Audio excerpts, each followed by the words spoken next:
Murder at St. Denis by Margaret Ann Hubbard. Chapter 1. He knew as he watched her that she was frightened, and he knew almost to the second when her hesitation became more than natural diffidence in approaching a strange place. It was when she sat down on the suitcase. She had come up from the darkness of the long road and in under the driveway floodlight like a tall young phantom in a skimpy suit, her pale hair blowing and her cheeks pinched in the chill of the October evening. When she reached the clearing made in the night by the lamp, she stopped, and her big eyes fled over the rambling old hospital building. She did not see the doctor at the window of his unlighted office, although the window almost flanked the entrance. Formidable, that was how St. Denis would appear to her. 3 stories of solid brick before her, topped by outdated cables. The wings, a story lower, reached out like squat fists to clutch the small lawn around the lamp post. The cloister wing to her left was dark at this early hour. The girl had hardly glanced at it. In the right wing the patients' rooms were bright behind lowered shades, but it was no sort of light that had drawn her attention. It was sound, the hollow, measured wheezing of the respirator that drifted out from the open window of the last room on the ground floor. To the lay person that would be a fearful sound, the label of a mechanical contrivance to drag a man back from the grave, the awful torture of the dying rather than the breathing in of new life. The doctor puffed out his lips, watching. The girl listened for a long minute. Then she sprang up, looking back the way she had come, hesitant because she was remembering how she would have to walk alone, lugging the suitcase down the long slope and through the gulch with the mountains rising monstrously on either side, past the tributary gulch where the ghost town rattled its bones, on in the dark to the village where the miners' dogs would yap at her, and then to the highway to wait for the bus. The lonesome walk had most likely frightened her, coming in. She would not be looking for the solitude and isolation of another century just around the mountain from the busy young city. No one ever was. She heaved the suitcase up against her knee. The doctor scowled. Johnny or Jock should be here to help her. Surely it was not too much to expect that either orderly be on duty at this hour, a little before 7. His impatience mounted while the girl drooped under the light, undecided. She would go away. He would never know what objective had brought her to the hospital. Furiously convincing himself of his unconcern, he strode out into the hall. Let her go back from where she came from, wherever that might be. Sister Magdalene, about to pull the shade at the window where the curtains seemed to bulge with the sighing of the respirator, glanced out idly, then with eagerness. So the girl had come! She smiled, her rosy cheeks plumped out over the tightly drawn wimple. The poor child was even thinner than she remembered, forlornly dressed with convent disregard for fashion, hollow-chested, fatigue pulling at her like the suitcase. The nun was about to call her through the screen when the large entrance door opened. The girl knew no reason to be startled at the appearance of the hulking man in white who filled the doorway, who held out his hand for the suitcase, let her pass in ahead of him. It was no more than an ordinary courtesy, yet Sister Magdalene's gaze followed the closing door as if she had witnessed a miracle. Slowly the sister straightened at the window. She would not hurry. She would give King a little time. He would not know just yet that the girl was Marmion Pius. The nurse was busy with her patient. Without speaking, the nun left the room. Ignorant of having been the cause of a miracle, Marmion climbed the entrance stairs. The doctor ascended at a faster pace, giving her only a passing picture of a handsome, tousled head that was like a profile of any one of the Caesars, Julius, perhaps, tramping the 3 infinite parts of Gaul. He had the build of a conqueror, the broad shoulders and deep chest, the fine height. Marmion, fresh out of a manless world, told herself it was thrilling to be thus initiated into the new, and stumbled on the stairs. The doctor did not glance around. She must focus her attention on her surroundings. That was easily done. She had often wondered what the old place would be like, the beloved old place, as Aunt Dorothy had termed it, when they knew Marmion would be going back. Even now, no more than a dozen steps inside the building, she understood that description. It was a home, accommodating many guests, where someone had forgotten his rubbers at the door, where the cook had not shut the supper aroma into the kitchen, but had allowed it to drift cozily up into the halls. A hungry girl could expect to be fed here, although the supper trays had been cleared away. The thought gave her energy to finish the ascent. From small landings on either side of the stairs, Archways opened into waiting rooms. In the one to the left, a woman with red hands and a safety pin in her coat stood anxiously peering out. The doctor paid no heed to her. He tramped through the wide doors into the main corridor, taking it for granted that Marmion would follow. Involuntarily the girl paused, listening for the respirator, but there was only a complexity of radio programs, a child crying, the clatter of dishwashing puttering up from the basement in the stairwell across the hall. A nurse ran down from the second floor, glanced impersonally at Marmion, added a personal gleam for the doctor, and hurried on toward the quietly noisy wing where the iron lung sighed. As Aunt Dorothy had explained, they had done the best they could with the old place. The muslin curtains at the window on the stair landing were freshly laundered, a frame for blooming geraniums. The walls were pale yellow, reflecting all they could gather of light from the dim, high fixtures. But Marmion knew without inspecting it that the linoleum would be rigid from the warped boards underneath and cracked at the edges by soaking scrub water, that the woodwork would have broken away from the floor in long discouraging gaps. Not only time, but living had worn its mark. The stair rail was polished blonde from sliding hands, the treads hollowed out by shoe soles. The doctor gave an impatient cough. He had not turned into the hospital wing, but in the other direction, where a solid oak door with a white cross blocked the end of the hall, the entrance to the convent. He had opened a door only a few steps away and snapped on a light. Slowly Marmion walked toward him, her heels tapping indecisively on the linoleum. Her thoughts were of foolish things, cockroaches, which were most likely peeking at her out of the cracks.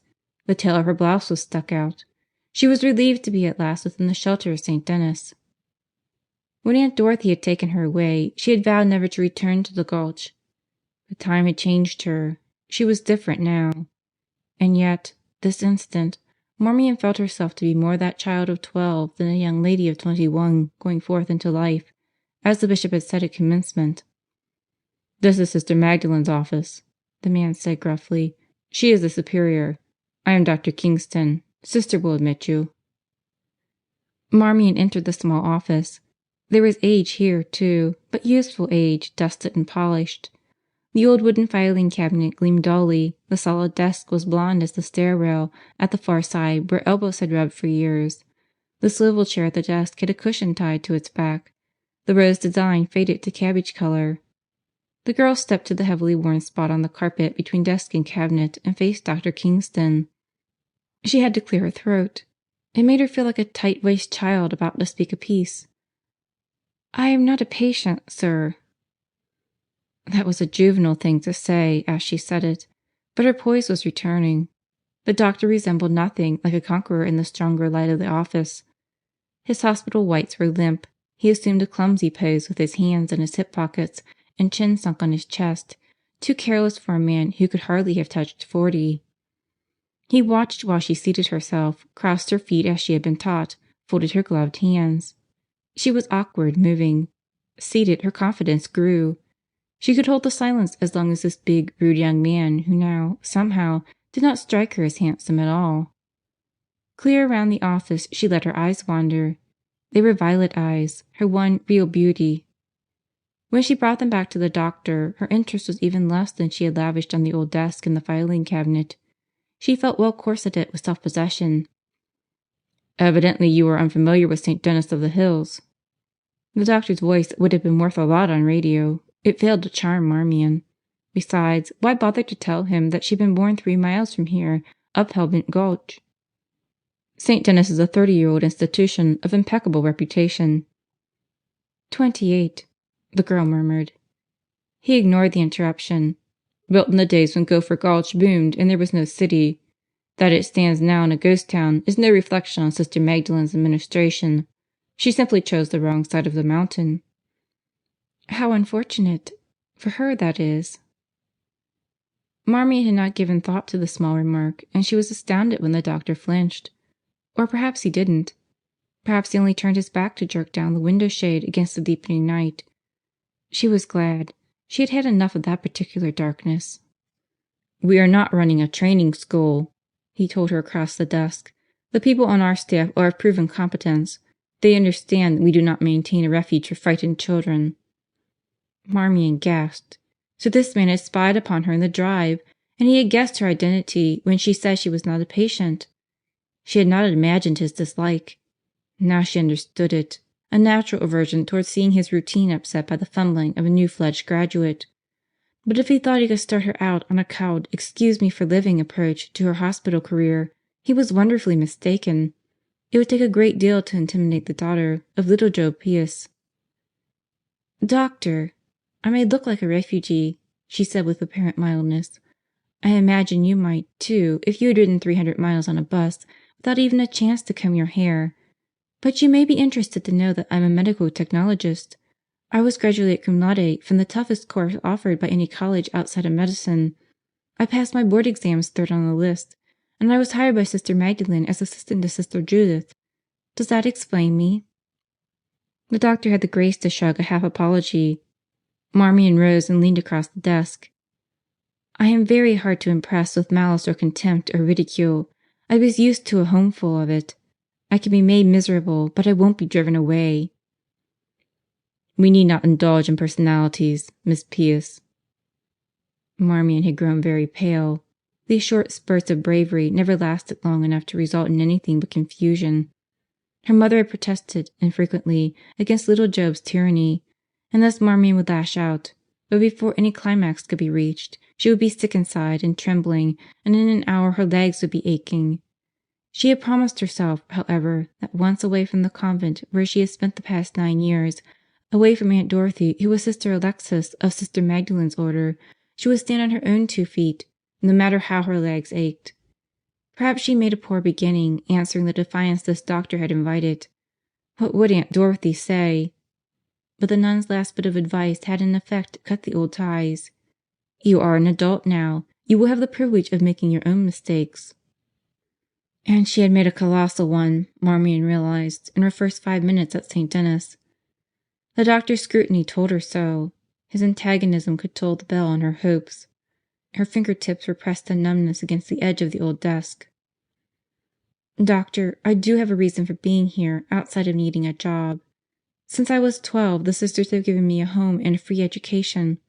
Reverend Mother assured me that I owe the Order nothing in money, but I feel that I do owe them success in my work. I'm going to try very hard." The doctor, to her surprise, was listening with interest. She smiled faintly. "I was frightened out there on the drive when I heard the respirator, because I wondered if— Who is in it, doctor?" "Mr. Cassidy." Marmion's breath went out in a long sigh. "I knew it couldn't be anyone else." "Are you so familiar with the treatment for his particular illness?" "Oh, no. It's just that everything about him has always been so big. His enormous fortune, his huge gold mine, my mother told me, reached clear to hell, and when I heard that giant breathing, it sounded like a mammoth sort of dying, and I knew it must be Big Balsam. He is dying, isn't he?" "How well do you know Cassidy?" "I suppose I never knew him at all, really," Marmion said slowly. "I only know what he did to my father and my mother. My father was his partner, in a way, but he never dared raise his voice around Big Balsam. He was hypnotized, Mother said, and then when he'd come home, he'd—" She paused, shaking her head, as if she would dislodge the memory of the shouting pygmy that was little Job. "My father might have been quite different, away from Big Balsam. He made the first big gold strike here in Gopher Gulch, and Cassidy won it from him in a poker game. He never gave my father a cent of the profits. Big Balsam Cassidy haunted my home until my father was killed, although he never set foot in it. And now I wonder if I've escaped him." "Then why stay?" Marmion stared. She had gone back into the past as she had promised never to do, led by the doctor's interest. That interest was deceitful. He used it to gather facts against her. "Your work as a technologist would necessarily bring you into contact with Cassidy," the doctor continued. "He is a very sick man. Subacute bacterial endocarditis from an old rheumatic heart of childhood. Blood clot in the respiratory center of the brain. Respiration too slow to keep him alive. Therefore the iron lung. A patient so ill requires constant tests. Sister Judith is not always available. You would be obliged to do your share." "I understand that, doctor." "Feeling as you do about Cassidy, you would undoubtedly be happier somewhere else."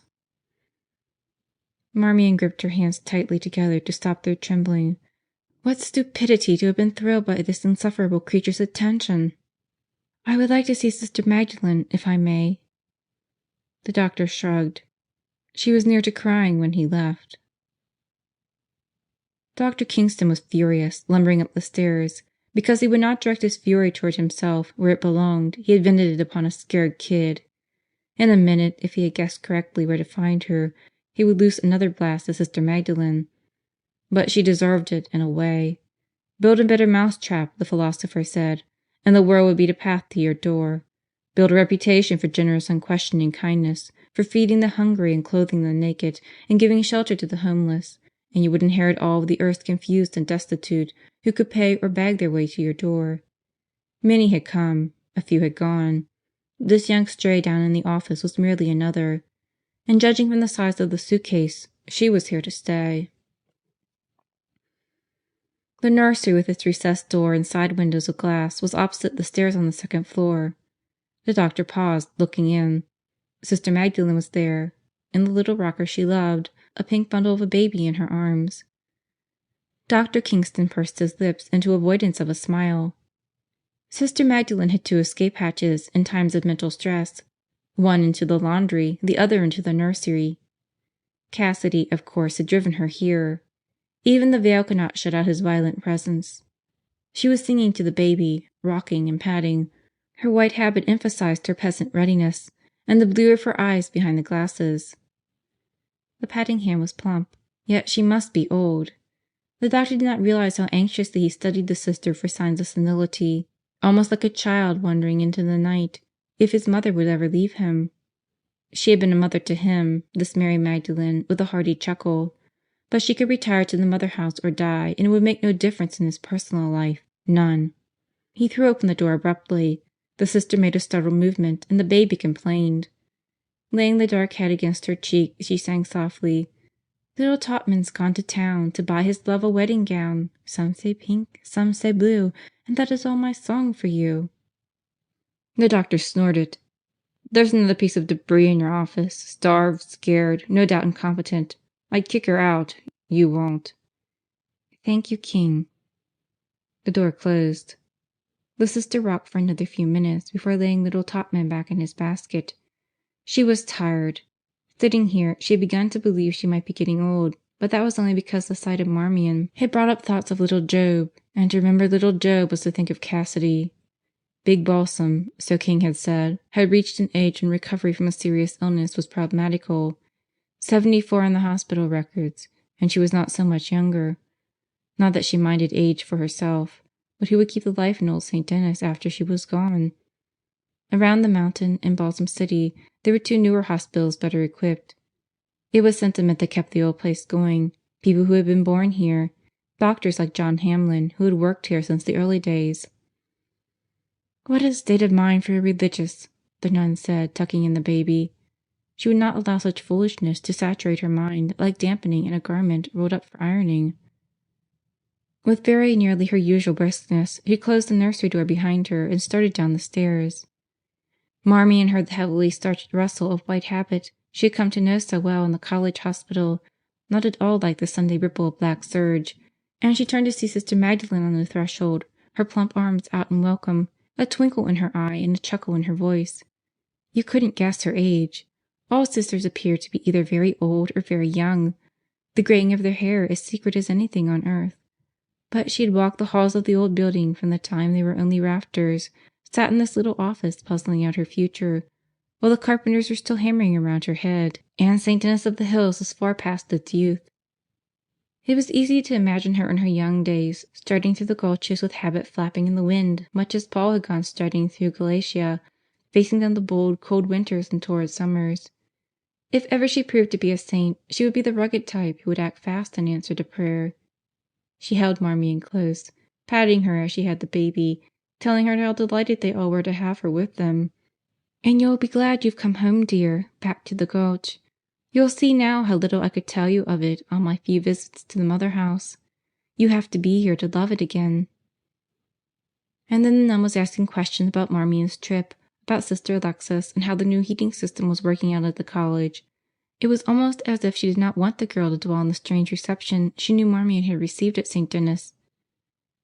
You'll get along very well with Sister Judy, dear. Everyone does. She's our pet. You may find the hours long at first, 7 to 7, but there will be a while in the afternoon when you'll be free, and you'll have to arrange with Sister to take your turn on night call." "We worked hard at school, Sister," Marmion replied. "I expect to work hard here, if I stay." The nun maintained a lack of expression that would have been the envy of her early neighbor, Poker Alice. "You have met Dr. Kingston, Marmion?" "Yes, Sister." "He is a brilliant man professionally. 6 years ago he came to us as our resident physician. He has nothing whatever to do with personnel." "Nothing?" "I'll show you to your room now, Marmion." "Sister, he doesn't want me here. Why?" The Sister turned to lead the way out of the office. Her voice lacked the chuckle as she answered. "We are all on edge right now. Mr. Cassidy is a strain on everyone. He isn't the kind of person to keep either his living or his dying to himself. It's my fancy that he demands life from all of us, a sort of transfusion, as we might give him blood. But what talk is this for a nun?" She took Marmion's hand into hers. "We'll leave your suitcase. Johnny can take it up later. You'll have a room to yourself, but there's plenty of company. Nurses, the cook and her little boy, Blanche, Eloise, all of you on the 3rd floor. You'll like it, dear." Feeling mothered and protected, Marmion walked beside the Sister to the stairs. The protection was appreciated when the doctor came out of his office, as if he had been waiting for them. He did not approach or speak. He planted himself to watch their ascent, and the girl became conscious of her every smallest movement, wondering if she would trip, seeing herself as the doctor saw her, with hair stringing out of the page boy and blouse collar lumped under her jacket. Although she was next to the railing, she did not look down. "So she feels safe with Magdalen," the doctor mused. "She would turn and run now if she could." He did not hear the nurse beside him until she spoke. "Will you sign this, please, doctor?" He glanced down at her clean cuff, at the pencil and pad she held for him. He scribbled his initials. She knew as well as he what treatment Cassidy required. But Lynn Baird was a faultless nurse, nothing ever taken for granted, almost primly precise. Her regard for him, however, was not prim. He knew that without glancing up. Of late he had taken to avoiding those brown eyes, and therefore avoiding the derision that would have been amusing and was not. He was ashamed when he thrust the pencil at her with an involuntary twitch that struck her cuff. "You're not having a chill, Dr. Kingston?" He turned gruffly away. Her low voice followed him. "It's probably only the effect of this northern climate. Do you know the old superstition, doctor? Shiver in the heat, and it means someone is walking on your grave." He wheeled on the bottom of the stairs, but Lynn was leaving him, walking like a duchess, quietly, yet not with the innocuous silence of the other nurses. Lynn desired herself to be noticed. When she was gone, the doctor continued on up the stairs, slowly, absently aware that he would have to invent an errand when he reached the 2nd floor. Someone had walked on his grave. And now there was Marmion. The Sister was entering the well of the old-fashioned 3rd floor stairs when Marmion looked back. Dr. Kingston was at the chart desk, his head thrown back, but hardly like a conqueror. He was, the girl decided, just plain mad. "Why?" she asked. "Sister, why does he act as if he'd like to wring my neck?" Sister Magdalen chuckled. "He isn't angry with Marmion P.S., child. It's with himself. And he's blaming the girl who enticed him into opening the door." "You mean when I came into the hospital, Sister? But I didn't entice him. I didn't even know he was anywhere around. And anyway, isn't it just decently polite for a man to open a door for a woman?" "Not for King, dear." The nun paused, looking up the narrow stairs as if she found them an aching prospect to climb. "Not for King. He hasn't opened that door in very nearly 6 years." Recording by Maria Therese. Chapter 2. "We can do it if we work fast," said Eloise. Marmion had just returned to the 3rd floor from her first visit to the laboratory, expecting to find her room empty. But Eloise, the X-ray technician, was spread out on her bed, and Blanche, in her blue kitchen uniform, sat lumped on the only chair. King would have classified Blanche as another of the homeless and friendless who had drifted into Sister Magdalen's comfortable arms to be instantly equipped with home and friends. Her eyes were fastened upon Eloise, who was obviously the only friend she wanted, and her full lips moved as she listened, repeating the observations she could never deliver properly, even should she manage to remember them. Her heels were hooked on the rung of her chair in imitation of careless grace, and one finger twisted a lock of hair that was tinted as near as she could make it to Eloise's glorious auburn. "We've been planning it for weeks," Eloise continued, giving a roll that spilled her hair wider over Marmion's pink blanket. She was a tomboy of a girl, apparently irresponsible, but, according to Sister Judith, one of the best X-ray technicians in the hills. "The whole thing hinged on who got this room, of course. If it was a Spartan like Henny Penny Kennedy—" "Or old Miss Hennessy," said Blanche. "Or Miss Baxter." "Or anyone but you, Marmee," Eloise broke in. "We'd have been stymied.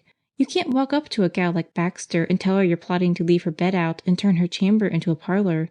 Nursing is hard on the feet, and hers have had half a century of wear, so she's got to rest them in solitude." "And besides, she'd go straight to Polycarp," Blanche added. "Polycarp? A sister?" Marmion asked, perching on the foot of the bed. "Is she anything like my dear little Judy?" "She isn't," said Eloise, but her green eyes danced. "Polycarp is all things to most people in this constricted little world of ours. I give you her own estimate, by the way. I couldn't guess how old she is. I know my dad had her for a teacher in kindergarten, and she wasn't young then. That's how come I'm here. My loving parents thought I should be under the Polycarp influence in my first job, and I don't mind, it's near home. She's retired now, theoretically. Actually, she's busy as a little bee. And can she sting!" "She's deaf, though," said Blanche. "Her one good point." "I liked it in the basement," the big girl went on thoughtfully. "I was closer to the kitchen." Eloise shook a finger. "Tut, tut! You were also closer to Jock and the estimable Kingston, only a step across the hall. No, Polycarp has the system. She puts all the little boys in the basement and all the little girls in the attic, and then she patrols the beat in between." "She's at recreation now," Blanche remarked. Eloise sat up. "How about it, Marmee? We're going to have to hurry if we get through before she finds out what we're up to." "Give it to me again, slow and easy," Marmion said. "We'd move my bed into your room, Eloise." "Right, and then we'd have a sitting room in here. These are the only rooms with a connecting door between. There were some chairs out there in the attic. And we'd have this closet for a kitchenette to make tea. Lovely?" "Lovely. But how are we going to get the bed through the door?" "Knock it down," said Blanche. "She means knock down the bed," said Eloise. "She has talent that way." Sister Magdalene left the chapel and entered the covered passage that led down the hillside to Methuselah Hall, her oldest hospital building. It was a homely passage, such as gold miners build in order to give them quick access to mill and smelter. For the hospital, this one and the second, going from Methuselah to the main building, were ideal passageways. The chronic invalids who lived in the hall were wheeled daily to prayers and Mass. There were only 2 wheelchairs tonight. Barney's was not one. The sister let everyone go ahead of her. When she came into Methuselah, she was alone. She went on to the last door on the corridor. Barney knew when she came into the ward, for the other 5 men greeted her, and she knew he had been lying there looking at the ceiling because his eyelids twitched and his hand jerked when she laid hers upon it. "You're not still thinking, Barney?" He did open his eyes then. His white hair was in a Cupid curl on top of his head, but there was nothing comical about him. "And what else is there to be doing, sister?" "Barney, your hating him is not going to hurt Big Balsam Cassidy, but it's going to hurt your own soul." "Is it my soul or not?" Suddenly he clutched her hand, pulling himself up on the pillow. "Sister, 20 wasted years I have behind me, all because Cassidy wouldn't make his mine safe for men to work in. And never a cent did I get for the accident. Do you think I don't lie here and curse him for putting a strain on your charity?" "It's been no strain, Barney. You've always been so cheerful, with a fine example of spirituality, until now. But we must bear with this. Only the saints, remember, are given the privilege of asking, 'Why hast thou forsaken me?'" Barney shook his eyes tight. "I'm not asking, sister, I know. The devil that's Cassidy has pushed God aside." Sister Magdalene straightened with a sigh. She had been over this so often in the past few days. But as she turned away, Barney whispered, I can't hate the dead, sister. As soon as he's dead, I'll be cheerful again." She spoke to the other men for a minute and said good night. The old passage to the hospital seemed long, looking into it. At the small windows, Sister Judy's geraniums bloomed. Sister Magdalene did not take her usual pleasure in them. The care of the great Cassidy had been a strain, but the sickening part was the unmistakable hatred the man gathered around him. He had earned it well, from Barney, from Philippa, who looked like a tired movie star and cooked like an angel, from little Job's daughter, who had perhaps more reason than anyone in the world to hate him. And these were only the heart. Out from it eddied all the lessening currents. The nurses who must attend him, the 30-odd patients who must bear his disturbing presence along with their own ills, finally the whole wide region where his name had been a byword for 35 years. That name would be forever stamped upon the country, for now there was Little Balsam Creek cutting through Gopher Gulch and Balsam Butte to reach its brown sides where none of the trees grew, and Balsam City around the mountain. Back in the early days the West had given him another name also, Hellbent Cassidy. No compliment indeed, and he had taken it with a swagger and blazoned it over the hole in the ground he had just won from little Joe Pius, the hole that proved to be a mint of gold. And then, for a time, Big Balsam had subsided while a royal gang of insurgents brawled and shot their way to prominence. How well Sister Magdalene remembered. Before that summer was over, Cassidy's unnatural reticence became significant. An astounding number of heart attacks were killing the uproarious strikers of rich claims, and when it was noted that those claims all lay along the mineral belt centered by the Hellbent, and that the heart attacks were undoubtedly induced by cyanide in a drink of whiskey, many an adventurer sold out and hit for home. Nothing ever had been proved against Cassidy. People wanted to sell, the Hellbent was ready to buy. So the shafts went down, and the stamp mills rose, and the violent years became the foundation of industrial development. The prosperity of the Hellbent was the prosperity of the hills. Those were the legendary days when Big Balsam, startled at the head of Gopher Gulch, had roared down a mile of foaming sluice boxes. Now, down in the shafts and stopes, the little gondola cars would go on being loaded with ore, the hoist would run with the same regularity, up in the mills the stamps would crush, and the great vats fill and drain and fill again, all to produce the bricks of gold that looked so disappointingly unprecious. But the mighty Cassidy had at last come face to face with the one adversary he could neither bully nor buy off nor knife in the back. Very soon, so it seemed, Barney would be able to pray again. The sister came slowly out of the passage and into the second-floor corridor of the hospital. To her left were the operating rooms, the delivery room, the laboratories where Eloise and Sister Judith and, after today, little Job's daughter would be working together. Opposite the laboratory, the door was shut upon the stairwell going up to the 3rd floor. Strange sounds were issuing from up there, like a slipper heel pounding on iron. That was the moment Sister Polycarp emerged from the surgery, flashlight in hand, having proceeded thus far in her nightly pursuit of dripping faucets and left-on lights. Waste was an abhorrence to her.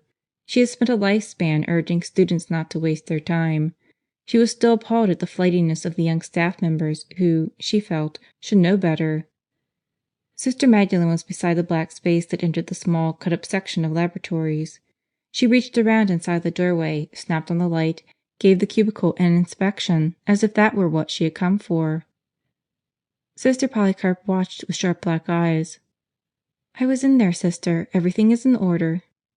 "Thank you, sister. I can always depend on you." The superior turned away, forgetting the light. It would please the old nun to snap it off. A loud thump, then a dragging scrape floated down from the 3rd floor. Sister Polly did not hear the racket, but having finished her round of the labs, she would climb to the crow's nest as the girls had named their domain. Sister Magdalene hooked her arm companionably through the old sister's, leading her toward the main stairs. "You must spare yourself tonight, dear. You're tired. Go now to the cloister." She could not explain that she was thankful to have young spirits housed in St. Denis, that whatever irreverence was going on upstairs was a blessing showered upon a desert dry time. Marmion would be up there, forgetting with the facility of the young that she had ever been bitter and hating. "I have not been in the basement," Sister Polycarp worried. "There is a leaky tap in the kitchen sink, the hot water. You have to use a towel on the handle, or you'll hurt your thumb." "I'll see to it, sister." And close the window in the pharmacy?" "Of course, dear." Every night for 6 years King had left the window up and Sister Polycarp had put it down. The feud over fresh air had become a ritual between them.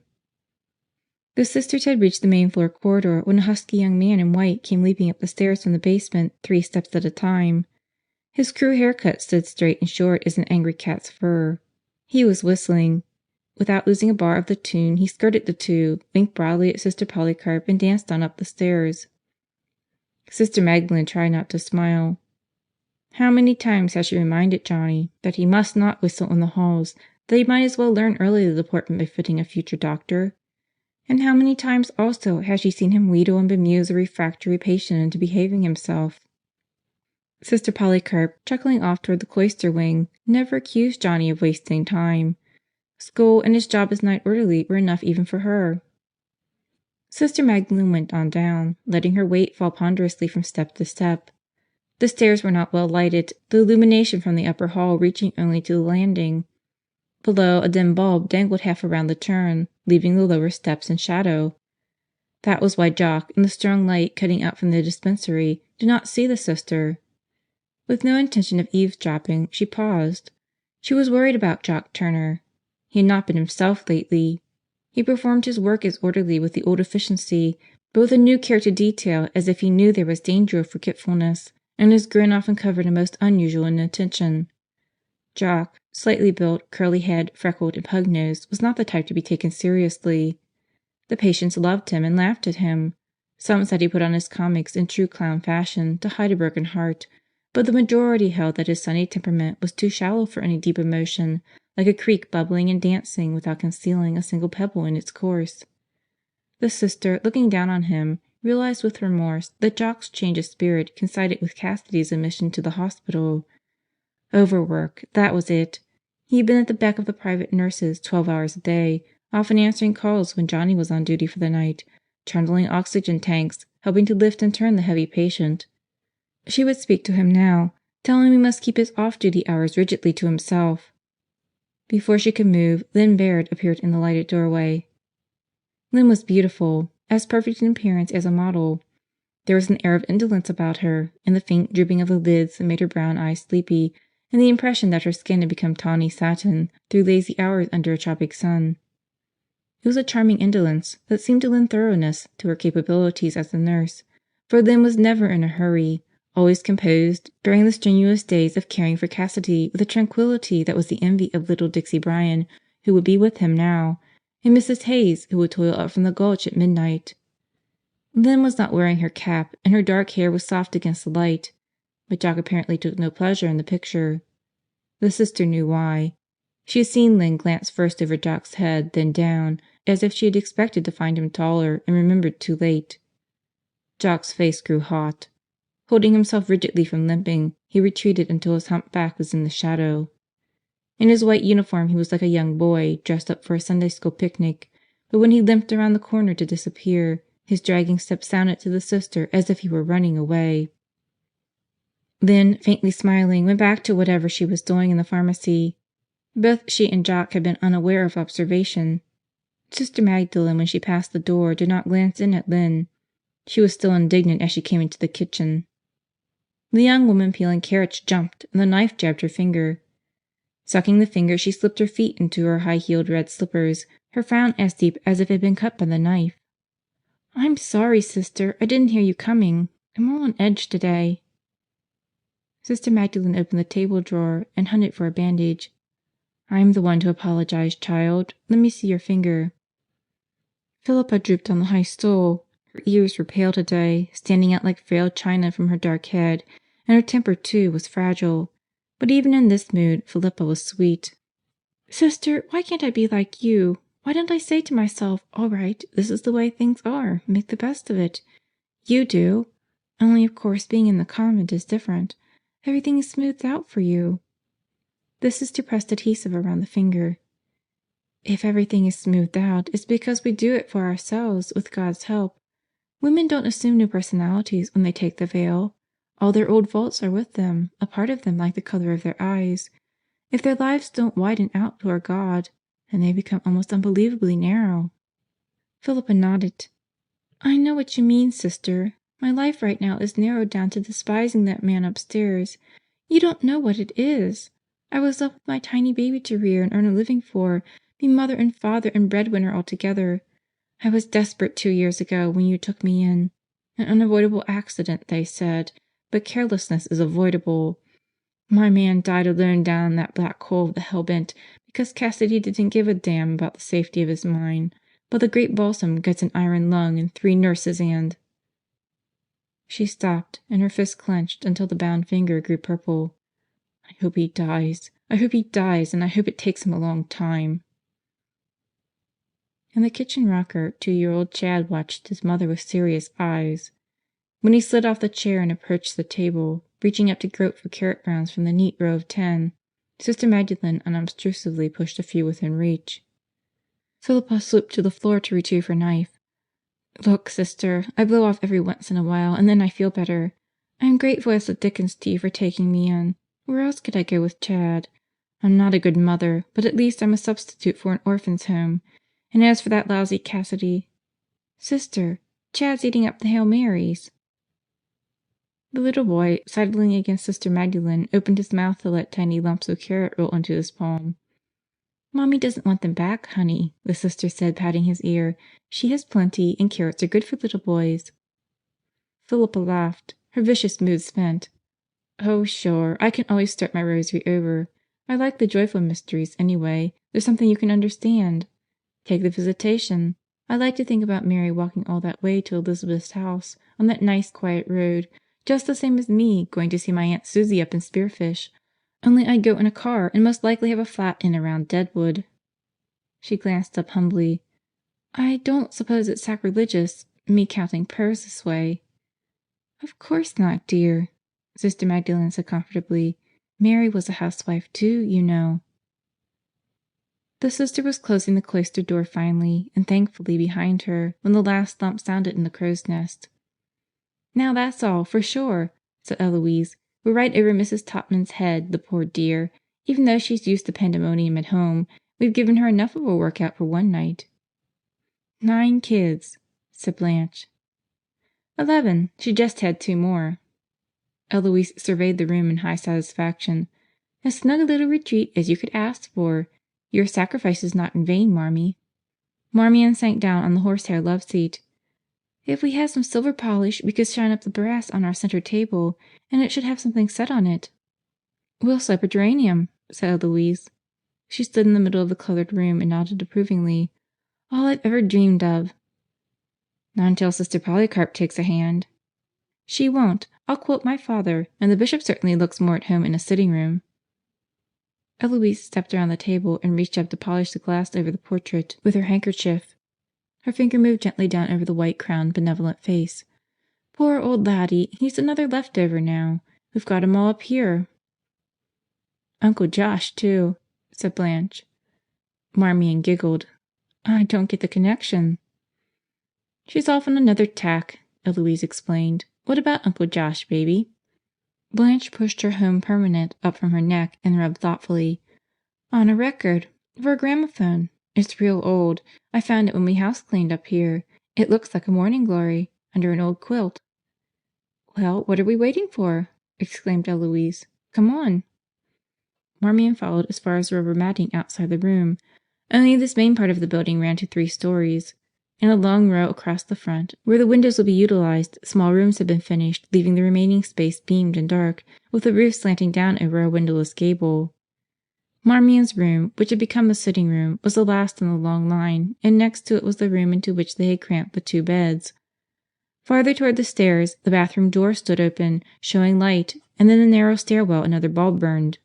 The gloom was heavy back under the eaves where the sisters' trunks were stored, along with the nurses' luggage and the unused furniture, and the mattress resting on a packing box like a usual of jelly. In the deepest of the twilight, far back in the corner, Eloise and Blanche burrowed. When Philippa and Chad climbed to the crow's nest, the gramophone was installed on a footstool in the living room, its blue and yellow horn gaily swinging from a tripod, the cylindrical records neatly stacked on the floor. He's the one, that Uncle Josh, Blanche sighed as Philippa looked in.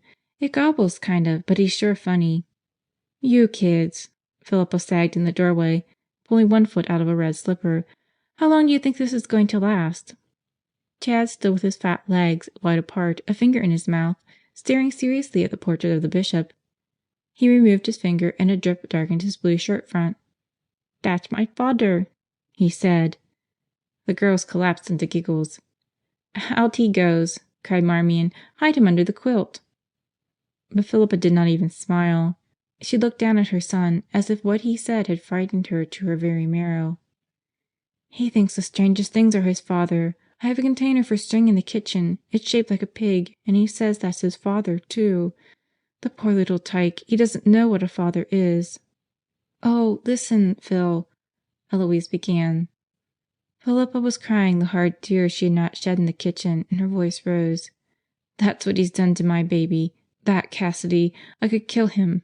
If I only knew how, I'd—" Eloise caught her firmly by the arm. "Take Chair to their room, Marmee, and put him in his crib. Never mind, I'll do it. You stay here." "I'm all right," Philippa sobbed. But Eloise, with Chad cuddled in her strong arms, went out. Marmion sat down beside Philippa in the chair with the leaky upholstery. For a little while, for the short time it had taken them to jam the beds into the other room and clamber sneezing after the dusty furniture in the attic, Marmion had forgotten the long past that had contained big Balsam Cassidy. Listening to Philippa's crying, it seemed now that the interval of high school and college away with Aunt Dorothy had never happened at all, that this was her mother sobbing out the injustice of big Balsam toward little Job, and of little Job to his wife and Marmion. She sat there, patting Philippa's shoulder, while memory rushed up like a bull before a storm, leaping all the fences she had built to hold it back. Marmion had dreaded her first day in the new surroundings, but little sister Judith, without any of the over-assurances that would have added to her anxiety, started her off on the routine and left her to her work. She made no blunders. Steadily her confidence grew, her apprehension concerning the doctor's attitude faded. The first day passed smoothly, then the second and the third. Marmion had not been called upon to enter big Balsam Cassidy's room. Passing through the halls, she heard the respirator, but the sound did not frighten her any more. Subconsciously, she had built up a belief that she would never be asked to attend big Balsam because Sister Judy regarded him as her own particular care. But on the fourth morning, Marmion realized abruptly how false her relief had been. It happened with as neat dispatch as even King could have planned. From 7 o'clock she and Sister Judith had worked together while the morning sun glittered over the beakers and tubes in the laboratory and finally took itself up out of sight. The tiny sister, pushing one of her several wooden footstools from place to place, had amused Marmion at first. When she stepped off the stool she was as small as a 10-year-old child, but her little hands were scarred from chemical burns and her little shoulders were rounded as if they never had quite straightened from the last load. Her face, however, showed a calm maturity. Even when the emergency call came from the operating room, she appeared to take her time assembling her tray, although the little hands moved quickly. "I'll go, Marmion," she said. "Dr. Kingston is impatient sometimes. Get me a gown and mask, please, and then you can pick up the first-floor wing." "Yes, Sister." "Dr. Hamlin wants a venous puncture on Mrs. Baker. Tie it tighter, please." The girl pulled the mask tapes into a knot on the back of the sister's head. "Mrs. Baker and the little boy in 7. Is that all, Sister?" "That's all, except Mr. Cassidy, of course. A prothrombin time. The doctor will want to order his disquemerol, so you'd better do him first." She hurried off, leaving Marmion with a strange sensation that she had been deserted. Nervously she prepared her tray. There was no reason why she should be nervous. Dr. Kingston was in surgery, safely out of her way, and seeing Cassidy immediately would end her foolishness over contact with the man who had been the evil genie of her life. The mechanical sighing of the lung drifted out and around her as Marmion stood at last before the closed door. She tapped lightly. No answer. Her fingers opened, lying flat on the panel. Whether or not it was imagined, she felt a vibration like organ music in a place as small as a church a stone's throw from the hellbent, where she had sat stunned and numb and heard someone whisper how lacking in feeling the great Cassidy must be not even to attend the funeral of little Job Pius, who had been his only friend. His absence had been a vague comfort to Marmion. Her mother would not have wanted him. Her mother was there, too, in the other casket. She pushed on the door. It opened enough for her to pass in. The man's eyes caught her as she came, gray eyes with half their steel wasted away. His head was toward Marmion as he lay in the respirator, the eyes only a reflection in the mirror placed above him to give him a view of anyone entering, and yet the unexpected intensity of that gaze was unnerving, because it seemed to be pleading. The all-powerful Cassidy pleading? The girl's blue eyes held fast to the eyes in the mirror. Clearly the man was in agony, choking, his head rolling on the doll-sized pillow, his mouth working around some exclamation he could not make. The nurse appeared to be paying no attention to him, although she stood close to the respirator, her back to the door. She had not noticed Marmion. Big Balsam's forehead glistened as he made what appeared to be a last tremendous effort to speak. It was only an unintelligible, hissing whisper. Whether it was his inability to make himself heard that terrified him, the girl did not know, but suddenly he heaved his head back as if he would break away from the rubber cuff that sealed his neck into the lung, and then she saw the tracheotomy tube in his throat inserted into the windpipe through a small incision. The tube was connected to an oxygen tank. Everything had been done to make his breathing easier, and yet the tube was what seemed to be choking him. Marmion moved forward, and the nurse turned, startled. Anyone would have been startled. "Sorry, Miss Baird," said Marmion, setting down her tray. "I did knock. I have to take a blood test." "Wait a minute." Lynn closed the open portholes, then with unhurried efficiency took out the small tube lining the larger one in the man's throat, cleaned it, and inserted it again. Even so short a time ago as the moment she knocked on the door, Marmion had believed she could stand by and see Big Balsam's misery without being touched. But there is always something pitiable in the unconquered about to go down in defeat, and the sick man was so terribly alone. He was still handsome, with his iron gray hair a shag on the pillow, his heavy black brows smooth. Those brows had never betrayed indecision. Their only trick had been a slight, disconcerting lift, a trick that had worked quite well at the meetings of the hell-bent directors, as it ever had at the bar of the Bloody Knuckle. They were the brows of a man who had never known opposition, simply because he would not admit its existence. And now he was dying, alone. He had never had a friend after little Job. The vibration of the respirator trembled through Marmion, as it must through the man inside. Inhale, exhale, so many long slow breaths to the minute. The thing was hypnotic. You couldn't be near it and not breathe that way yourself, deeply, deliberately, as if your life also depended. "Don't do that," Lynn said. "You can't die with all of them. Don't let it get you." Her hand was on Big Balsam's forehead, stroking back the heavy hair. "You should know better." Marmion was provoked. Surely the man must have heard. But his face remained expressionless, the eyes closed. "Every respirator patient is extremely apprehensive," Lynn continued. "It's typical of them. They're always afraid something will happen, especially that the power will go off. Everything here is electric, you see. This one is particularly anxious. He has never had to be dependent. Big Balsam." Her hand paused, cupped under his chin. When he did not move, she smiled faintly. "He takes spells of fighting the lung. They all do. Then he remembers that if he wants to live, he'll have to cooperate, and he settles down. In the long run, of course, it won't make much difference." Quickly, Marmion took a syringe from her tray. "I've never had to do this for a patient in a respirator. I know I'll have to work fast, so I won't have the porthole open too long." "I'll help you," said Lynn. "We'll open 2 holes. I can hold his arm for you." The rubber panel blubbered around the man's quiet face. The warm air breezed out against Marmion as the pressure rose and fell.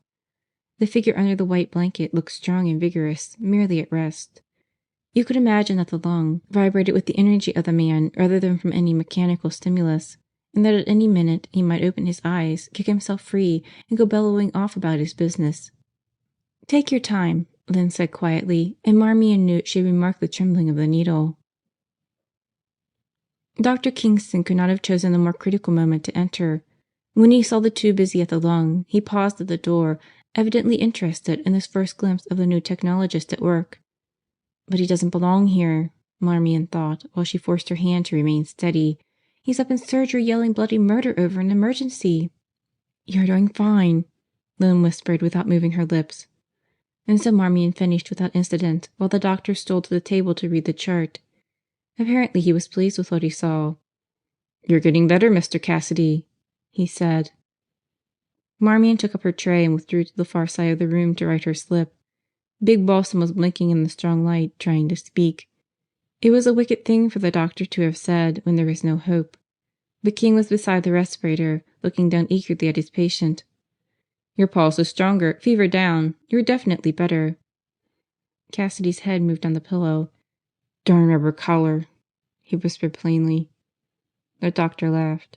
"You'll be rid of it in a few more days, I promise you. You could breathe right now without the lung. Want to try it for a minute?"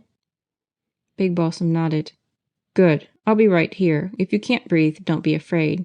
Now take it easy. Ready?" Lynn clicked a switch. Silence rushed in like air into a vacuum. Marmion held her own breath, and then she heard the soft hiss of oxygen through the tube, a short pause, then the hiss again. Big Balsam was breathing. That small sound was the proof that he would not die as Lynn had predicted. The nurse stood with her hand on the switch. Dr. Kingston leaned close to the porthole, and the steady, quiet hissing went on. "Enough?" the doctor asked. But it was characteristic of the great Cassidy that he shook his head even though sweat ran into the pillow, typical that he should force himself to do a little more than he was able. "Turn it on," said King. Once again the wheezing of the respirator filled the room, and the nurse uncapped her pen to set down the indisputable evidence that she was wrong, that Big Balsam would some day return to the busy thunder of his mills. His gaze was upon Lynn, triumphant, the brows tipped to a derisive slant, and Marmion knew then that he had heard his nurse's remark. He gagged a little, as if laughter caught in his throat.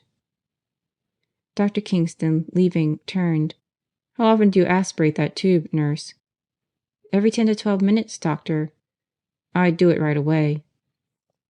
She glanced at her watch and went on writing. The doctor's vexation called for slamming a door, but when he went out, the door whispered shut. Lynn arose the instant the doctor was gone and went to carry out his order. The patient lay with his eyes closed, his mouth eased to the mild expression one often sees on the face of those who have died quietly.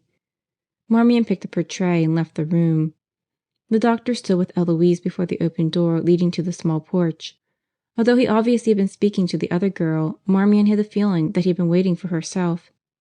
"Miss Pierce?" "Yes, doctor." What sort of reprimand would he deliver? She had taken the test properly. "Miss Pierce, you must stop living in the past. Your father is dead. All of the past is dead. Don't let it walk on your grave. You should not have come here, but now that you're here, exercise a little common sense. Cassidy is not dying. Give him a few more weeks of convalescence, and with a bit of luck, he'll be back to his old tricks, pitching his own brand of bravado high and wide. For how long, no one knows. That doesn't concern me, what he does after he leaves here. You don't concern me either. I'm interested only in my patient's recovery." "Yes, doctor," the girl murmured.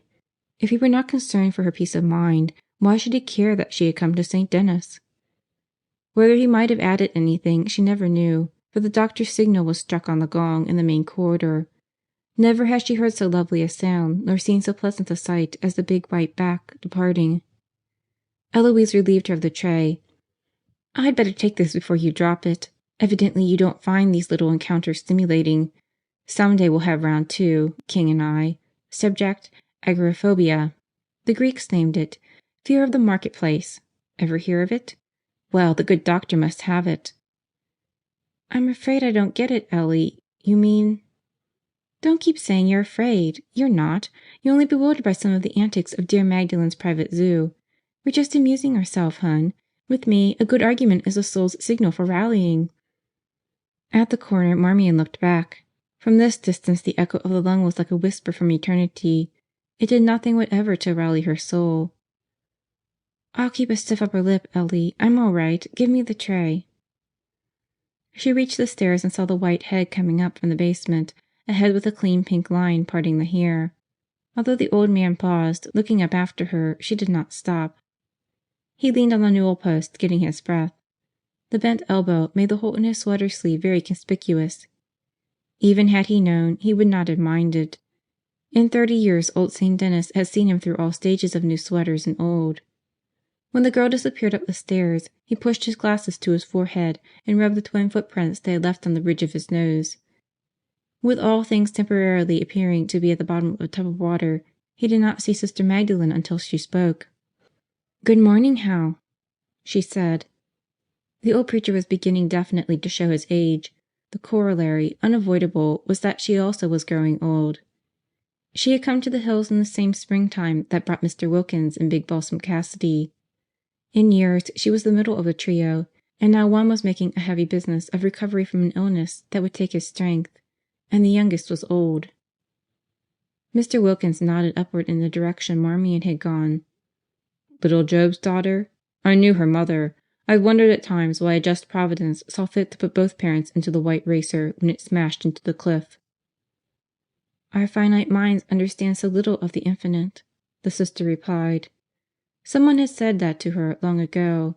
Perhaps it was Hal Wilkins himself, for she saw recognition in his half smile, and she knew they were both being swayed by the same thought. "Father Anthony, too, Maggie." The old preacher bowed his head, and the white fringe of hair sprang out of his collar. "So young, that brother of yours, when he was killed. A rain-sleeked trail, they said, and the horse losing its footing in the dark, plunging down the cliff." "Not now, Hal." He drew a long breath and put on his glasses. The lenses were smeared from too many polishings with his thumb, but they enabled him to see again. He made an apologetic gesture. "I'm sorry, Maggie. I say it clumsily. The thought is that we must so often make blind acceptance serve in place of reason. I believe even Cassidy has done that. They say he lost so much of his bluster in the last 9 years, since little Job died. Death came as near as it dared to the great Cassidy, taking little Job. He seems to have bowed before it." The conversation was disturbing to the nun. Mr. Wilkins seldom was anything but a mild, kindly, dear old man scuffing through the hospital, trailing invisible daisy chains of faith and goodwill, easing the day for every patient who cared to hear a Bible verse or play a game of checkers or merely wake for a second or two when his smile came around the door. Today there seemed to be an edge to his mildness. He had no reason to fear the behemoth of the hills, no personal hatred, and yet the gentle soul was touched by both of those ungentle emotions as the beach is wet from the sea and yet is no part of it. "We all came in the same year, you and Cassidy and I," he said. "I preached the gospel in the gold camps from Deadwood to Custer, and my words are as dead now as the fish Peter netted in the Sea of Galilee. You added the ministry of healing the sick to your living of the Word of God, and your good deeds will be remembered after you. But Cassidy lived entirely without God, and he has made history." The sister could bring up only one small, troubled comment. "How would you change places with Big Balsam Cassidy now?" "Would you?" They smiled at one another, and as if some soreness were healed between them, they turned to walk side by side to the entrance stairs. Long ago each had given up trying to influence the other's religious views. After all, as Mr. Wilkins had observed years ago, why waste time heading into defeat? Sympathetic friendship was a different matter. Mr. Wilkins settled his old elastic-sided shoes one after the other down the hollows he and so many others had worn on the treads of the entrance stairs. The shoes stepped very precisely, as if they had come this way 1,000 times before, and the man in them needed no longer guide them. It was just as well. His mind was on where he had been, not where he was going. He was thinking how Cassidy's presence seemed to contaminate this precious place, and that he should chide himself, a man of cloth, for harboring so unchristian a thought. But he was too weary. That is, a little weary at the moment. Part way down the stairs he stopped to rest. This was the step where he always paused coming up. Never, until today, going down. Ah, well, he sighed. He came out into Indian summer, golden sun, aspens and popples quaking with golden leaves, heat radiating from dry baked earth. In a day, even in a few hours, all the golden warmth could sizzle out under the first snow. Autumn ended that way, in South Dakota. But it was next to paradise while it lasted. Pussyfoot Rayburn, down in the gulch where Little Balsam Creek slogged through its bed of black slime, saw Mr. Wilkins, small as an ant, walking on its hind legs down the long road from the hospital terrace. Against the brawny height of Balsam Mountain, St. Denis was a dollhouse. Pussyfoot sat on the tumble-down bridge, the sun hot on his back, his shoes beside him, and his bare feet swinging. Little enough time left to go barefooted. He hated shoes, never would wear them in summer if it weren't for Sister Judy coaxing him to uphold his dignity as engineer. Only he knew he was a janitor for St. Denis. Disregarding the Reverend, he squinted upstream, letting his tongue move around his lips as though he tasted something sweet. Up there, 3 miles to the north, in the mountain-folded gulches, the hell-bent shafts stuck against the sky like grain elevators in the wheat country, slim above the low buildings cluttering the mountainside. You couldn't see the shafts from here, but that was where Little Balsam, splashing in harness poles through the hell-bent stamp mills, turned back and picked up the cyanide. It would have been a dandy trout stream without the cyanide. A gravel truck rumbled between Pussyfoot and the nearing Mr. Wilkins, smoothly enough on the blacktop, kicking up a cloud of dust when it dropped off onto the old stage road that now led to the gravel pit. Pussyfoot waited for the dust to settle. Then he spat in Little Balsam's face. "Some folks is stinkers," he observed, "and then some ain't." "Judge not, lest ye be judged," said Mr. Wilkins, but without conviction, since he had just come through a small session of judging himself. "Phooey," said Pussyfoot. "You know who hated Cassidy uncommon bad. His best friend, only friend he had, little Job Pius." He squinted at the water. "She's got reason to hate him, too. Good reason." "She?" "Little Job's daughter." Mr. Wilkins stepped off the road to let another gravel truck go by. He never liked this walk through the gulch. Like an old horse going home to the hay in his manger, he used to say all that sustained him was the sanctuary ahead in Charity Chapel. He walked quickly, for him, but he could not walk away from his unwanted companions, Big Balsam Cassidy and little Job Pius.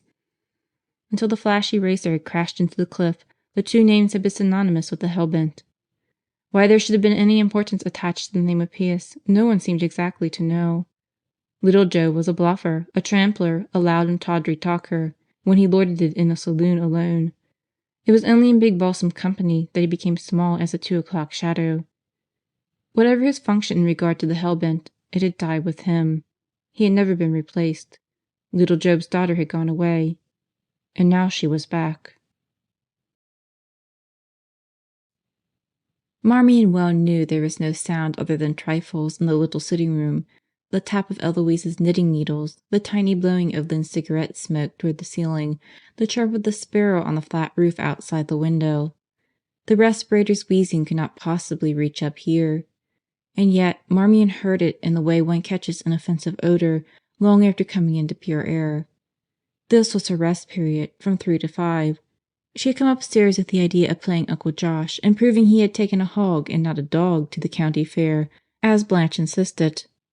But Eloise was already there, barefooted, her feet stuck out before her to hold her ball of yarn. In a few minutes Lynn had wandered in, off duty at 3, but looking as fresh as if she had just spent the past 8 hours in sleep rather than in the exacting business of caring for Big Balsam Cassidy. She wore a scarlet satin robe, too stunning for a women's dormitory. In the front of it a safety pin had pulled a hole. She lay back in the chair with the leaky arm and blew a smoke ring. "He's a showman right to the core," Lynn said. "The estimable Kingston, of course," Eloise nodded. "What's he staging now?" "He stopped the lung. My stout Cassidy loved it. He's another miracle man." "Well, it demonstrated that Big Balsam is recovering," Marmion declared. But as Lynn shook her head, she added, "Didn't it? No, if Cassidy had been paralyzed, then I'd say yes. But he never was. His respiration is slowed to the point where he couldn't breathe in enough oxygen to keep him alive, but he could always manage a few breaths. Shutting off the lung was mostly a stunt." "Then why do it?" "A therapeutic measure. Persuade him he's better, and he will be." Eloise thoughtfully rolled the yarn between her feet. "I'd bet on King knowing what he's doing, though, and he's a marvelous surgeon. I don't deny he's excruciating to work with, temperamental as the dickens. Magdalen is the only one he can't browbeat. Still, I guess I'd rather work with him than with some old slugger that didn't know a scalpel from a button-hook." The yarn rolled away. Swooping after it, she added, "I certainly love to despise Guy Mary Kingston, M.D." "Join the sisterhood," said Lynn. "He can't stand the sight of me," Eloise went on. "He's as introverted as a bear with a sore paw. Do you know what I've figured out? That I remind him of some dame that done him wrong, so every glimpse he gets of me he wants to throw up." "You're sure it isn't his liver?" Marmion lifted a strand of blonde hair from her shoulder and studied it. "We're not." "Not what?" Eloise asked. "Alike. But he hates me, too. Maybe he detests all women. What's the word for it?" "Misogyny," said Lynn. "But less agoraphobia," Marmion observed. "Our good doctor has quite a cross to bear." Eloise jerked the knitting. "Dram! I told Sister Judy nobody could learn to knit without using profanity, so we compromised on dram. It's a reasonable facsimile." "When are you kids going to get some ashtrays?" Lynn asked, looking around lazily. "When somebody gives them to us," said Eloise. Lynn arose, stretching the scarlet gown shining against her long limbs. These two were like a pair of conspirators circling between Marmion and King, on guard for the man they professed to loathe. "Well, you won't get away with concealing information," Marmion vowed. "Agoraphobia, fear of the marketplace," she remarked. "The opposite of claustrophobia, fear of being closed in. Is King so morbidly afraid of open spaces that he never sets foot outside? Is that why Sister Magdalene was so astounded when he stepped out to take my suitcase?" Lynn was in the doorway, her brown eyes wide as Eloise's. "You're kidding!" Eloise exclaimed. "King actually went outside? I don't believe it." "He did. But what I'd like to know is, where did he get this unnatural fear?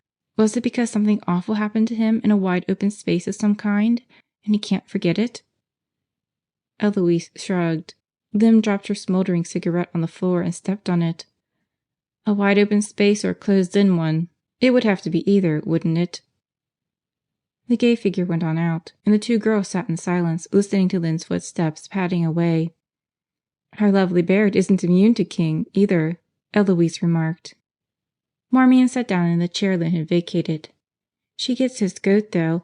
This morning he told her to aspirate Cassie's trachea tube right away, but she didn't do it until after King was gone. He was mad. An attention-getting device. If you can't make him notice you because he likes you, get him mad enough to notice you anyway." "But if she hates him?" "She doesn't. She's just like all the rest of us. She's more than a little bit in love with him." "I'm not," Marmion declared heatedly. The argument was still going on when Blanche wandered in and asked if it was hog or dog. "I haven't had time to find out," said Marmion. "We're just getting down to a definition of love. I say it's nature's clever way of fooling us into carrying on the race." Blanche regarded her with sorrow. "You've never been in love." "Have you?" "Usually. There's different kinds. Take Johnny. I think how nice it would be to have him up here, maybe listening to the gramophone, and him and me laughing and kidding." "Where is Polycarp about this time?" Eloise inquired. "And they'll be more like Johnny. But then there's the other kind. It takes your breath away, like you went outside on a 30 below morning and it hurt to breathe." "And someone has made you feel that way, Blanche?" Marmion asked. The big girl cupped her hands around her elbows and rocked gently. "Sure, the doctor." The knitting fell to Eloise's lap. Blanche ducked her head, hiding her little embarrassed smile, but she continued. "Course he doesn't even know I'm alive. I wouldn't ever get to marry a man like him. The most I'll ever have is a fellow on wages in a runty house with everything shoved under the bed when I get company. But I like work, so I guess I'll make out. I gotta go now. I'm carrying trays." They listened to her steps going away as Lynn's had done. "Ellie? Do you suppose you'll ever look at a man and feel like it hurt to breathe on a cold morning?" "I wish I knew," said Eloise. The storm was already rising in the west when Marmion recollected her duty and hastened down to the laboratory. Sister Judy was not there to note her tardiness. Marmion was just finishing her work when a nurse came in with a tray of bottles. "I had to bring my own, so I picked up Hennessy's too." She was not pretty, and yet the most common description of her was that pretty little Miss Bryan. Her brown hair curled out from under her cap like a baby's under a bonnet, but her forehead showed the cramp of pain and her eyes were squinted against the light. "Headache, Dixie?" Marmion asked. "A brute. What time is it? 6:30? Glory be, it's a long time till 11. "Can't you get somebody to pinch hit for you?" "I suppose Mrs. Hayes would come early if her helpmate isn't plastered. He usually is. What a life, listening to that bum all day and Cassidy all night." "If there's anything I can do, Dixie." "Well, as a matter of fact, there is. Look in on Mrs. Topman. She wants some little errand done. I don't know what, and she won't ask the floor nurse because they're having a battle. I'll have to run now. Hennessy is staying with Cassidy while I'm up here. You can't leave these patients alone at all. Thanks, Marmie, and don't forget." Marmion worked on, completing tasks that could just as well be done tomorrow. She did not want to be idle with a storm coming up. Thunder was her terror, a senseless terror because the lightning never bothered her. The boom and crash of the thunder would be right over her head in the crow's nest. But eventually everything was finished, the sink scrubbed, and every bottle washed. She would bring her reports to the nurses and at the same time do the errand for Mrs. Topman. As she turned out the light, the creeping, growling bear of a storm touched his forepaw to the gulch and began to spit snow. It was nearly 9 on the clock above the chart desk. The floor nurse was not in sight. Marmion set an ink bottle on top of her small sheaf of slips and went on into Mrs. Topman's room. The patient was sitting up in bed reading a newspaper, her pink flannel sleeves rolled up from arms that would have been a handy size for a wrestler. "Oh, it's you, dearie. Come in. You're not going to prick me at this hour of the night, are you? That's good. I was up today, but I says to Doc, 'Don't push me.' I says, 'The only vacations I get are when the stork comes.' You seen the twins?" "Tomorrow I will." "You got to prick 'em?" "Oh, yes, every day." "Well, try not to gash 'em too deep. Look, dearie, would you do me a favor? I won't ask that frizzled up Miss Bacon." "That's what I came for, Mrs. Topman. Miss Bryan." "She's a sweet one, that. You open the middle drawer of the dresser. See, a long white box." "This one? It could be a dozen long-stemmed roses." "No, it's Sister Peter's corset. I guess the bones in the old one were sticking her something awful. This one's got steel ribs, regular girders, awful heavy, but she won't mind. My oldest girl, Melly, was going around to town today, so I had her get it. Sister said to take it good and big, so if she ain't spared to wear it out, Sister Magdalene can take over and be comfortable. I couldn't look forward to a thing like that, myself. Seems like when I buy a new girdle, I kind of take a new lease on life." Marmion pretended to be smoothing the paper on the box, a box too sturdy for roses. "I'll deliver it, safe and sound." "Fine. If you could catch Sister Peter before they go into the great silence for the night. Oh, and tell her Molly'll be glad to change 'em if they ain't big enough." The girl looked back at the kind, florid face framed by the sparse little braids. "I'll tell her," she said. Although the thunder crashed just then, she barely noticed it. Marmion went slowly down the stairs. It would not be easy to reach a sister once the good oak door of the cloister had closed behind her, a door that no layperson ever opened except the repairman thoroughly chaperoned. Down at the bottom of the entrance stairs, the black doors still showed tiny splashes of rain and snow. The wind threw itself about, a pine cone snapped against a pane, one of the old panels rattled as if someone leaned shivering against it. Any minute now, the crawling giant would fling himself into the gulch. The thunder was almost continuous, the lightning flared white on the hillside. With the box under her arm, Marmion glanced up and down the hall. Far off to the right, the cloister door was closed on shadows. To the left were King's office, the diet kitchen, a ward or two, the wing where big Balsam Cassidy was returning to life as boisterously as he had gone about dying. The storm violence outside lent the place coziness. Nothing in the quiet setting to warn of murder. Nothing to tell the girl that this was a chosen hour, that her own safety was to depend upon her turning back up the stairs and forgetting the lab reports in her hand and Mrs. Topman's box under her arm. She hesitated, but only for a second. Then she walked down the dim hall to lay her slips on the chart desk. It was the vague thought that the night supervisor, Sister Ursula, might be in the wing that kept Marmion lingering. That and the fact of the storm being shut away somewhat by the flanking rooms. Waiting, she leaned against the wall. Once, long ago, on this very spot, a miner's wife had tried to kill herself because her man had been blown to bits up in the killjoy. The ghost still lived. When the door at her elbow opened, Marmion was startled. She had heard no voices inside. But now Dr. Hamlin came out. He had been the first doctor to hang out his shingle in the gulch, but he would not remember little Job's daughter. And King with his stethoscope around his neck. Then Miss Hennessy, who was always at loggerheads with everyone but her patients. She was wheeling a stretcher on which a young boy lay, wrapped to the chin. The small procession passed Marmion without notice. When she was asked, later, how long she remained there, she never could tell. She heard the creaky old elevator ascend to the second floor. If the clock struck, the small tinny sound was consumed by the storm. No one else entered or left the hall. She swore to that. No one until Lynn Baird came out of Big Balsam's room. She stood in the wedge of light for a second, looking back at her patient. Then she closed the door and saw Marmion. She approached swiftly. "Do you know where Hennessy is?" "She just took a patient on the stretcher." "Oh, the broken leg. I've got to have Cassidy's medicine. I suppose Dixie didn't think of it with that horrible headache." "You took her place? That's sweet of you, Lynn." "Not particularly. I have nothing to do evenings. Listen, if you stay with Cassidy, I'll run down to the pharmacy myself. King must have put out the medicine, and Dixie forgot. I don't like to leave the patient alone. He's too restless. But I've just cleaned out his tracheotomy, and I'm sure he'll be all right for a few minutes."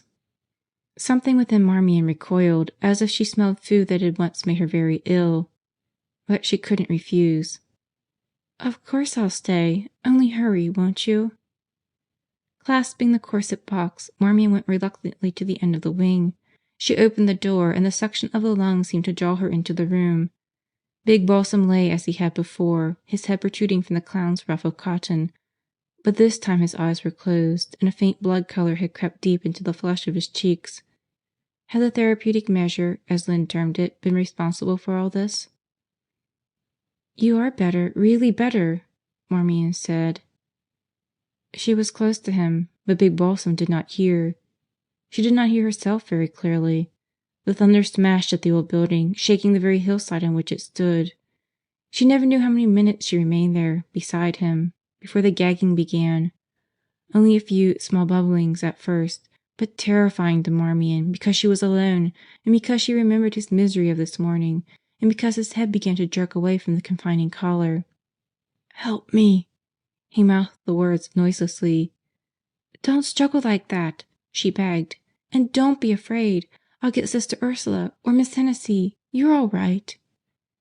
He nodded faintly. She started toward the door, but only a step. Before she could take another, the storm lashed viciously against the windows. The whole Balsam Mountain quaked. And the lights went out. Sudden, complete night fell upon the room, and under the stunning blow of it, Marmion stood motionless. She did not think for that first moment. To fear the crashing thunder, or to wish that the illumination of the lightning might enter the room through the drawn shades. She did not think at all, until she missed the sound of the lung. She moved then, quickly, and came up hard against the cool side of the respirator. The feel of it was the impact of terror. The thing had stopped. Inside it, gagging and choking, Big Balsam lay helpless in the dark. Her panic scattered any coherent reasoning Marmion might have done. Disconnected bits fled through her mind. Cassidy could breathe without the lung. He had done it this morning. But the doctor had been there. The patient was not frightened. There must be a way to work the lung by hand. If only she knew how. If she could find the mechanism in the pitch dark. Marmion's hand slid down to the man's face. "You're all right, Mr. Cassidy. I'll help you. Don't be afraid." She didn't know whether he tried to answer. His efforts to breathe were surely not so vigorous as they had been.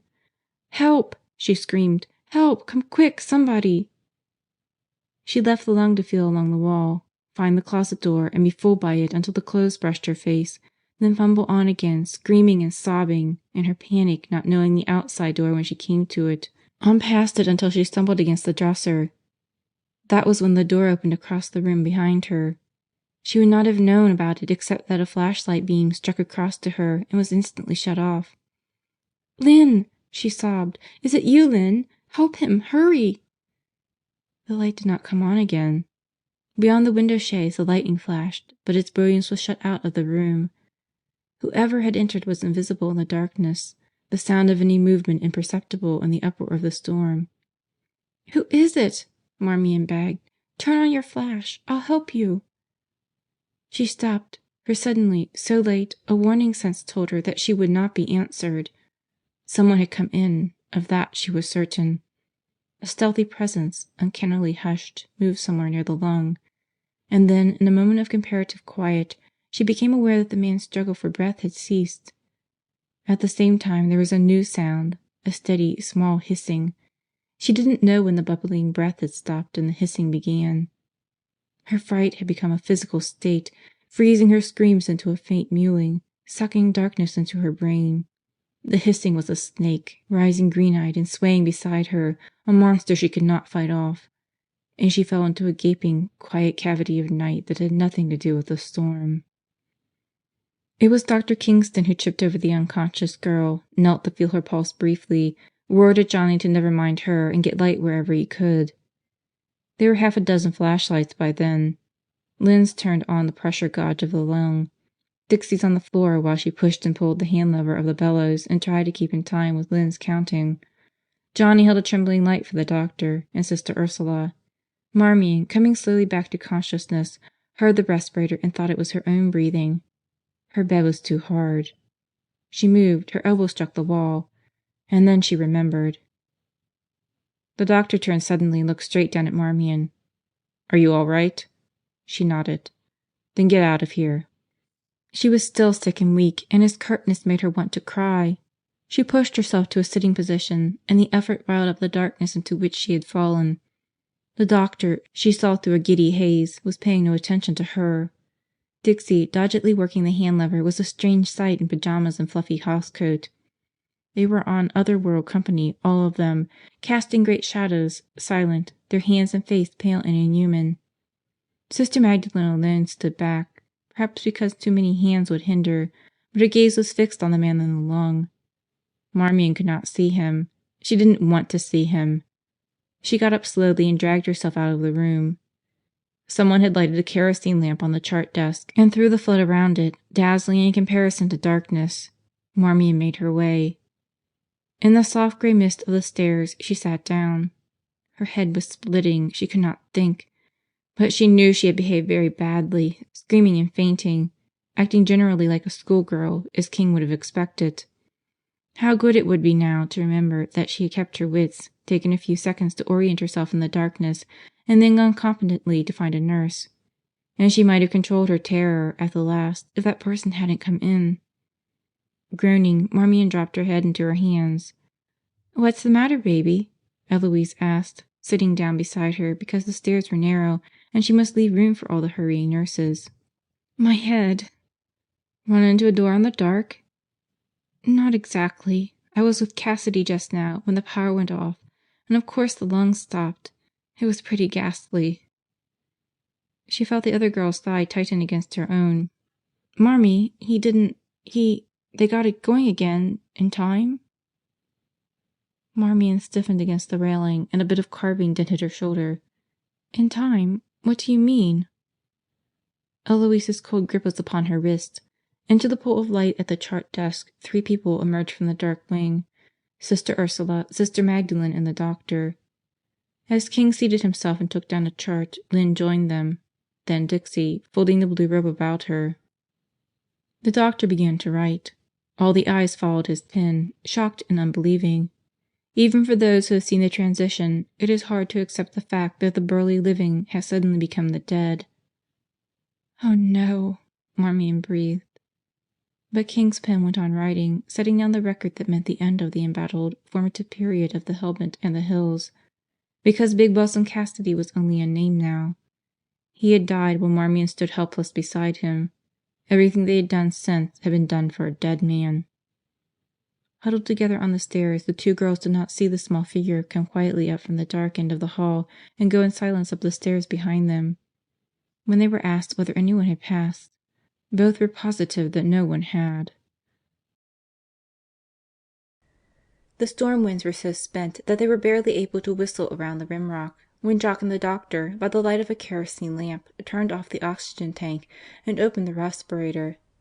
The coroner made his examination of the earthly remains of the great Cassidy. The sheriff thankfully accepted his colleague's opinion that a freak of nature had been the cause of accidental death, and then they had checked, for certainty, with the power company. "Yeah, line's down somewhere," the night foreman's assurance had come over the wire. "Lucky the phones aren't knocked out too, eh? No, the lights are all out on that side of the mountain, Sheriff. Somebody else just called me from down in the gulch. We can't do a thing about it till daylight, but I'll get the boys out just as soon as it's bright enough to see. We've got a small airplane now, flies right over the line. We can locate the breaks fast that way." "Huh? Okay, we'll speed it up." The sheriff was more relieved than he would have cared to admit. Range battles over grazing rights, hot-headed shootings with plenty of witnesses, these had been his career. He was tall and gaunt, with hooked nose and tight mouth, and he had been sheriff for more years than most people remembered. Too old, they said, to have run for office again, but he had gone in as usual on a landslide vote. In the hospital waiting room he sat writing carefully at a table where a kerosene lamp burned. Like the others, Marmion watched the movement of the pencil up to the sheriff's tongue, down to the notebook to write blacker for a few words before fading into gray. He was putting down all the facts that had told him so precisely, adding them up into the sum total of the historic period his own life had spanned. The sheriff did not look up until King and Jock appeared in the open arch of the waiting room. The entrance stairs were a dark well behind the two white figures. All the silent people turned to look with the sheriff, although there would be nothing new to hear. Sister Magdalene and Sister Ursula were deliberately composed, Lynn interested as she would be in a critical operation, Dixie still frowning away her headache, and Marmion benumbed. "Done, boys?" the sheriff asked. King nodded. Everyone moved, relaxing. This was the conclusion of all the horror they had endured. But Marmion leaned forward, her face dark, her eyes nearly black in the lamplight. "I'm to blame, Sheriff. I lost my head completely. If I'd only been calm, run to get someone instead of groping around like that in the dark." Before the sheriff could protest, Lynn replied with the first agitation she had shown. "I know how you feel, Marmion, but if it's anyone's fault, it's mine. I shouldn't have left you with him. I should have waited until Hennessy came back, and then I'd have been there when the power went off." The sheriff turned over his notes. "Just why did you leave, Miss Baird?" Lynn's hesitation was slight, but Marmion caught it. She won't involve Dixie, the girl thought. She's too fair to put the blame on someone else. "I had to have Mr. Cassidy's medicine," Lynn replied. "I didn't think I'd be gone over 2 minutes. The pharmacy is just at the foot of the stairs in the basement." "How did you get the medicine other times?" Jock answered from the archway beside King. "I brought it up, Sheriff. I knew Cassidy's nurses couldn't leave him." "Then how did you happen to slip up tonight?" Sister Magdalene was like a mother coming to the defense of her children. "Miss Bryan had a terrible headache, Sheriff. She must be excused for any oversight. And Jock was not on duty after 7. Also, we had an emergency, a little boy with a broken leg. And then the storm was making the patients." The words trailed away as a scream cut down through the darkness, a high, piercing scream, persisting until the quiet was cut to shreds. At first it seemed only to come out of the night from neither place nor direction. When it gathered identity, it became a woman screaming somewhere on the second floor near the laboratories. The sheriff shot to his feet, rocking the lamp dangerously. Then he was out of the room, sprinting after the doctor, Jock hippity-hopping in their wake, all running up the stairs toward the screaming that had now become a terrified sobbing. There were other sounds in a moment, tumbling down out of the dark, patients awakening to that grotesque weeping and beginning a frightened wailing of their own. Sister Magdalene gave orders hurriedly. "Miss Baird and Dixie, see if Miss Hennessy needs help down here. If she doesn't, come to the second floor and help Miss Baxter." The Sisters were gone, Lynn and Dixie with them, all running to duty that came ahead of their own fears. And Marmion was left alone with hers. Suddenly she was on her feet and running like the others up the stairs. She stumbled on a step and skinned her knee, but nothing stopped her, not the dark lying everywhere between fitful pools of lamp and candlelight, not the fact that every step carried her nearer to the spot where someone still sobbed and moaned. They were over at the stairwell of the Crow's Nest, a group of excited people, and the object of their excitement apparently lay at the foot of the stairs. Marmion caught hold of Dixie, who was running past. "What happened? Who's screaming?" "Eloise. Poor kid. She found her." "Found who?" "Sister Judy." Dr. Kingston was coming toward them carrying a small nun who lay limp against him, one arm dangling like a child's. She was in her good black habit and a fresh white coif, but the coif was not so fresh as it had been. Now there was blood on it. Miss Baxter slipped past King to light the way down the stairs, and the stain on the white glowed bright red. The stairwell was etched in black for a minute, then they were gone. Eloise's crying died away. "Dixie, where did—" Marmion began, but Dixie also had vanished. Down the stairs there was a rustle of a habit, another reflection of light growing from below. The girl peeked over the balustrade. Sister Polycarp, of course, in pursuit of trouble. The nearest door stood open a couple of inches. Marmion pushed it wider, felt it strike an object, pushed harder, and slipped inside. Someone was there, breathing beside her, not in bed as a patient should be, but close in the very back room. A fuzzy thing brushed her elbow. "Mrs. Topman?" A relieved sigh came out of the pitch dark. "And who else in my own room? What on earth is going on here? Who knocked out Sister Judy?" "Knocked her out? Oh, for goodness sake! I never thought of that." "Well, somebody did, heaven knows, prowling around in the dead of night, and her going up the stairs like she belonged up there. What was she doing out of the cloister?" Marmion swayed and caught herself against the door. This was the first of the dizzying dread she would know in the next few days, the foreboding she should have felt in time to turn away from the wing that was so soon to be dashed into darkness. "Mrs. Topman, tell me what you mean." "Nothing. But there's some kind of funny business going on here tonight, and that's no lie. I'm going to get back in bed, honey. If Baxter saw me up like this, she'd have Doc send me home tomorrow. Oh, by the way, you found Sister Peter all right?" "Sister? Oh, the corset. It's safe," Marmion fibbed. What had she done with the box? She had been clasping it when she went into Big Balsam's room because she remembered how it had struck against the door jamb. And then what? She must have dropped it when the lights went out. Unless someone had kicked it out of the way, Sister Peter's corset would still be lying wrapped like a sheaf of roses beside the respirator.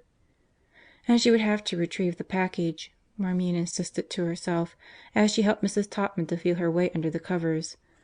Nothing in the world was more horrible than the thought of entering that fearfully empty room again. But whoever picked up the box would open it, naturally, and then there would have to be an explanation. And dear old Sister Peter would be embarrassed to tears at a public display of her underpinning. Mrs. Topman was rambling comfortably on. "Melly wants Rollo and Roscoe, but their dad says it's gotta be something manly. I'm sure glad the others come one at a time, so's we could name 'em. You leaving, dearie? Well, maybe it's better. You sure need your rest." Marmion let herself out into the dark hall. Sister Polycarp was not in sight. She could run down now to the quiet room, ask Miss Hennessy to come with her to find the box. But she didn't. She took a candle from the box on the chart desk, lighted it, and fled up the stairs to the crow's nest. Sister Peter's discomfiture was of small account compared to her own terrors. She was only halfway up when the candle went black out. The diminishing storm still whipped around the building, sifting in at every window, and it was the downdraft from the upper floor that had blown out the candle. But Marmion was not being reasonable. Scraping her shins wickedly, she groped up in the dark, saw a dimness at the far end of the rank of rooms, and ran stumbling toward it. When she came into the little sitting room, she saw what an impression running footsteps in the night can make on frightened people. Eloise in her white uniform, Blanche in a housecoat with her hair in pin curls, Philippa on the edge of the big chair, and Chad asleep in her arms. The three gave the illusion of being huddled together, their pale faces turned to the door. Blanche had picked up one of the gramophone records and was holding it like a missile in her hand. Philippa gave a long sigh. The storm wind rattled the sash as if someone tapped to gain their attention.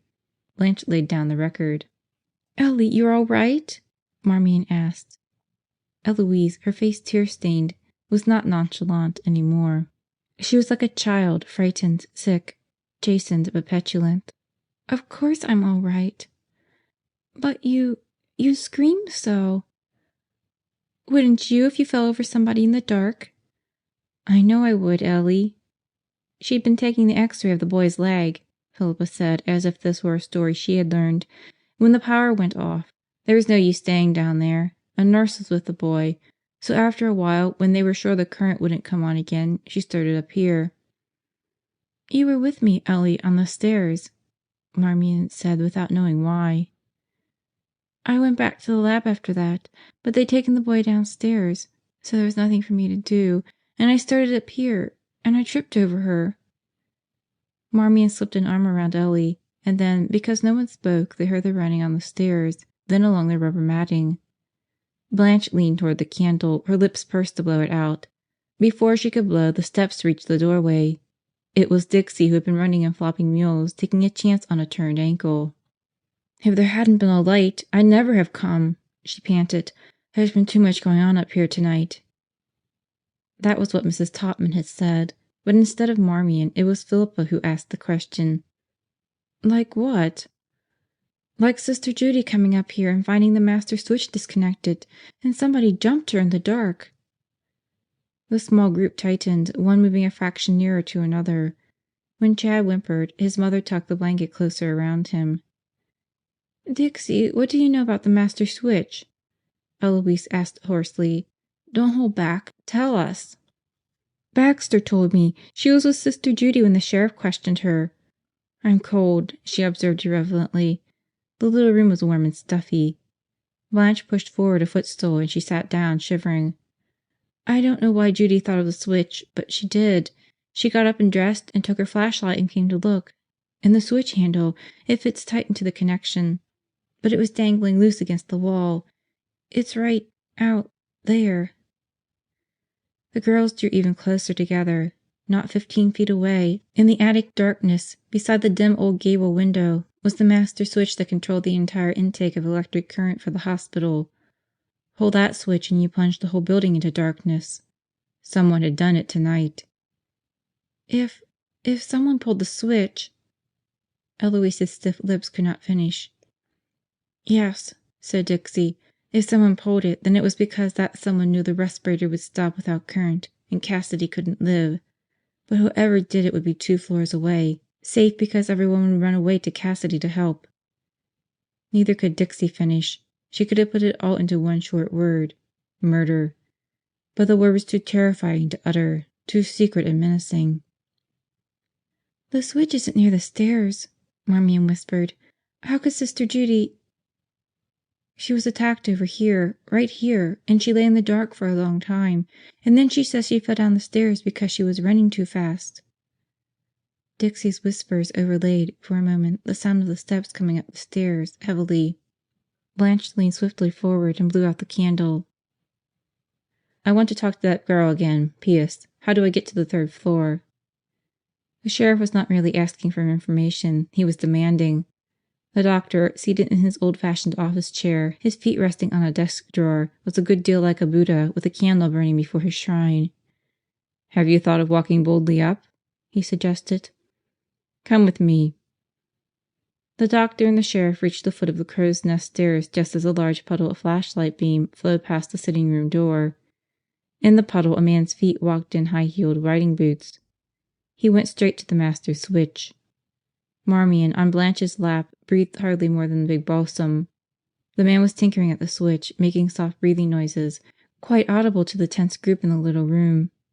And then Sister Polycarp's voice came sharply from just outside the door. "Sir, what are you doing here? We have rules." The man dropped something that clattered. "Gentlemen do not come up here unescorted, sir." The Sister's flashlight snapped on, showing her bristling and outraged. "I'm sorry, ma'am, but somebody's already been up here." "A likely excuse," Sister Polycarp declared, a remark that covered everything she could not hear. "He wiped his fingerprints off on the switch handle, too," the stranger drawled, unperturbed. "A right thorough gent. Hey, that you, Sheriff?" "It's me. No fingerprints, Joe? You're sure?" Sister Polycarp whirled to face the newcomers. Her flash cut across the sitting room, paused, then swooped in to rest upon one girl after another. "In the dark? Have you no candle?" "Light it quick," Eloise whispered. Marmion struck a match. The flaring up of the candle was like the brightness of the sun upon the morning glory horn, the bishop's portrait, the brass center table, and the chair with the leaky arm. Behind the Sister, in the door, were the sheriff and King. "Ah," said the sheriff. He was so close to her good ear that Sister Polycarp could not mistake his satisfaction. She crossed to the love seat, set herself firmly down, slipped her hands up her sleeves, and fastened her gaze upon the 2 men. "Now," she said wordlessly, "badger these young ladies if you dare." "Here, Sheriff," Dixie invited. "I'll sit on the floor." The tall old man folded himself onto the chair. King, impassive in what might have been an amusing situation, lounged in the doorway. "I'm not going to bother you long," the sheriff remarked. He was a tired old friend, come in for a chat, no notebook, no sharpness in his voice or manner. "It just occurred to me that maybe some one of you might have thought over something or other, maybe seen it in a different light. It makes a difference, our accident being murder." He dropped the new name deliberately, yet he watched the flickering of the candle rather than the flicker of possible fear upon a face. "This has been an awful disappointing evening for somebody," he resumed. "We'd pegged it an accident. I'd called the power company, and they'd said the line had blown down. Our disappointed friend couldn't have known the line would blow down, of course, the way it did. He was counting on thinking it was a tree limb fell across the line and grounded the current till the wind threw the limb off again. Happens all the time.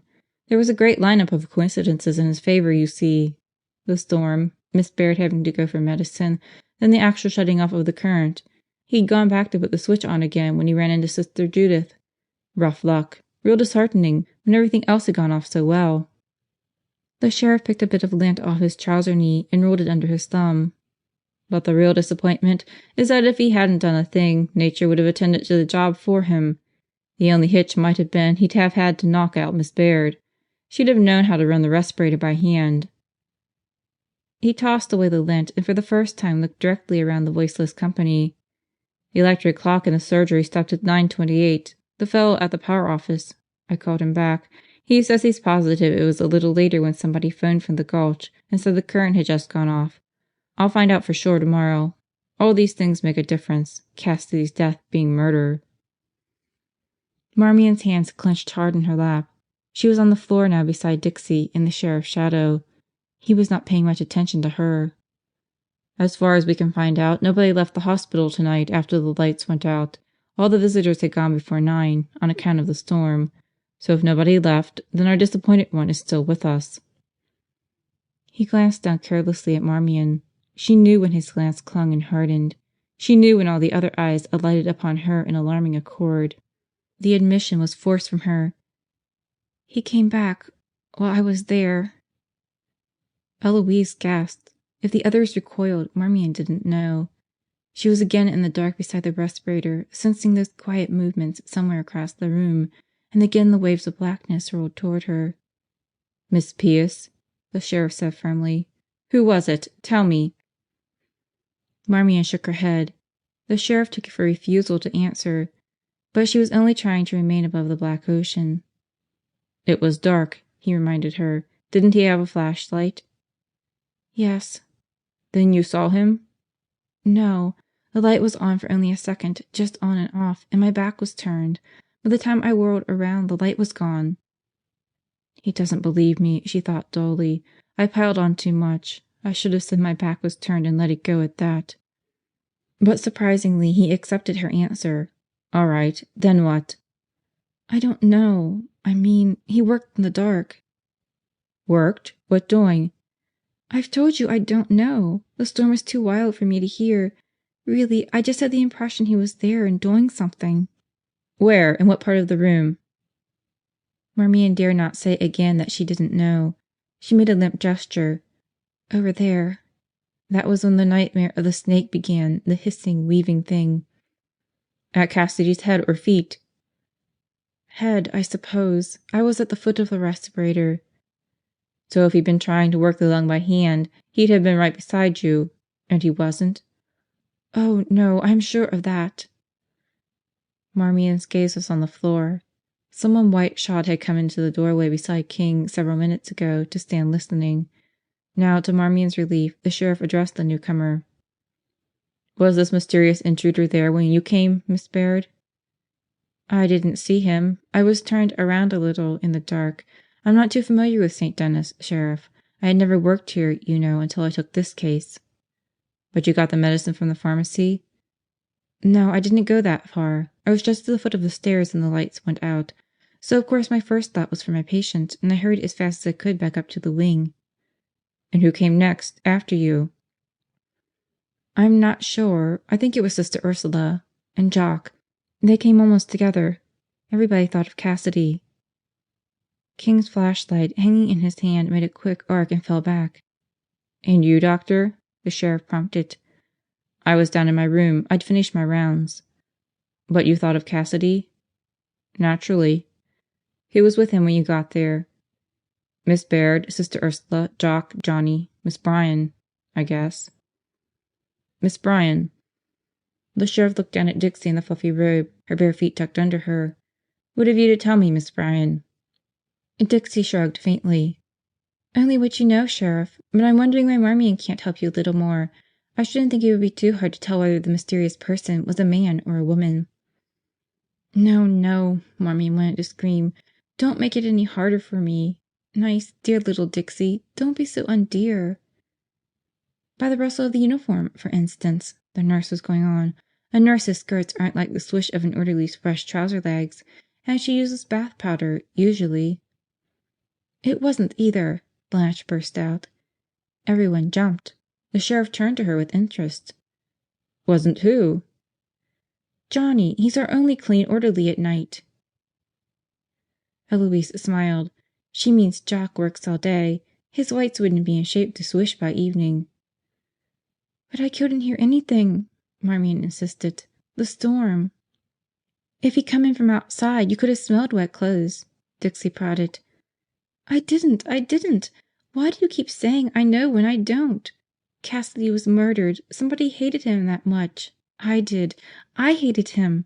But I wouldn't protect his murderer. Sister Polycarp was instantly on her feet. But it was King who knelt beside the hysterical girl, jerked her erect, and slapped her face smartly. Marmion gasped, her fingers going to her stinging cheek. But she was quiet. The only noise was Blanche's frightened whimpering. The sheriff spoke earnestly. Miss Pierce, the person who came into that room had an excellent reason for keeping mum. If he wasn't guilty in some way, he'd have identified himself to me long ago. I think he'd pulled the switch or knew who had. Later he attacked Sister Judith. He's already killed once. The punishment wouldn't be any worse for 2 murders. Don't you see you're asking for trouble? I'm not, Marmion sobbed in a hoarse whisper. I don't know anything. I didn't see. I didn't hear. There was something, if only he would allow her to think. She dared not cry aloud, not with King's big hand opening again. Sister Polycarp intervened. She's been talking enough for tonight, Sheriff. Where are your beds, Miss Campion? In there, Sister, Eloise quavered. Mine has the teddy bear. Chad had awakened and was crying lustily into his mother's shoulder. Blanche on the floor hiccuped without tears, watching King warily. Someone knocked an Uncle Josh record off the table and it rolled out of sight. I'll just get out of here quietly, the sheriff suggested. Sister Polycarp in the bedroom door turned. Not without escort, sir. Miss Baird, see that Miss Pierce gets to bed. Come, sir, and walk slowly. She marched out of the room and down the rubber matting trail, closing doors firmly ahead of the sheriff. She seemed to forget that she was leaving another gentleman, unchaperoned, behind her. But the doctor was not in a mood to linger. Almost on the sheriff's heels, he was down the stairs. Because he remembered his notebook lying on the table by the lamp, the officer returned to the waiting room. Even his pencil still lay where he had dropped it when he heard Eloise scream. But he halted in surprise on the threshold. Sister Magdalene was there, waiting with the patience that goes beyond mere lack of restlessness and becomes a virtue in itself. She stirred when he came in, watched while he picked up the notebook and dropped it into his pocket, then seated himself away from the light. She was thinking of how he had come once before in the middle of the night, and in a storm as vicious as this one, many times, of course, to investigate other accidents, but only the once like that. They had been younger then, both of them. If sorrow was sharper, physical strength had at least been better able to endure shock. 30 years, isn't it, sister? She nodded. Sympathy rather oddly softened the man's weathered face. She was comforted to know he remembered also. 29 last April. It was spring. A spring rain. A spring rain, a freak of nature, the sheriff mused. The horse slipped on the slick mountain trail. I've had it happen to me. But Father Anthony fell harder than I ever did. He raised his head and looked across at her thoughtfully. Those were tough years for the priest, sister. I remember one over in Popple Run about that time. Used to carry a gun when he went out on sick calls at night. A kid jumped him once, just for a joke, and came mighty near to getting shot. I begged Anthony to carry a gun, too. His life meant so much to me, my only brother. The sister paused, and when she resumed, her tone was quick. Anthony's death was an accident, a plunge in the dark from Horse Thief Trail. That ravine was treacherous, everyone said, and he went everywhere on sick calls. Sure, Cardinal's house was no different from any other, only her ladies wore silk and rode through the town in fancy carriages. Sister Magdalene settled back into her chair. She spoke so seldom of Father Anthony. The sheriff mistook her sudden quietness. "Holy smoke, sister, you're ready to fall over. You get along to the cloister, and don't sit down and start thinking again either. You go to bed." The nun smiled, murmuring that she was all right, but letting him persuade her, she said good night and walked slowly to the cloister. How many years had it been since a man had told her what to do, and she had done it? Self-sufficiency with dependence on God, that was what maintained you as head of any convent group. But no matter how well you had mastered the technique of being self-sufficient, let a man give an order and the eternal woman in you obeyed. Even with nuns who had learned the lesson to the point of complacence, Sister Magdalene pondered, the natural impulse to submit would often give them a struggle. For herself, meekness was welcome at the moment. She closed the cloister door behind her. All was peace and quiet. Yet in that peaceful quiet she would find she could not sleep. Marmion had stubbornly refused to take the sedative Lynn said the doctor had left for her. "Later," the girl insisted. "Ellie will be getting ready for bed for a while, and she'll keep me awake. The minute she's ready to hop in, I'll take it." "Well, make it soon or you'll be asleep half the morning," Lynn remarked, and went away. When she was gone, Marmion sat bolt upright in bed. Eloise had not taken off even her uniform. She sat on the floor of her own cot and stared into the candle flame on the dresser, and when Marmion spoke, she jumped. "Ellie, I'm going down there to get it. I just can't let somebody else find it." "Find what?" "Sister Peter's corset." "Sister Pete's what? Honey, you're delirious." Marmion did not want to get the giggle and perhaps go into hysterics again. But the story was funny, as she told it to Eloise. Mrs. Topman's kindness and her own cherishing of the treasure, and the old sister's certain embarrassment if the box were found by, heaven forbid, a man. "Look, I'll go," Eloise said. "I'll get the dram thing, and be done with it. Here's your pill. Down the hatch. That's the girl. Afraid? Why should I be?" "But it's so far down there. And dark. Ellie, let me come."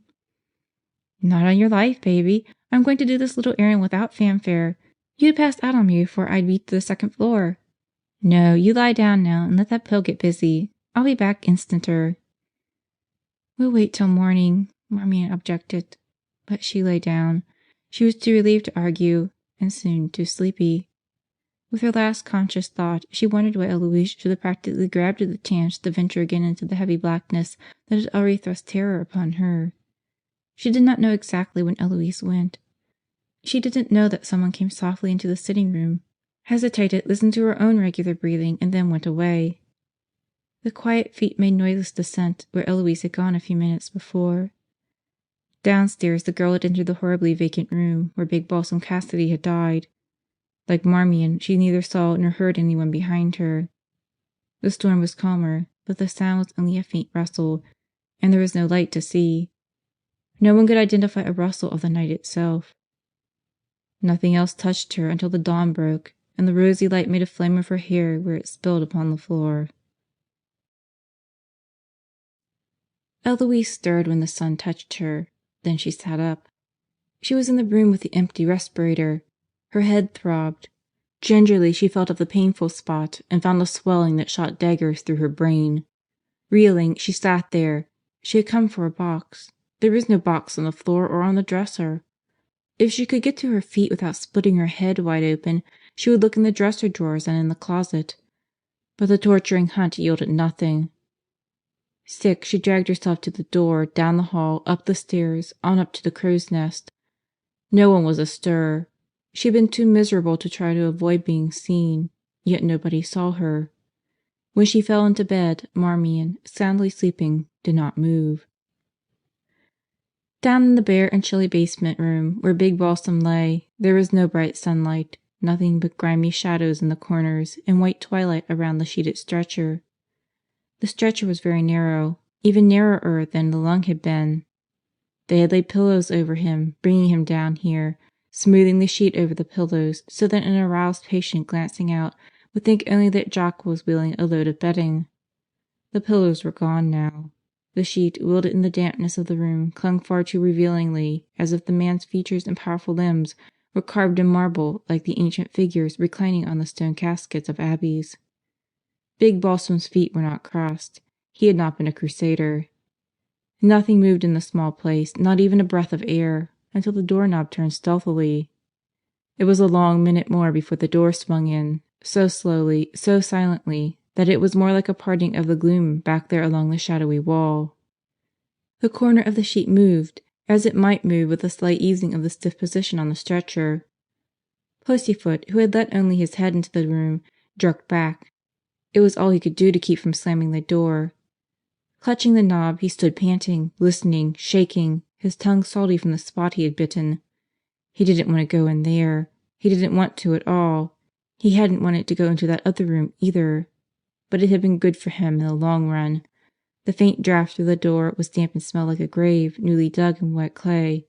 A natural enough phenomenon, since he himself had mopped the room early in the afternoon and left the customary puddles on the cement floor. What was there to be scared of in a place where he had slapped down spiders and slopped around suds only a few hours earlier? It wouldn't be like that other room. Somebody poking in. With a gathering of courage, Pussyfoot pushed the door wide enough to let himself in. He wouldn't shut it after him. Should someone discover him, there was no explanation necessary. Anyone could keep company with the dead, even one who had been quite unwelcome in life. Reluctantly, a step at a time, feeling every grain of cool wet cement under his bare soles, Pussyfoot stole forward. He wished the pillows were still between Big Balsam and the sheet. He wished he had never come in here. But more than anything, he wanted to look once more at Big Balsam. He shifted the box under his arm, the box that looked as if it might contain a dozen long-stemmed roses.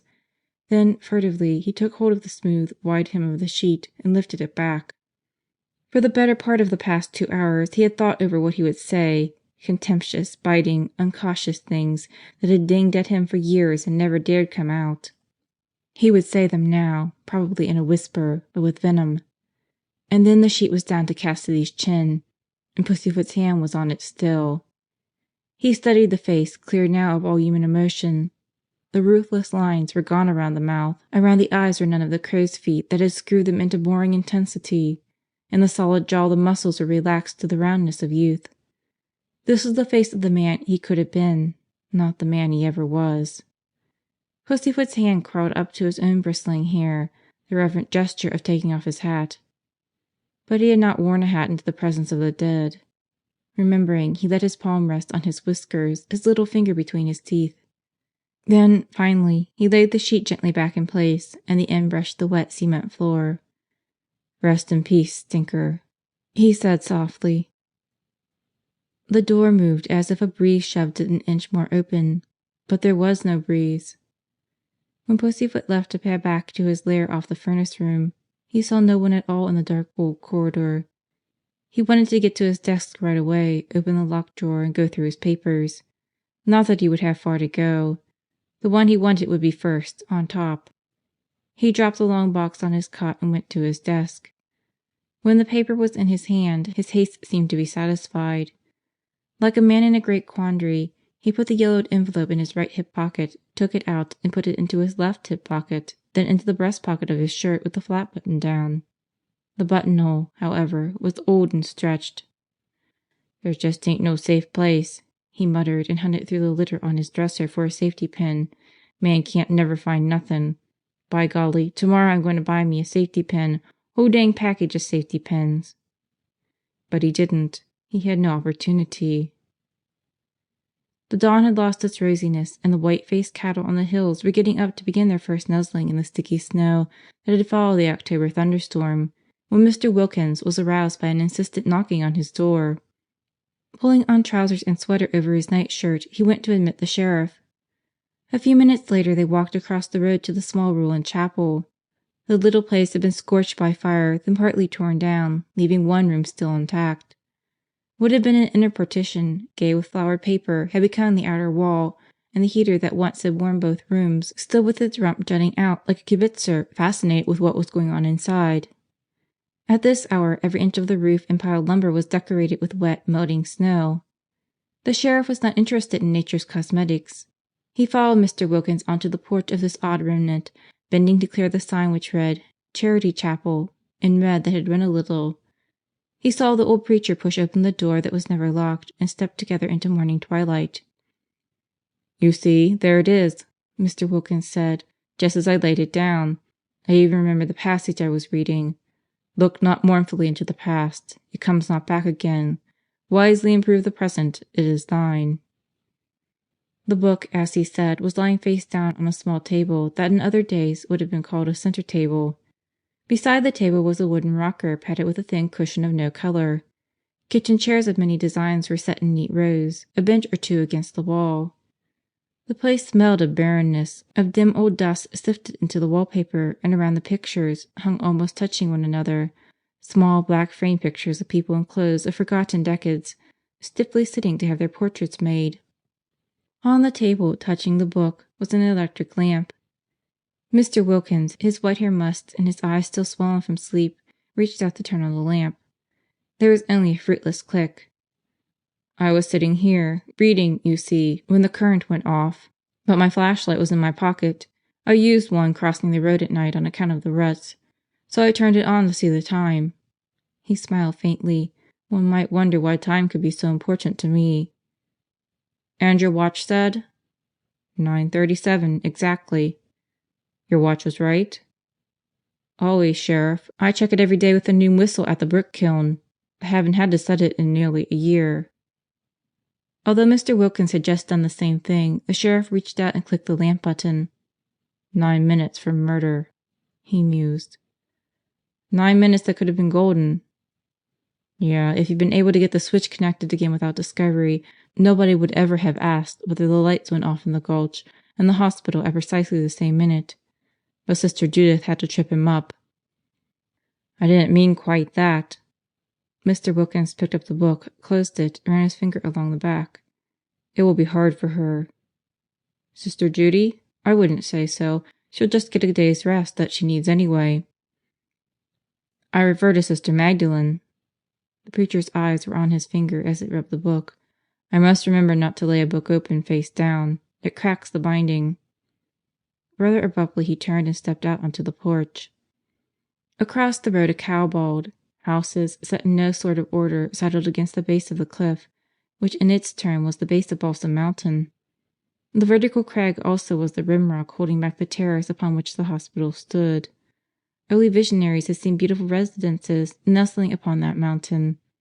Their only error was in mistaking the side of the mountain upon which the nestling would be done. On the far slope, Balsam City had been built. In Gopher Gulch, none but a lumberman's axe had ever been set to the pines. "We all came together," Mr. Wilkins said reminiscently. "Sister Magdalene and Mr. Cassidy and I. And of course, Cardinal." "Of course?" "From Big Balsam's viewpoint. But in her own right, also, she was noteworthy. You remember her?" The sheriff had forgotten how Cassidy's name had been linked with Cardinal's. Not that it mattered now. For an instant, standing in the bright sunshine, feeling the natural lift of the clean, tangy air, he wondered whether, after all, it was so imperative that he stir the decay of the past, find what had come out of that rottenness to kill the man. That the thing stemmed from the past he was certain. Who would be moved to unpremeditated murder by the sight of a man struggling for life in a respirator? No, it had been planned, brooded over. "Look not into the past, it comes not back again." Something like that, Mr. Wilkins had read in his book. But when the past lashed out in murder, when the law was your business. "The most beautiful woman I ever saw." "Cardinal?" The sheriff caught up a phrase of the old man's recollection. "Yes, she had magnificent red hair. I think it was from the hair that she took her name, Cardinal Red. None of those women ever used their right names. Remember her place, Sheriff, up Horse Thief Trail?" The sheriff brought up the detail that lingered in his wife's hearsay memory of Cardinal. Yellow taffeted curtains. The curtains had hung to the floor, the envy of every woman who wore calico and hung scrim over her windows. But the envy had died when Cardinal's blood stained the hem of one curtain a thick and ugly brown. "There was another facet to the Cardinal's story," the sheriff remarked. "Father Anthony, Sister Magdalene's brother." "Anthony Dumont?" "He brought the last sacraments of his church to a girl dying in Cardinal's house. But when he reached the house, there was no dying girl, and no one would admit to having called him. Strange that on his return from a bogus call, his horse should slip, and they would tumble together down that vertical madness." The sheriff, remembering how he had been obliged to go to Sister Magdalene and tell her of the accident, did not at once comprehend the meaning of a small orange point that flashed suddenly on in a house across the road. "By jolly, they fixed the power! The boys sure didn't waste any time. You keep in mind what you've told me this morning, Reverend. There'll be an inquest and you'll be called on to testify." Mr. Wilkins appeared to be slightly puzzled, and the sheriff added, as he started toward his car, "The lamp going out, you know. Looking at your watch." "Oh, to be sure," the preacher assented. The sheriff, maneuvering the car into a turn, speculated briefly upon the capacity of death to nibble away whatever secure foundation a being had managed to build under himself. Mr. Wilkins seemed to have no safety but his faith this morning. Sister Magdalene last night had been the same. Even the sheriff's faith, a practical one based on the eventual triumph of the law, was quailing before the fact that Big Balsam Cassidy had always been his own law, and the mystery of his death might never yield to another. He drove as slowly as his conscience would allow him around the mountain and up to the hospital. Gus only had climbed the long hill an hour after dawn and taken Big Balsam away, but no hearse could hold the thing that seemed to have wings, that hung in every corner, crouched just outside of every door, flitted behind everyone who walked alone through a deserted passage. Marmion, working in the laboratory, desperately trying to keep her mind away from what Eloise had told her this morning, tried to dwell on the story of Sister Judy's adventure that was going the rounds. It was a fantastic story. Sister had gone to the crow's nest for some reason as yet unexplained and straight to the master switch. She had had an instant to see that the switch was loose. Then he had come up behind her unheard. He could see her plainly because she was standing against the aura of her flashlight. He caught her veil and wound it firmly around her face, then laid her carefully down on the floor.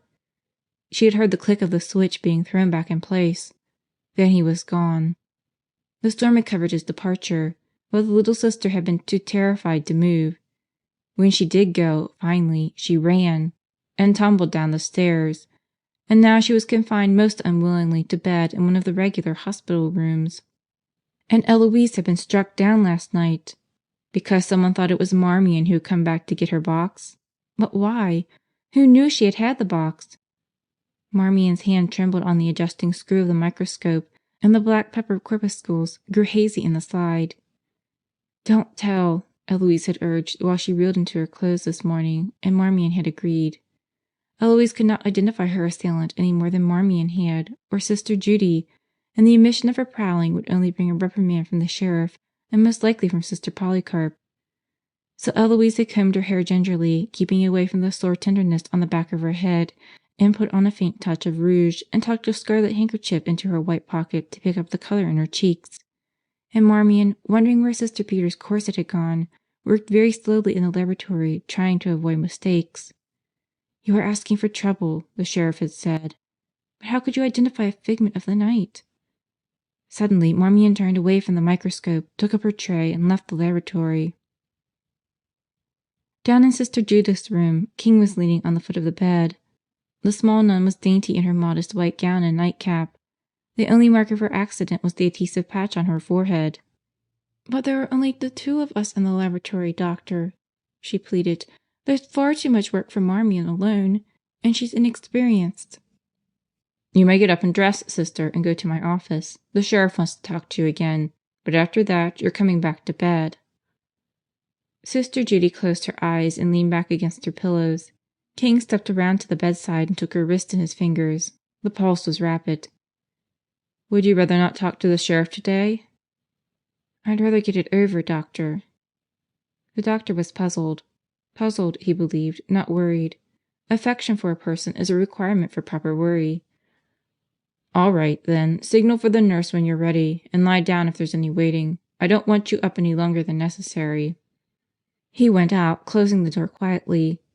The convent was a humility mill, he told himself, grinding down every individual trait until all that was left was a pious one-track seal. At intervals the track swung around to him, and he would find on his desk various books and pamphlets, which he dropped into his wastebasket without reading, all but the ones he knew belonged to Sister Judy. These he unobtrusively returned to the laboratory. He never tried to explain why he should boil with rebellion over ties that did not bind him, and rules that did not govern his own life. When Sister Magdalene entered the room, King had just left. Sister Judy was combing her hair. It was gray hair, wiry and curly and very short. She stood to the side of the dresser so she did not see herself in the mirror. A sister must guard against vanity. But she saw Sister Magdalene, who had come with a clean coif. Sister Judy bound the headband tight around her forehead and pinned it. Then the soft folds of white went around her neck and up under her chin to be pinned on top of her head. The veil was laid on last and pinned, the same veil that had been so smothering a blindfold last night. She turned then to the Superior, her eyes submissively on the floor. Together the two walked to the waiting room the sheriff was again using as an office.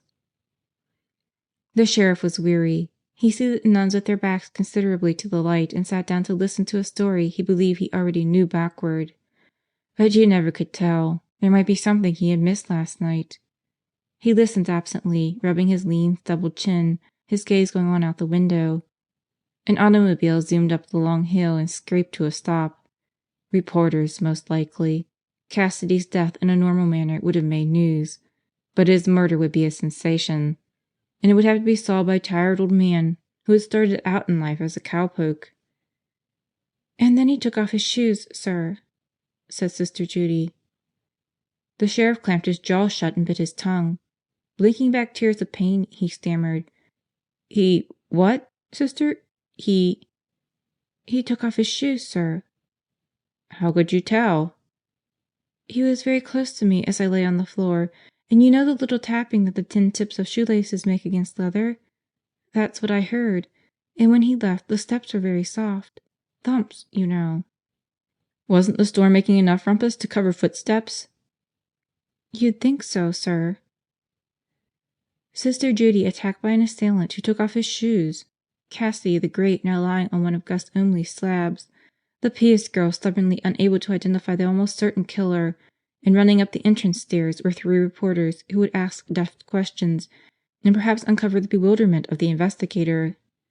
Helpless, that was the only adjective the sheriff could apply to himself at the moment. "Reporters. I'll see 'em, Sister Magdalene. They don't need to bother you." But Marmion Pius, leaving the first floor, was meeting the 3 gentlemen head on in the hall. They had just come up the entrance stairs. One was very tall and thin and blonde, one was short and ruddy, the third mildly nothing but middle-aged. The ruddy one spoke. "Good morning, miss. I'm Williams of the Atlas Syndicate. Quite a racy incident here last night, eh? Oh, this is Jensen, Royal Press." He indicated the middle-aged man. The tall, thin youth evidently did not rate an introduction. "We'd liken you an interest angle. Excuse me, but haven't we met somewhere?" "I shouldn't wonder," said Marmion. "I run across all sorts of queer things under the microscope." Mr. Williams had the grace to smile. "Well, all right, but how about a few impressions? Front page?" He stopped as if his tongue stuck to the roof of his mouth. Marmion knew why. She had heard the rustle of a habit behind her. She stepped slightly aside and mused at the young man's discomfiture. Sister Magdalene, her hands up her sleeve, was the very personification of dignity. "You are newspaper reporters, gentlemen?" The middle-aged man made the gentle reply one would expect from him. "We have been sent by our respective editors to cover a story, sister. Mr. Cassidy's passing is of national interest." "I understand, sir," the sister answered with corresponding mildness.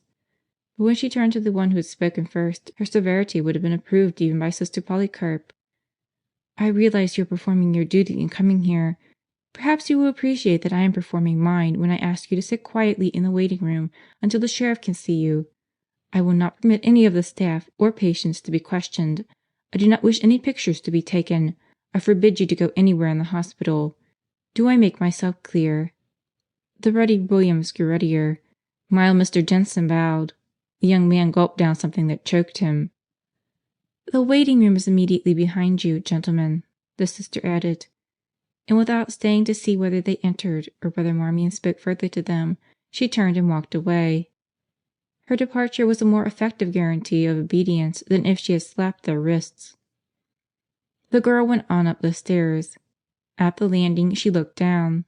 The tall, nameless young man was watching her with transparent appeal, and not all of the appeal was for a story. A warm, pleasant sensation tingled through her, quite the opposite of feeling your lungs scorched with cold on a winter day. What an odd thing to remember. The shadows were long in the gulches when the sheriff drove up the hospital road with Coffer Daniels. Daniels was not the one to trip breezily around the country attending to his law practice. He never had been known to visit any client, except one. And that one was now being embalmed. The sheriff, however, had been curt, and when Daniels finally had been convinced that if he wanted to be included in the proceedings, he would have to go where those proceedings would take place, he went. Sister Magdalen's worn, muslin-curtained office was not a sumptuous setting.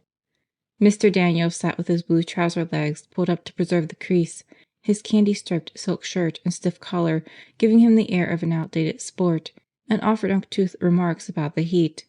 The sheriff's forehead was beaded. Mr. Daniels was not. Sister Magdalen, on the far side of her veined old desk, waited patiently for the lawyer to come to the point. The sheriff was not so patient. "Suppose you get out the will, Daniels." The sister became mildly attentive. Whose will? She glanced at the sheriff and saw that he was more excited than in the days when he had ridden a bucking bronco at a rodeo and been pitched into the stands. Coffer Daniels opened his briefcase and took out the one document it contained, typed sheets clipped to a backing of pale blue. "Because of the peculiar circumstances of Mr. Cassidy's death, the sheriff ordered the will to be opened immediately." "A question of motive." The sheriff hooked an elbow over the back of his chair. "That is, I hoped to find a motive. As it is. Go on, Daniels." The lawyer cleared his throat blandly. "This is a testimonial, one might say, to the truth that the greatest of virtues is charity, and, at times, I might add, the most surprising." His eyes sped over the typed lines he had found so obnoxiously hard to believe an hour or so ago. "To put it briefly, Sister, this is the last will and testament of Michael James Cassidy. In it he makes disposition of his very considerable worldly goods. And you, Sister Magdalen," he paused, enjoying this moment, which was all he would get out of the amazing document, "you, Sister, are almost the sole inheritor." The sister's reaction was disappointing, because there was none. No delighted exclamations, no joyful disbelief. Nothing. Because it was 34 hours since she had slept, and because there was no precedent for Mr. Cassidy's benevolence, she sat in a daze and stared at the lawyer and wondered what, exactly, he had said. Mr. Daniels seemed to understand. "You are practically the sole inheritor. The other bequests are of small importance." When he paused, the nun said, "It was very kind of Mr. Cassidy to leave a legacy to St. Denis of the Hills. I cannot own property personally. The hospital is greatly in need of funds. Reverend Mother will be most grateful." She knew it was inadequate thanks. Except for the mention of Reverend Mother, she had often thanked a farmer in the same tone for a load of rutabagas or a side of beef. The lawyer's smile was ingratiating. In that moment he was nearer to liking Sister Magdalen than in all the years he had never been called upon to do business with her. He hated brilliant women.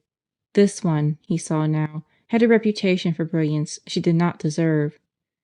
"You have inherited a large fortune, madam, very large. Its administration will be a responsibility, but one Mr. Cassidy, and I myself, if I may say so, are happy to put in your hands."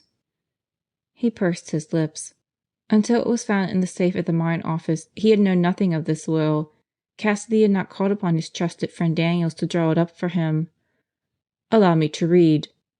In consideration of my long felt desire to render assistance to the hospital known as St. Denis of the Hills, I hereby give, devise, and bequeath to this organization all the rest, residue, and remainder of my estate of which I may die possessed, or to which I may at the time of my death be in any way entitled, the estate to be administered under the personal direction of Sister Mary Magdalen Dumont.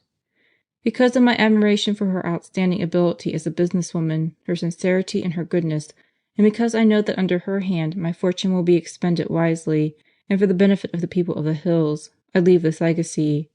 I ask that she, in her Christian charity, pray for me." Pray for me. Out of the well-turned phrases, Sister Magdalen caught the familiar entreaty. Big Balsam had seldom taken the name of his Maker except in profanity. Now he was putting forth the handmaiden to speak for him. She could understand that. Prayers so practical, so precise and simple. But the money, that was different.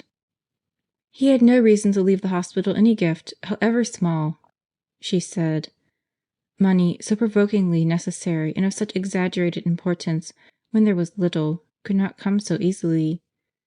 "But it is not small, madam," Mr. Daniels protested.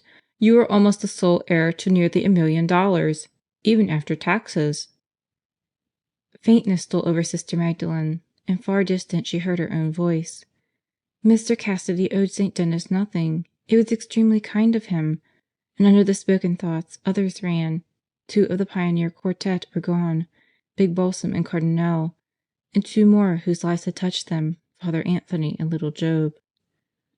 Anthony's connection had been so short, hardly more than a determination to fight the great Cassidy, and it had died with him. Only one tie had bound together that small divergent group, the fact that they had come west at one time. Now there were only Mr. Wilkins, peacefully amounting to nothing as far as the world could see, and herself. Little Job's daughter, Marmion Pierce, did he leave her a bequest, perhaps? The sister asked. Mr. Daniels pretended to search the pages, a superfluous pretense, because every disgusting word was burned into his brain. "No, no, it seems Miss Pierce is not mentioned. Well," he flipped the document back into the briefcase and arose. "May I be the first to congratulate you on your good fortune? And also, may I offer my personal interest as well as my professional services? I shall save you every unnecessary concern, dear sister, of that you may be certain. Yes, well, I'll enter the will for probate as soon as possible. Let us not postpone the enjoyment of our blessings, sister?" He could have been reciting The Village Blacksmith, so far as Sister Magdalen comprehended. Words fell upon her ears, a hand clasped hers. She walked with the 2 men to the office door. She would have to be alone soon. They left her, but in a moment the sheriff, having shed Daniels, was back. "Sister, I don't quite know how to congratulate you. I had some nice remarks all roped, but I can't get my tongue around 'em." He grinned. "This business has sure throwed Daniels." The sister nodded. "We don't understand his charity, which only proves how little we understood the man."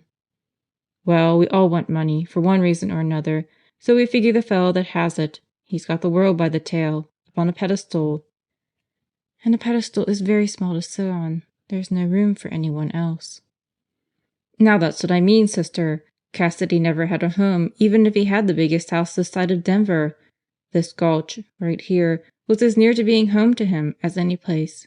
I expect that's why he did it." "Why he did what, Sheriff?" "But the clause in his will that Daniels didn't read you. It said he's to be buried in the old cemetery here in the gulch, and his funeral's to take place in Charity Chapel." A few minutes later Sister Magdalen climbed the path to the hospital chapel. The day was cloudy and still. The backfiring of the sheriff's car going down the steep road shot holes in the quiet. At the chapel door she paused. The hospital cut off her view of the gulch, but the broad old hillside was there opposite, faintly dented by the prospect holes that had named Gopher Gulch. At its base a small section of Little Balsam Creek shambled along, black between black meadows of overflow mud, all refuse from the Hellbent Mills, where the gold was taken from the slime, the gold that was to be hers now. She remained a long time in the chapel, having spoken to no one of the great good fortune that had come to St. Denis. And yet, before she was far into her thanksgiving, the news had traveled. The boiler room was a vantage point for Pussyfoot Rayburn. Not only was it directly around the corner from the pharmacy, where almost every nurse could be seen at some time of the day, but its shoulder-high windows looked out upon the front drive.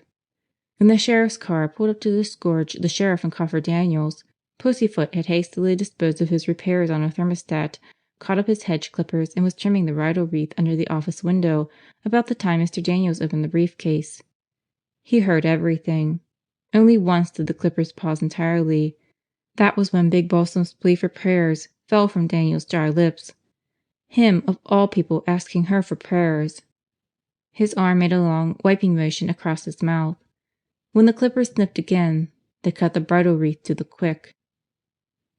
A bit of news to Pussyfoot was of only half value until he could recount it. Sometimes you had to pick your hero with discrimination in order to get the most out of your big man moment, But not so with the tidings he carried now. Anyone would marvel. Dropping the clippers barely inside the boiler room, he started for the stairs and met Jock Turner coming out of the pharmacy. "Hey, Turner, hold up a minute." Jock stopped. In his hand, a bottle of medicine glowed jewel pink. "Sheriff just left, Turner. That trick lawyer from the Hellbent. He was here, too." "What for? Do they know who killed Cassidy?" "Sat quite a spell. I just happened to be attending to my own business outside the window." Jock lurched forward on his bad leg, and somehow the bottle of medicine slipped to the cement floor. He didn't even glance down at the pink splash on his white shoe. "Answer me." "Listen, they ain't found who done the guy in, but they know who profits by it." "Who?" $1,000,000, too." "Who?" "Sister Magdalene."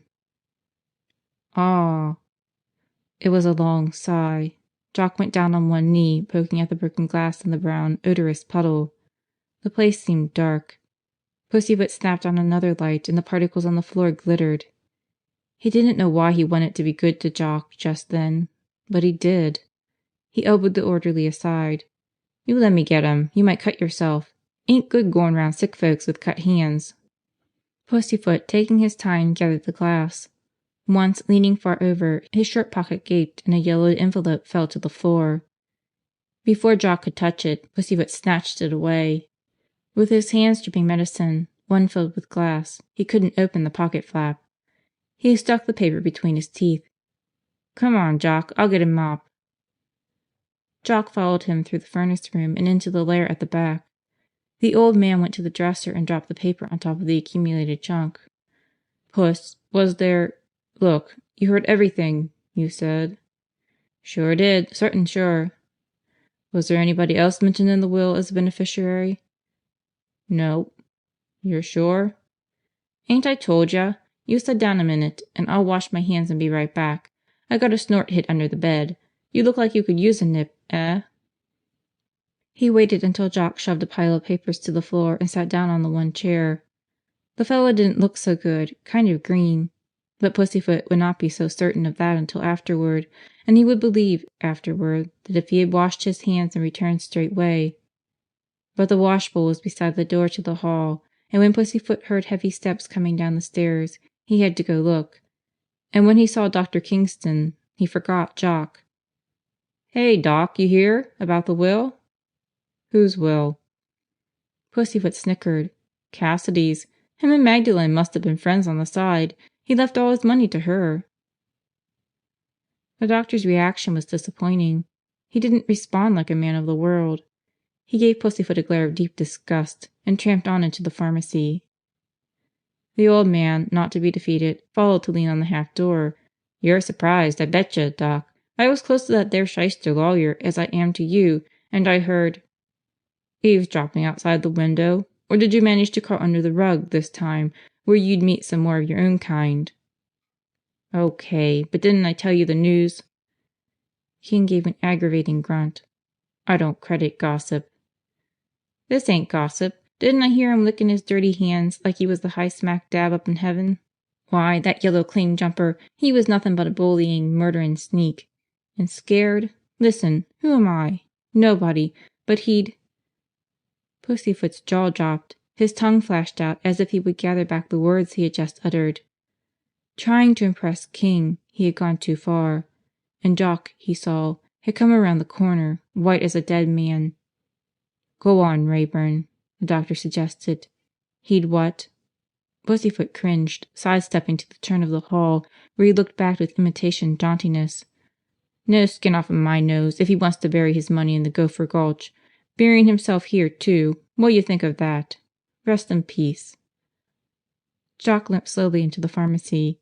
He and King shared a silence that somehow impressed them both as irresolute.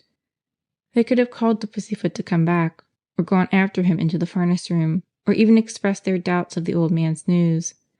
But they folded their arms on the workbench, and between them lay an invisible thing neither would touch. "It's true, I guess," King said finally. "I guess so." "Hearty rejoicing. Congratulations." "Hip hip hooray." Jock's tone was as dull as King's. "Sorry, I smashed Finnegan's medicine." Doesn't matter. I'll put up another bottle." Finnegan was late in getting his medicine, but only Finnegan attached any importance to that. Within a quarter of an hour the news of Cassidy's generosity had swept through the hospital, and the wondrous delight of it occupied every tongue and mind. Why? Everyone asked. Why did he do it? Because he had no family, no one near or dear? Asking, they glanced at Marmion, if she happened to be within view. After all, she was nearest to the lonely man, daughter of his only friend. But no one asked her directly. She kept away from those curious glances whenever she could, working quickly in the laboratory to finish her work, and Sister Judas.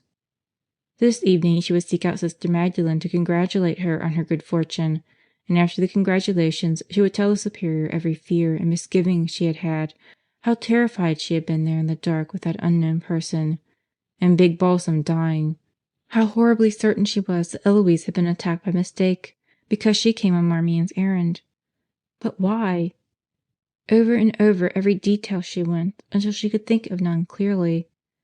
Then she would glance at the clock and remind herself that she must not look forward to all the hours of the night ahead, but rather back to the night and day she had lived through, an infinitely longer time. Between supper and prayers, that was the most leisurely interval for Sister Magdalene. That's when I'll try to catch her, Marmion decided. She was in the sitting room in the crow's nest, killing time by pretending to write a letter to Aunt Dorothy, when Lynn strolled in and dropped into the chair with a leaky arm. "I think it's the least we can do for her," she remarked. "Do what for who?" Marmion asked idly. "Carve out Magdalene on Mount Rushmore, the fifth great stone face.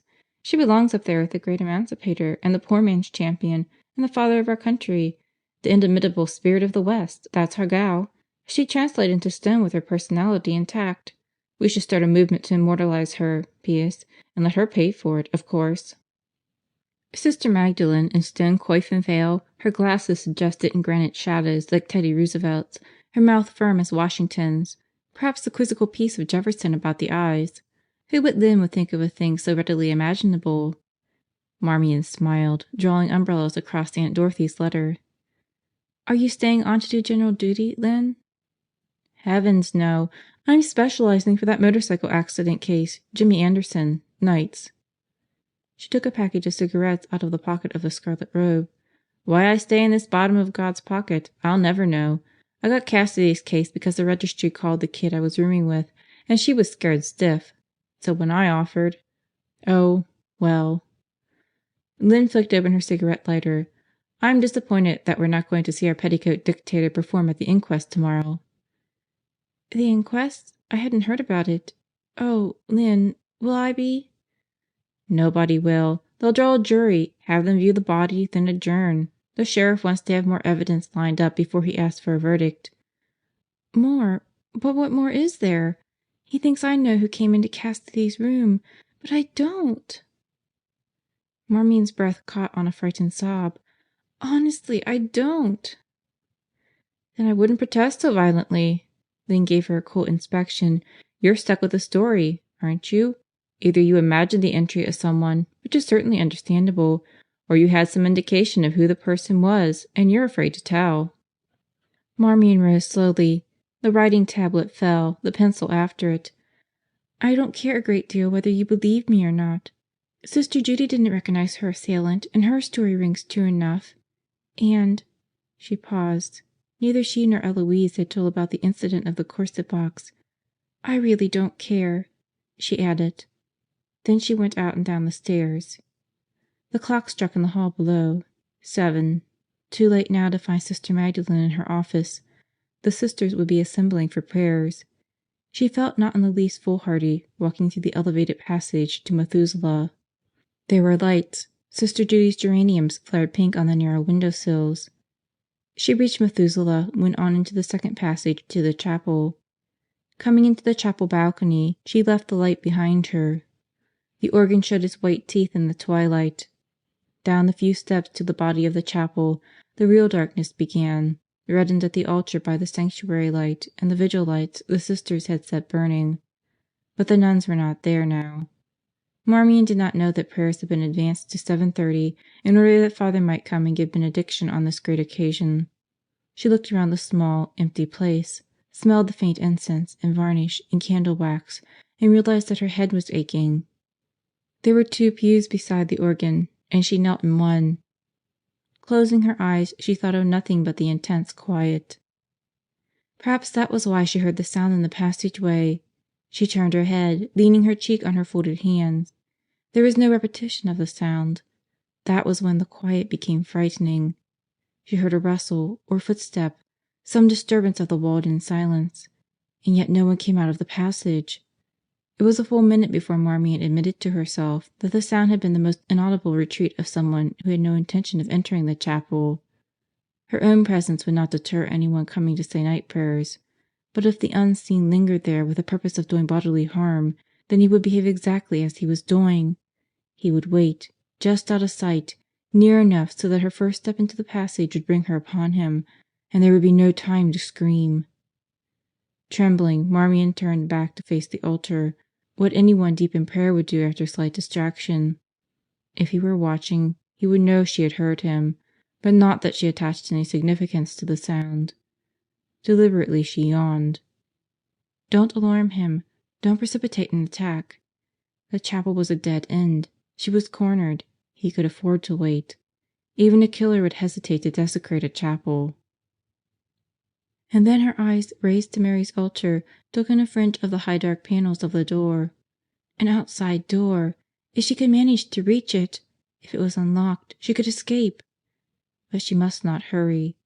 When finally she stood up, she walked without haste down the steps. He would think, she hoped, that she was about to start around the stations.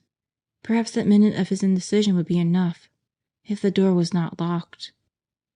She came to the door and laid her hand quickly on the latch, and pressed. In the same moment she heard running feet start across the balcony. Sister Magdalene met Mr. Wilkins in the main corridor. He was breathless because he had taken the hill too fast. By the time he reached the top of the stairs he was puffing. He spoke with many hesitations as if he were lost in thought, the hesitations giving him time to get his breath. Sister Magdalene, he felt confident, did not notice. She showed her age tonight, dazed still from the impact of good fortune. "I didn't think he'd come back from the dead to jeer at me in my poor chapel," he said. "The sheriff explained nothing except that the funeral was Mr. Cassidy's wish. A telephone conversation so terse, without body or soul. But your great news, Maggie, it rang true, even over the wire." Sister Magdalene smiled. She had just climbed the basement stairs and was short of breath, but she believed she disguised it too well for Mr. Wilkins to notice. He was looking every day of his years tonight. Together the 2 friends walked to the sun porch, each thoughtful of the other's decrepitude. The sun porch windows were gay with Sister Judy's African violets. Beyond the building the lawn made a short sweep to the rimrock. Then the cliff fell away to the gulch, where the ghost town was hidden. From the windows there was only a long vista of pleated hills, invisible now in the night. "From almost anyone's point of view, I haven't been a success, Maggie," the old man said, deeply troubled. "In the beginning, I believed as you did that the city would be built on this side of the mountain. It was logical. The stage road followed this canyon. It seemed probable that the railroad would do the same. Oh, well, my small chapel was to be only a sort of semicolon between my open-air preaching on the hillside and the fine new church the people would surely desire. In a place where God walks as he does here, they would want to give him shelter. I suppose it's been my fault. If I had pushed them into building a church here before the new cornerstones were laid in Balsam City, they would have stayed with me. The debt would have obligated them, if nothing else." "You don't mean that, Hal. You're only borrowing gall and wormwood. You've never brewed bitterness for yourself." Mr. Wilkins gave a sigh that gently tipped a violet. "Forgive me, Maggie. In my Father's house are many mansions. Perhaps Charity Chapel qualifies as the woodshed." The sister chuckled, and he turned to look straight at her for the first time. His plump cheeks were still pale, but his eyes had regained their old tranquillity. "I feel better, having told you this. I slap out because I don't like Cassidy's post-mortem joke. When my little chapel was partly burned last winter, there was no money either to tear it down or to rebuild it, although my faithful miners made much ado about it. By next summer, I believe, we'll be at work, but in the meantime, I preach and we pray with the same spirituality. I don't care for Cassidy's joke." Sister Magdalene let him finish, even allowed a short pause. "I saw it as you do, at first, Hal," she said slowly. "A dramatic effect in keeping with the grand charity of leaving his money to the hospital. But since we don't understand his charity, how can we understand his desire for a simple funeral? It could be sincere. This softness, this loneliness, might have been at the root of all his bluster. Perhaps there was something in his life we know nothing about, some hurt that made him cover up any human longing that might have led him toward people. He could have been ashamed to reach out. Now, of course, no one will ever know why, so he can allow himself what he really longed for in life, a gesture of friendship." "He couldn't buy it, Maggie." "He didn't try. He left you nothing in his will. You'll be given a generous stipend, of course, for the funeral, but nothing more." The old man sighed again. "How you have relieved me. I couldn't disregard the wish of the dead, but now I have no desire to. Yes, you have given me reassurance." But he didn't turn to go. There was something else heavy on his mind. He was frowning, his hat nervously slapping his knee, his eyes again on the pleated hills. "Mrs. Burkish is having a bad attack of arthritis," he said at last. The sister could have chuckled aloud. She let her coif hide a smile. "Bring it to us, Al." The hat stopped slapping. "I wouldn't dream of asking you, Maggie, but I have only the one good shirt, you see, and I can't ask Mrs. Burkish to do it up, and there isn't time to send it to a laundry in town. The sheriff called me so late, and the funeral is to be the day after tomorrow, I thought I might wear it again. It's plenty clean for a small wedding or a christening, but for this—" "If we were to have the funeral in our chapel, we would wash and clean the vestments," Sister Magdalene said, relieving him of his explanation. "The good shirt is your vestment. Could you bring it up in the morning?" They shook hands, smiling. Mr. Wilkins nodded. "My prayers have been answered. I don't mean the shirt. I prayed very hard for some great opportunity to come to you. I didn't dream of Cassidy. Who would?" As the preacher and his old friend were shaking hands, Marmion was yanking frantically at the chapel door, and Pussyfoot was making the discovery that his envelope was gone. He couldn't believe it. He had laid the paper on the dresser right here, on top of everything else. There was no possibility of its being lost. His heart was thumping as hard as Marmion's when he began to scrabble through the newspapers, cards, strings, old envelopes, the accumulated trash he was always salvaging from the wastebaskets. Pussyfoot had the soul of a scavenger. That was why he picked up the long box when he scuffed against it in the dark room. He had hidden it away because it had a right smart dent in it. But the box didn't matter now. It was the paper he must find. It couldn't be gone. He started through his pockets, even though he knew he hadn't absently stuck it back in. He had held it in his teeth, bringing it in here. That was when he remembered. Jock had been with him. He had offered Jock a snort. Then he had gone out to wash the medicine off his hands, and he had heard King. And Jock had come out of the furnace room, looking like the ghost of a ghost. And the envelope was gone. Standing in the middle of the room like a scarecrow, with limp pockets all turned out, Pussyfoot gaped at nothing. Turner, the stinking thief, he had taken the paper. And he'd known what it meant, too.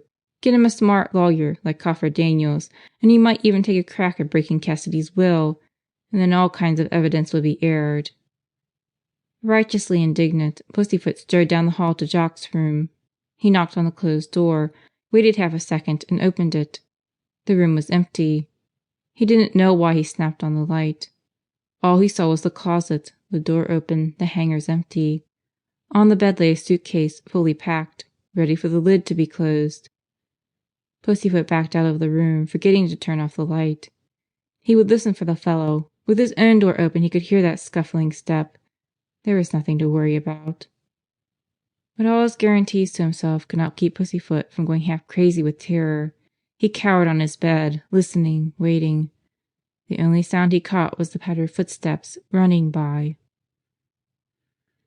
A few minutes earlier, Sister Judith had laid down her prayer book as her door opened, and then she dropped the book and snatched the sheet up to her chin. Although she was a hospital patient, she could not have such a visitor as this. "You can't come in here, Jock. Go away instantly." Jock's little smile was pleading. "Sister, please, just let me." "I cannot have a layman in my room." "I know. I'll go." but instead of leaving, he came and leaned on the footrail. His hair was sleeked down, still wet from the shower. His cheeks were powdery with talcum. "You're dressed up, Jock." And then the little nun asked a question that seemed irrelevant. "Why did you take off your shoes?" The young man's mouth twisted for a second into a grimace that would never be a smile. "I thought you'd recognize my step." "I didn't, Jock." "Bless you, I tried not to choke you, but I didn't have the time to be extra gentle." His voice strengthened and steadied. "Sister, I didn't kill Cassidy. I had nothing to do with it. Do you believe me?" "Of course." "All I've done is— No, I won't burden you. I just wanted you to know that my leaving now has no bearing on anything that happened, and I wanted to say, God bless you." Sister Judith was not readily moved to tears, but Jock had the very clean look of all the polished little boys who trooped to the hospital every summer with such desolate bravery to have their tonsils out, and she was always tortured with sympathy for them. She snuggled the sheet up higher and heard Jock go. About the time Marmion ran along the drive, Sister Judith reached for the cord which would turn on the signal light for the nurse, but all she did was to wind and rewind it around her finger. Marmion met Jock at the front door, but she didn't stop. Her feet barely touched the stairs, hardly tapped the silence of the old halls. Anywhere, now, was refuge after that cornered interlude in the chapel, the eternal minute it took to open the door, the never-ending run through the black night over unseen ground from the chapel to the basement entrance. But down there was the room where Big Balsam had lain like a fallen crusader, the empty kitchen and the black furnace room and the shadowed pharmacy. And even in her fright, Marmion could not force herself through the door. So she ran around to the front, then up all the stairs to the crow's nest. Over under the rafters, the rolled mattress eased itself a little out of its coil as she flew by. The bed was unoccupied. Marmion stumbled in, slammed the door, and locked it, drove Eloise's bed a little harder against the second door into the hall. And then she collapsed on the floor. Whom did she fear? Not Lynn or Dixie or King, not old Miss Hennessy or Miss Baxter soaking her corns in the bathroom, or Philippa or Jock. Still, there had been no stranger, to the sheriff's knowledge, in the hospital on the night Big Balsam died. And yet the danger persisted from that time. The attic darkness had covered the stealthy movements of someone's hand on the master switch. And the same darkness had hidden her assailant from Sister Judy and from Eloise. And tonight, the quiet had wrestled just out of sight in the chapel passage. She had not been followed down the hillside. Had she, possibly, imagined the whole thing? Marmion got up, pulled off her uniform, and kicked off her shoes, sat down on the end of her bed and tucked her feet under her, covering them with the hem of her slip. The room was chilly, but that was not why the girl sat shivering. It was because she was fitting the garments of a murderer onto all the people she knew in the hospital, and finding they fitted everyone except the sisters. When Eloise came, she had to plead with Marmion to open the door. Mr. Wilkins walked slowly down the hill from the hospital. He had seen Barney and been delighted to find him cheery. "If I could just know nobody'd suffer for the good deed," Barney had said, referring to Cassidy's murder. Mr. Wilkins could not admit to having the same opinion. He was feeling most placid tonight. The item of the shirt was off his mind. He did not usually come down the long road in the dark. Today, however, so much had happened, excitement enough for a lifetime crowded into a few hours, and he knew he would not sleep. The night was restful. All the commotion of the day backed off, leaving him a lone person trudging down a hill in the starlight. Step cautiously, feel the heel tendon press against the back of the old gaiter. First one foot and then the other. Wonder if black shoe polish would do enough for the scuffed toes. Be thankful again over the shirt. Glow with simple pride over the coming great day. He heard the footsteps behind him and stopped. "Hello, nice evening. Bound for the Gulch?" The steps halted abruptly. Silence. Mr. Wilkins was troubled. He had spoken out of an innocent desire for companionship. Surely no one would object so strenuously to him as to remain hidden in the dark. Rather fearfully hidden, because the fellow could not be far away. Neither of them had been guided by a flashlight. Mr. Wilkins had not expected to be out so late as to need one. But the other fellow, if he had a light, was not betraying his position by it. Curious. Unless, by chance, this was a stranger returning from a visit to the hospital, hurrying down the hill to the bus stop, and startled half out of his wits by a voice coming out of the night. "I'm the preacher from Charity Chapel," said Mr. Wilkins. "We might as well walk together." No reply. The night birds circled with hoarse cries. The old man did not flee down the road, but he did not quite take his time. Behind him the quiet one might have moved. He never knew. He was at his own door when a leftover returned to his mind, something he had put aside at an odd time to ponder at leisure. He tried to remember, standing on his porch looking up at the velveteen sky. The solid, arching wall of hills made the sky a little lighter. Contrast. The leftover was almost within reach. The hours crossed the barrier of midnight and became a new day. In the hospital everyone slept except the night nurses and Pussyfoot. Rising once in a while to walk the cramps out of his legs, he never went farther than the furnace room door, where he knew Jock had not returned. The hills were walling pink sky when he slipped down the hall to look for shore. He came back running on tiptoe. They began asking around about Jock even earlier than Pussyfoot had anticipated. A nurse called down to remind him of surgery. Sister Peter telephoned from Methuselah. But no one pair of hands, it seemed, could take the place of Jock's. "Where is he?" everyone demanded on this busy morning. It was Dr. Kingston, out of patience, who finally tapped on the closed door and, receiving no reply, nearly jerked off the knob and went in. The light was on. He was there only a minute. Then he went out and shut the door. They stood beside Jock's empty bed, the sheriff and King. The bed was smoothly made. Nothing lay on it but the suitcase, packed and waiting for a hand to close it. They looked at the dresser where not one single thing littered the clean scarf, and at the 2 white chairs and the row of empty coat hangers in the closet. The sheriff walked to the closet and poked his head in. He brushed the hangers, and they made a thin, wiry jingling. "The bed hasn't been slept in." The doctor shook his head. "Yesterday was a day for clean linen. The pillow slip isn't wrinkled." The sheriff had seen the unwrinkled slip. He came back to the suitcase. It was cheap, flimsy even in its prime. He poked a rolled pair of socks. This was the sparse accumulation of either a very poor man or one who cared nothing for belongings, or of one who had purposely rid himself of everything that could connect him with the past. There was a small radio with its cord looped around it, underwear and shirts gray from hospital washing, handkerchiefs a better color than the shirts. All of it might have belonged to anyone. "I don't get it. He planned to light out because he packed up. But he's already lit without the suitcase. Why didn't he come back?" The sheriff answered his own question with another. "Because he couldn't?" The doctor's jaw clamped hard, raising the tendons in his temples.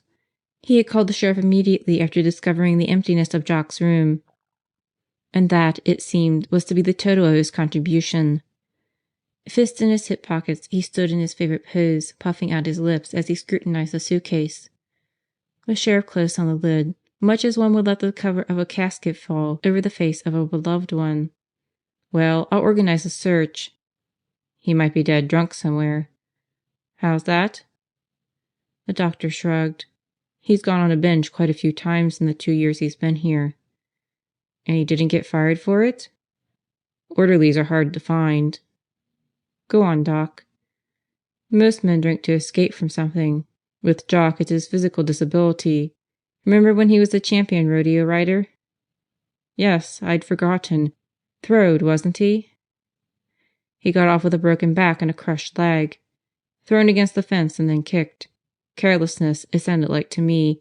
Either too cocky or else he didn't give a darn. He spent a while in another hospital. Then they brought him here. I thought I could tinker him up." "Looks like you got him on his feet again." King lifted his shoulder. "If you could call it that. Jock's a writer. He's never been thankful for a bad leg."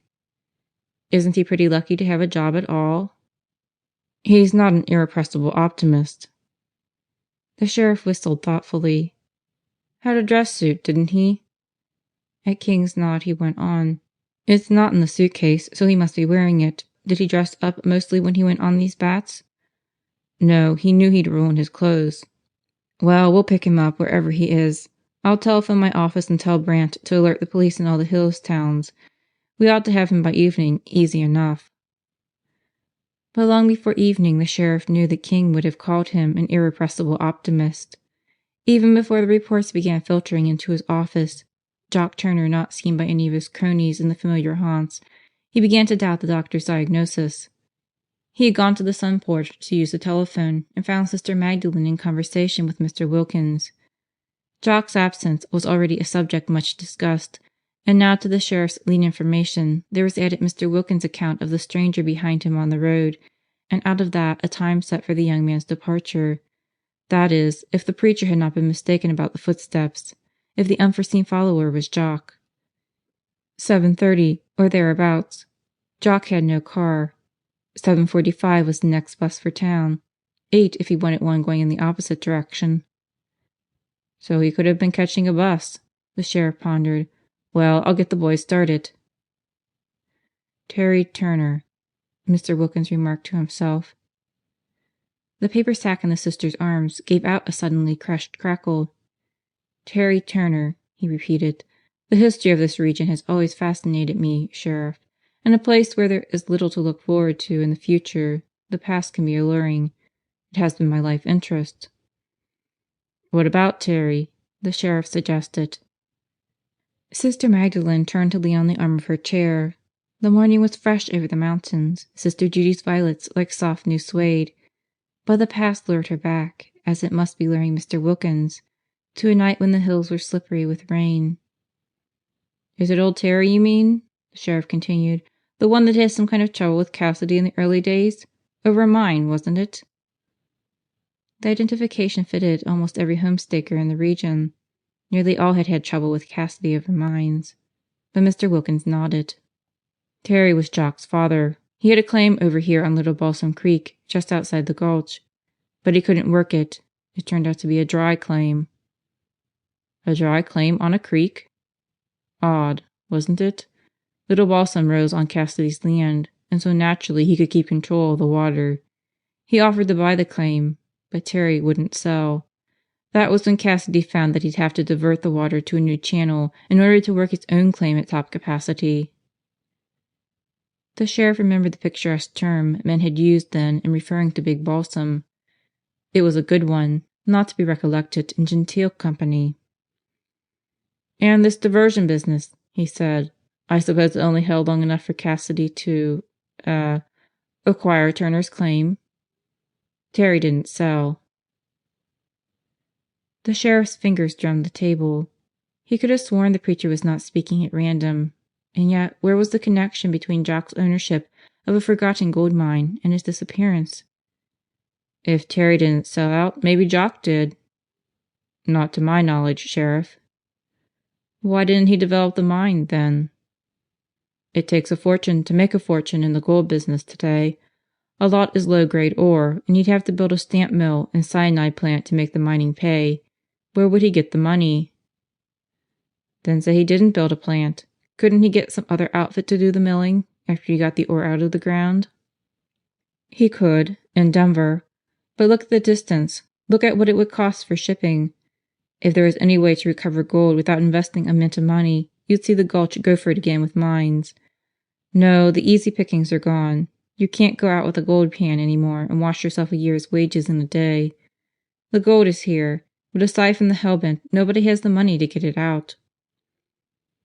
Mr. Wilkins excused himself then. As he hurried away down the hall, passing open doors, the light fell on him, first one side and then the other. Sister Magdalene, watching him go, was obviously thinking of something else. Sister Judith is back to work this morning, Sheriff. Good. The sheriff paused in the act of lifting the telephone. It seems that she saw Jock last night. She did? Where? The nun's mouth tightened. She will tell you. You will find her in the laboratory. She arose with the paper sack package and went off through the patches of light and shadow. The sheriff's attention was on the veiled figure that appeared to drift away from him. There, now, where she paused at the newel post, she looked exactly as she had on that rainy night 29 years ago in the little old hospital near the Hellbent. Never in his life had he been so sorry for any human being. And then he gave a low whistle. Father Anthony.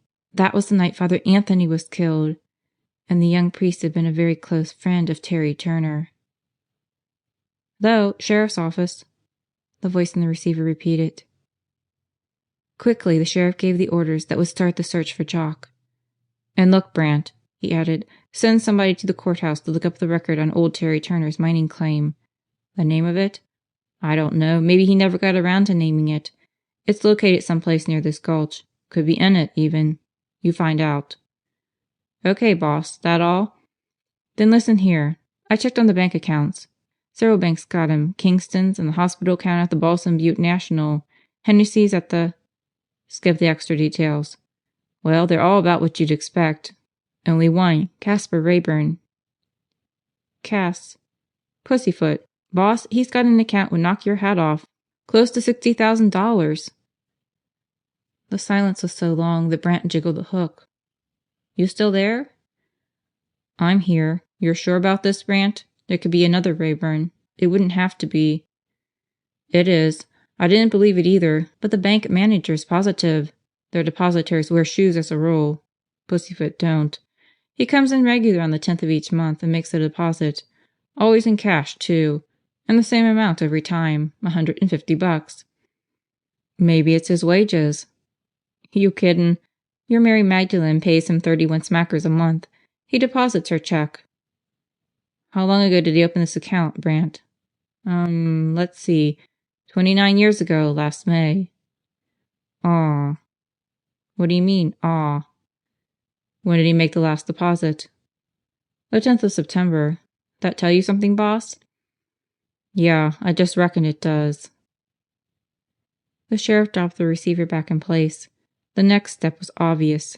He would get Pussyfoot by the scruff of his hairy old neck and choke out of him the story of how and why he came to blackmail Big Balsam Cassidy. For there could be no doubt as to the source of the old renegade's bank account. Cassidy had been admitted to St. Denis on October 5th, making him unavailable to Pussyfoot on the 10th. That was why the last payment had been made in September. "So now we're getting places," the sheriff muttered. He clattered down the stairs to the furnace room. Pussyfoot was not there, nor was he to be found anywhere in the hospital or grounds. So the sheriff made a second call to Brant, directing that the man came to the gulch with the single purpose of finding Pussyfoot. The old fellow could not be far away, not so far as Jock, who continued to be missing from Deadwood to Hot Springs. Marmion, on a high stool with her back to the sheriff and her eye tight to a microscope, gave half of her attention to the slide and half to Sister Judith.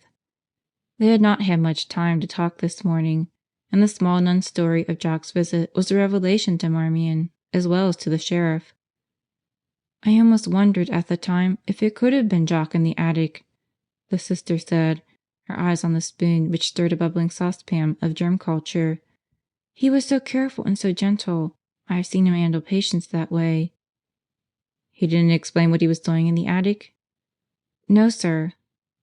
"Protecting someone," the sheriff said mildly. Marmion's hand trembled as she took up her pencil.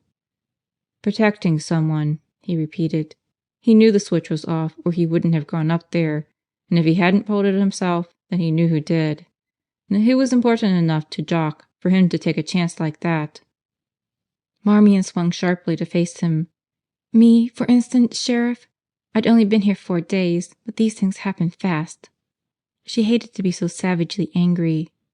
Almost in spite of herself, the bitter words poured out. "He came into Big Balsam's room and I recognized him. Is that it? Because he had neglected to take off his shoes? Well, let me tell you this, Sheriff. It wasn't Jock who chased me out of the chapel last night. He couldn't have been there, and with Sister Judy at the same time. And besides, I met him at the front door when I ran in." "You were chased out of the chapel, Miss Pierce?"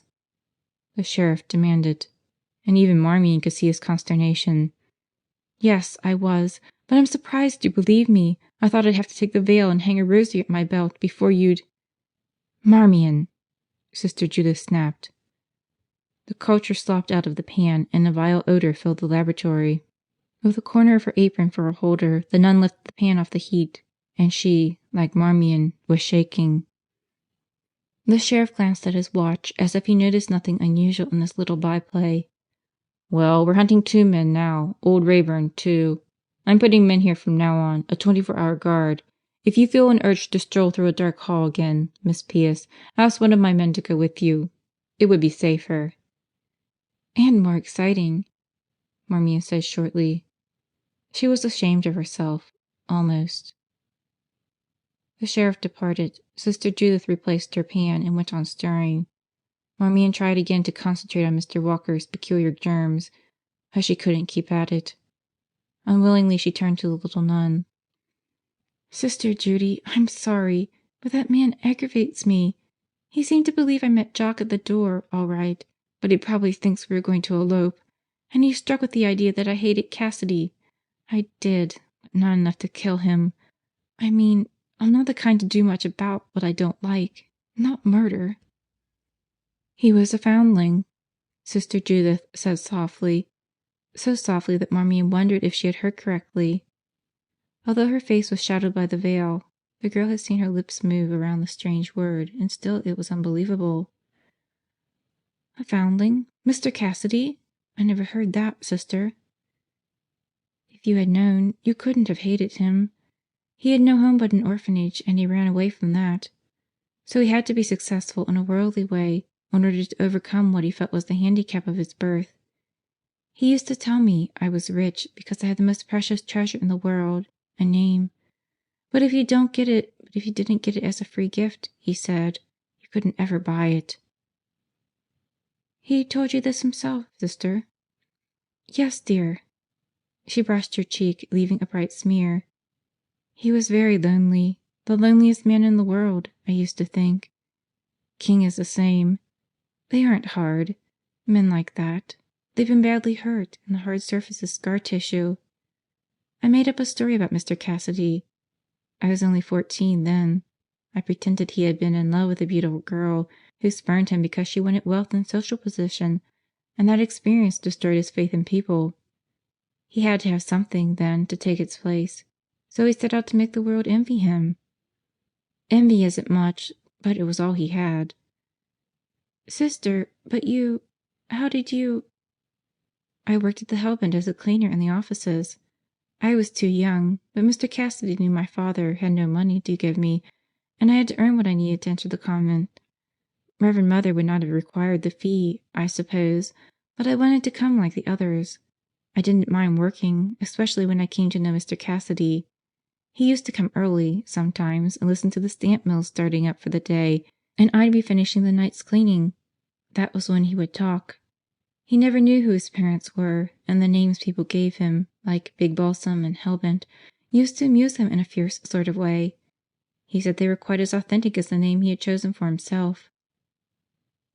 Marmion listened in the odd wonder she had felt when she first saw Mount Rushmore, when she walked into the college chapel for the first time, when she had come face to face with any incarnation of the sublime. Sister Judy, stirring the pan of soup, had touched the clouds. She must have loved the lonely man who had talked to her while the stamp mills were starting up in the morning, and with those talks, perhaps 15 years back, the change might have begun in him. His realization of loneliness, his initial desire for friendship, possibly his first wondering as to the eventual disposition of his great wealth. Was it because he remembered the little scrub girl saving her skimpy wages that he left his fortune to the institution which housed her? "He knew I wanted to earn my own money, that it was important to me," the sister added, "and so he never overpaid me. It took me 2 years to save what I needed. He understood so well." She turned her back, going about her work. Marmion swallowed hard before she could speak. "Sister, I didn't know. My father was his best friend, but how can I hate his memory now?" "That's why I told you, dear."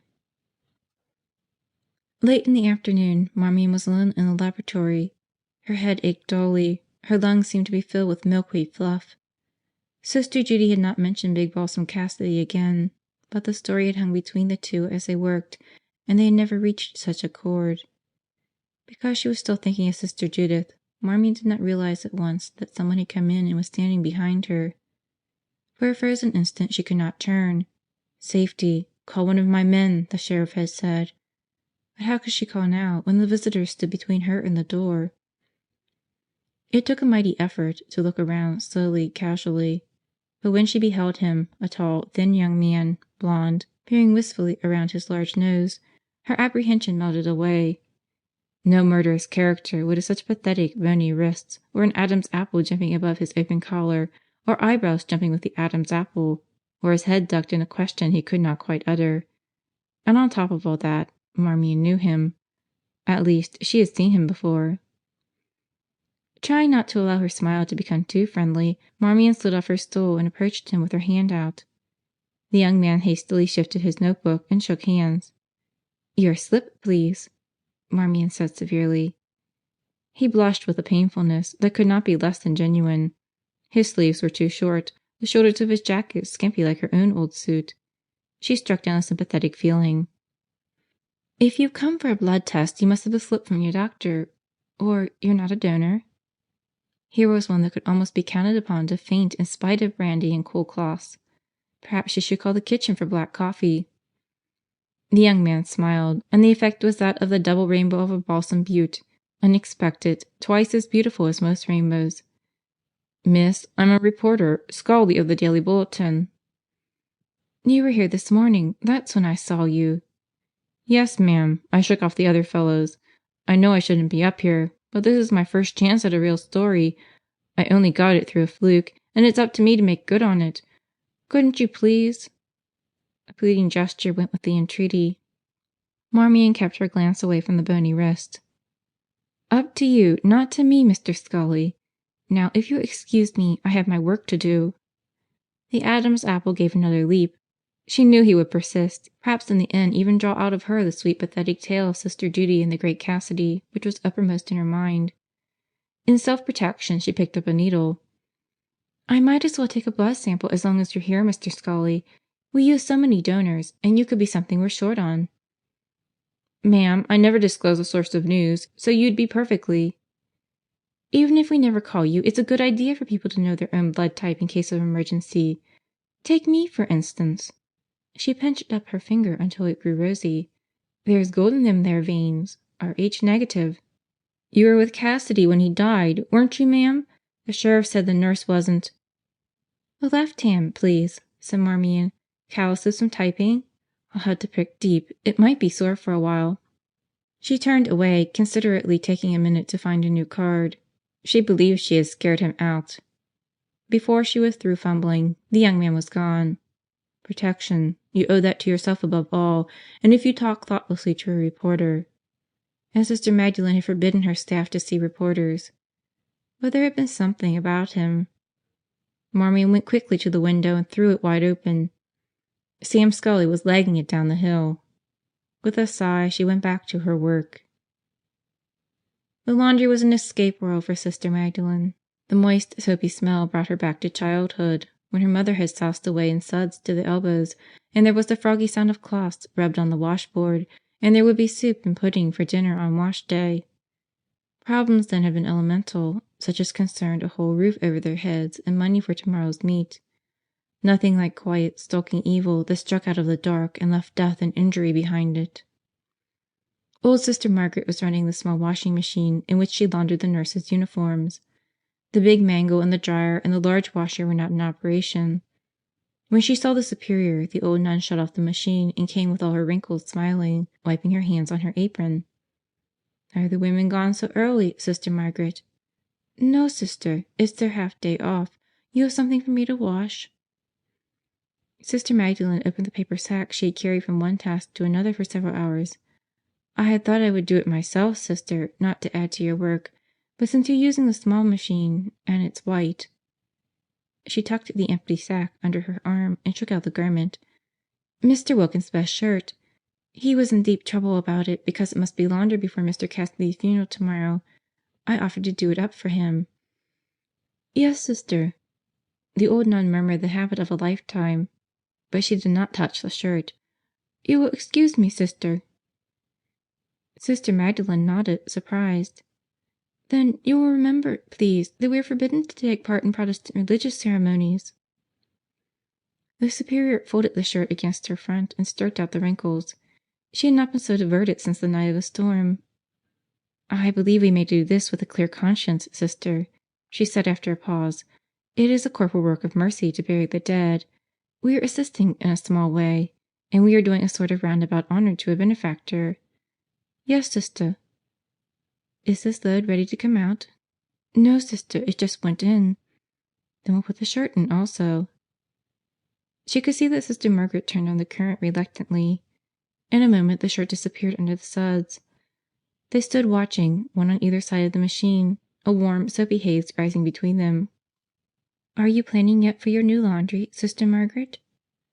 Surprisingly, the nun began to cry, the tears running down her cheeks as if the question had burst a dam.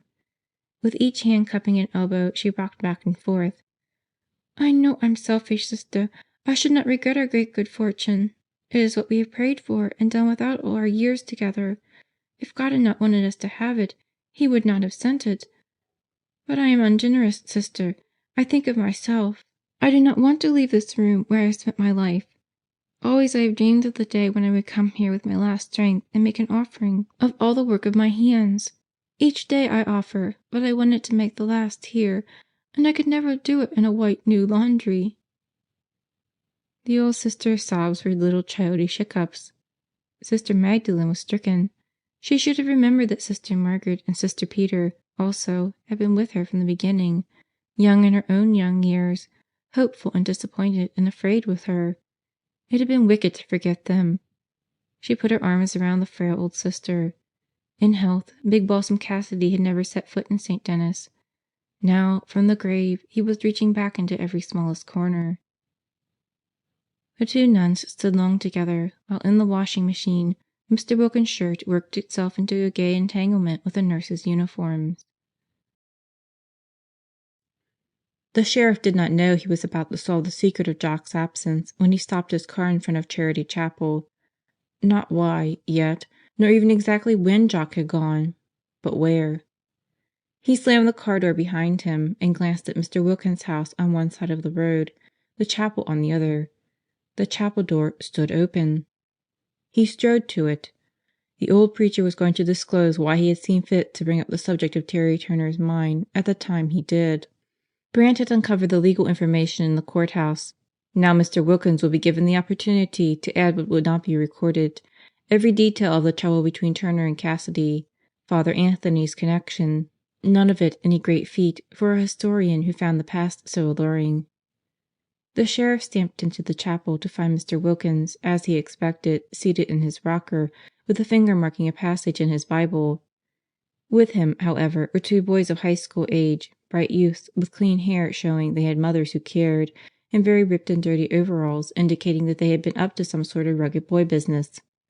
Evidently Mr. Wilkins had been listening to an incredible tale, for his customary mild absent-mindedness had been startled out of him. He barely caught the Bible before it fell. "Sheriff, thank heaven you're here. I was about to call you. Marty and Charlie. They've found Jock." "They have? Where? Did he come back with you fellows?" The boys looked scared. Mr. Wilkins slowly laid the Bible on the table and polished his glasses, each lens separately, with his thumb. "He didn't come back, Sheriff. He couldn't. Jock is dead." A fly, one of the season's last, buzzed into the room, a veritable bomber in the intense quiet. "He's dead?" The taller of the boys nodded. "He was shot, but there's no gun." The sheriff let go his breath suddenly. "Your kids didn't move him?" "Gosh, no. But you can see, the way he's lying, right beside the creek." "Balsam Creek, here in the gulch?" The tall lad gulped. No." "Turner owned the Mary Ellen mine," said Mr. Wilkins. "Cassidy owned the Killjoy right next to it. They found Jock in the Killjoy shaft." The sheriff found he had to sit down for a minute. Cassidy again. Big Balsam had asked for murder. But Jock, sunny-tempered, inoffensive, in spirit no older than the boys who had found him, how could he inspire the unlawful taking of a human life with malice aforethought? "All right, kids, let's have it. How'd you happen to find him? And who are you, by the way?" "I'm Marty Spree," said the taller boy. My dad's the butcher. He's Charlie Moreland. They've got the filling station." "I know. About the mine." Marty hitched his Sam Browne belt, and the sheriff noticed then that Charlie wore its twin, and that each belt was hung with flashlights, knives, pencils, pads of paper, rope, and a compass. "We're the Gopher Gulch Mine Mapping and Exploring Team," said Marty. "We've been working in the old mines all summer, making maps. This afternoon we got to the Killjoy." "You're sure it's the Killjoy?" Charlie grinned. "We know them mines, Sheriff. We're going to be mining engineers." "Jock," said the sheriff, "how do we get to him?" "We'll take you there, down the mine shaft. You go down the ladder. He's right beside a great big black puddle of water." So Jock had packed his suitcase last night, intending to run away from the thing that menaced him. But first he had gone to Sister Judy to make his peace with her, and then he had taken himself off to the Killjoy to die in the dark. Why? "Okay, kids, we'll go as soon as I call my office and get some men started out here," the sheriff said. "Never mind the why just now. Go to Jock. Look at him. Try not to remember what a swell little guy he'd been, because sentiment would make you so howling mad." They bumped off over the ruts of Main Street, leaving Mr. Wilkins sadly behind, then out to the highway and swiftly across it to the dirt road that once had led to the gold mill. The mill was a ruin of odd wheels and sections of wall towering nowhere, set in its own desert of shining, black slag plateaus. "There's an old logging road goes around the back of the mountain, if you want to take the long way," said Marty, "or we can shinny straight up from here." The sheriff stopped the car and squinted up the hillside. "That the entrance, that kind of brushy place?" "Looks like an overgrown hole," said Charlie. "Let's climb." The slag was slippery as ice, allowing few toe holds on the bulging sides of the plateaus, but once they reached the top behind the mill, the grassy slope offered scrub pines to catch and old stumps for stepping stones. As they climbed, the boys set forth an amazing knowledge of the old mines. "See, the way they mined then was to tunnel in, horizontally, at the top," said Charlie. "There was another tunnel away down there at the base of the mountain, but that's caved in now. The upper one had a vertical shaft running down a good ways, and the men would go in through the upper tunnel till they came to the shaft, then down a ladder with dynamite strapped to their backs, and they'd set off the dynamite so it would blast out a kind of room right above the lower tunnel. The room was a stope. And then they make a hole about 18 inches across in the floor of the stope." Marty took it up. "And they pushed the ore down through the hole into the little mule cars in the tunnel below, and the mules would haul it out to the mill." "This stope," said Charlie, "it had pillars of rock, maybe 30 feet through, so's the whole thing wouldn't cave in. You'll see, Sheriff, it's just like a room. Kind of a ragged room." "The water seeped in," added Marty. "Looky, here's some of the ore." They were at the mouth of the Killjoy. A few rotting sacks of ore lay there, and a pile of short, stout timbers like the one which had been used to brace the entrance. The tunnel gaped black dark beyond the welcome mat of sunshine. "Here, Sheriff, you'll need a flashlight," said Marty. "You can have this. It's extra. Come on." Their first sensation, aside from the dark, was the chill. Dank and clammy, it met them 10 feet in. Underfoot the smashed rock was jagged, the low ceiling and walls treacherously hung with thin slabs ready to fall crashing into the passage. It had been like this when the miners tramped through here with dynamite on their backs, dragging picks and shovels, and there had been amazingly few accidents. The darkness intensified. Marty's legs were like long shears cutting into the black void. Suddenly he stopped. "Now we go down," Charlie whispered, behind the sheriff. There was no reason to whisper. Nothing could be disturbed here. Nothing living. A hole gaped in the floor, and up out of it stuck the rusty prongs of a steel ladder. The hands of dead men had clung to those prongs. Men who had gone down into the old stope and set their dynamite, scrambled up to wait and earnestly count the blast from below, because their lives depended upon counting right. If 10 charges had been set, and 9 went off, there would be 1 remaining to splatter a man into eternity. The sheriff backed around and felt with his foot for the first rung of the ladder. Foolhardy, these boys, poking into the innards of the earth, but lucky for him. Who could ever conceive of a man going deliberately down into this old mine for any sane reason?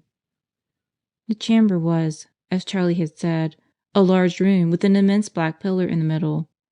Toward the sides was the hole through which the gold ore had been shoved to the cars below, broken with age far wider than it had ever been in the old days. The ceiling was high and cavernous, the walls echoing. "Over here," Charlie said, and the walls threw back the "here." His flashlight cut to the jagged pillar, then around it, onto the pool of water black as ink. The three moved toward the pool reluctantly. A drop fell from above with a musical dink. Water was to be expected in an old mine, but not what lay at the edge of it. A pair of man's shoes. And there were feet in the shoes. And above them were tweed trouser legs, no longer natty, soaked from the black pond. The sheriff had known what he would find, and yet the beam of his flash wavered and fell away. The curly head was too boyish, lying on the black old floor. But there was nothing juvenile about the bullet hole in the temple. Except for the counter-evidence of that wound, Jock might have been lying there asleep. The activity of the next hour was such as the old mine had not known since the early boom days of Gopher Gulch. 30 years ago, when the rungs were new and shining, men had been carried up that ladder in the stope, but none had been carried as they carried Jock. For the miners there had been hope, and the rescuers worked fast.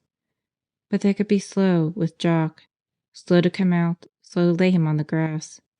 There was nothing they could do for him, except to find out how he had come to die. The sheriff spread his clean blue handkerchief over Jock's face.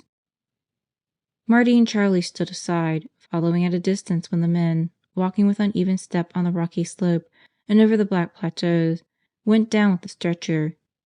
It was Marty who had stumbled upon the gun, tossed away behind the foot of the ladder in the stope. He had not touched it. A deputy had picked it up, wrapping it carefully to preserve fingerprints. That was when they first named, for certain, the ugly thing that had happened to Jock. Murder. The words swept through the hospital. Sister Magdalene told King, and then Dixie, because there would be no way of keeping back such news, and no one knew what tongue carried it next. The atmosphere tightened as if an unseen force compressed the very air. You breathed it, choking. You made a dozen trips to the drinking fountain, and still were thirsty. When you came around a corner, a whispered conversation would be abruptly cut and only resumed when the whisperer saw who you were. Tension everywhere, suspicion and fear and bewilderment. For Marmion there was more. The others were bewildered, but she was in a waking coma. They were afraid, and Marmion feared for her life. "You were asking for trouble," the sheriff had said. Had he cautioned Jock also? But Jock had put on the natty tweed suit just as she might dress in the suit that was the best she had, and started out as she might to try to solve some phase of the awful puzzle. When she saw him, he had not looked like a man going to his death. But had she looked like a girl who had just escaped a murderer? Could you tell, after all, by appearances? She sat alone in the laboratory while the daylight crept out of the gulch. She would have been startled, perhaps to screaming, if she had glanced up to see anyone else standing in the doorway. But not when it was the blond young man with the jumping Adam's apple. His hair was still windblown in the same way. He clutched his notebook as he had before, and because he had been in the laboratory only a short few hours earlier, because he had Jock's gentleness, Marmion saw him as a friend. "He was alive last night. I saw him," she said, jabbing dots on a piece of paper. The young man's head cocked. "He was always hurrying somewhere, doing a kindness for somebody. That's how I see him, limping off step after step, the way you'd say a rosary, and the numbers of steps getting less with every hour. And then last night, when he went, even then, the rosary was running out. He'd only a few steps left." She dropped the pencil and her lovely blue eyes stared as if she actually beheld the limping figure. "I might have been the last to see him alive. If I'd said something to him, maybe asked him what was the matter, it might have made a difference." The young man came into the room, laid his notebook on the desk, then pushed the notebook farther, and sat where it had rested. That was the way Jock would be with a patient who was afraid of being hurt. Her hand was on the desk near him. He didn't touch her. He was not being timid, only considerate. How, Marmion thought, how could I ever have seen him as gawky and homely? I'm not afraid, she faltered. Of course not. You're a very brave little girl. And Marmion began to sob against the back of her chair. She would have pulled away if he had put his arm around her, but he didn't, and she sobbed on and wished he would. Sister Magdalene kept a tight rein on the crying thing inside her. It had been difficult in Methuselah with Sister Peter, trying to rearrange the schedule so there would be someone strong to lift Barney into bed and turn Benny without hurting him. Endeavoring to fill his place, the two nuns realized fully that Jock was gone. Sister Peter could not talk about him. He had not taken on the dignity of the dead yet. He was still a quick grin, a joke, a pair of feet hurrying despite the dragging one, absent for a little while. So Sister Magdalene had hurried away from Methuselah, and now she was in her office, answering the telephone. King had followed her in and stood planted in the middle of the floor, defiantly untidy, his pallor more pronounced than usual. The nun laid the instrument back in the cradle. "The sheriff is coming. He'll be here in a few minutes."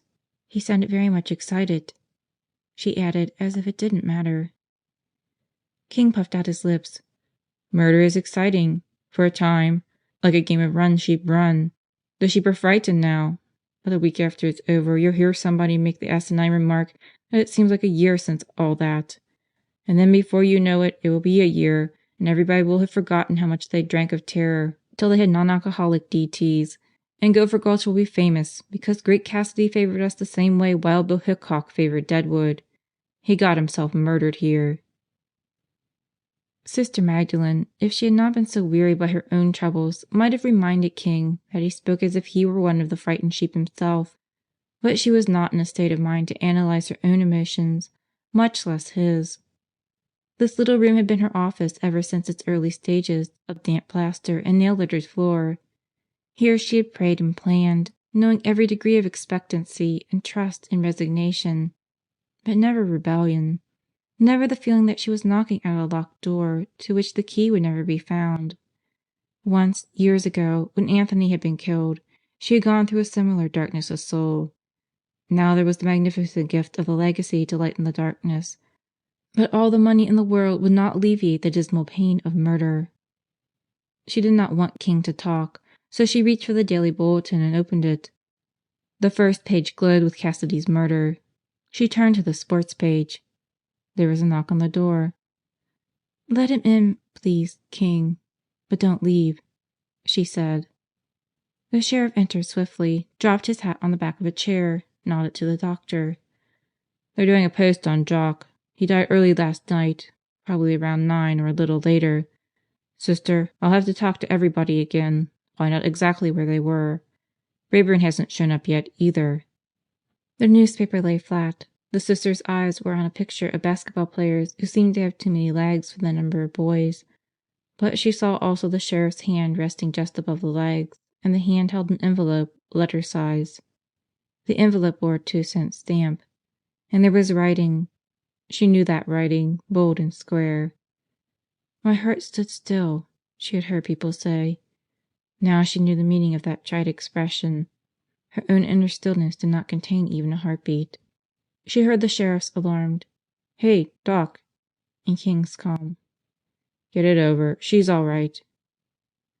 To reassure them, she nodded, but her only sensation was the feel of the veil slipping along her shoulders.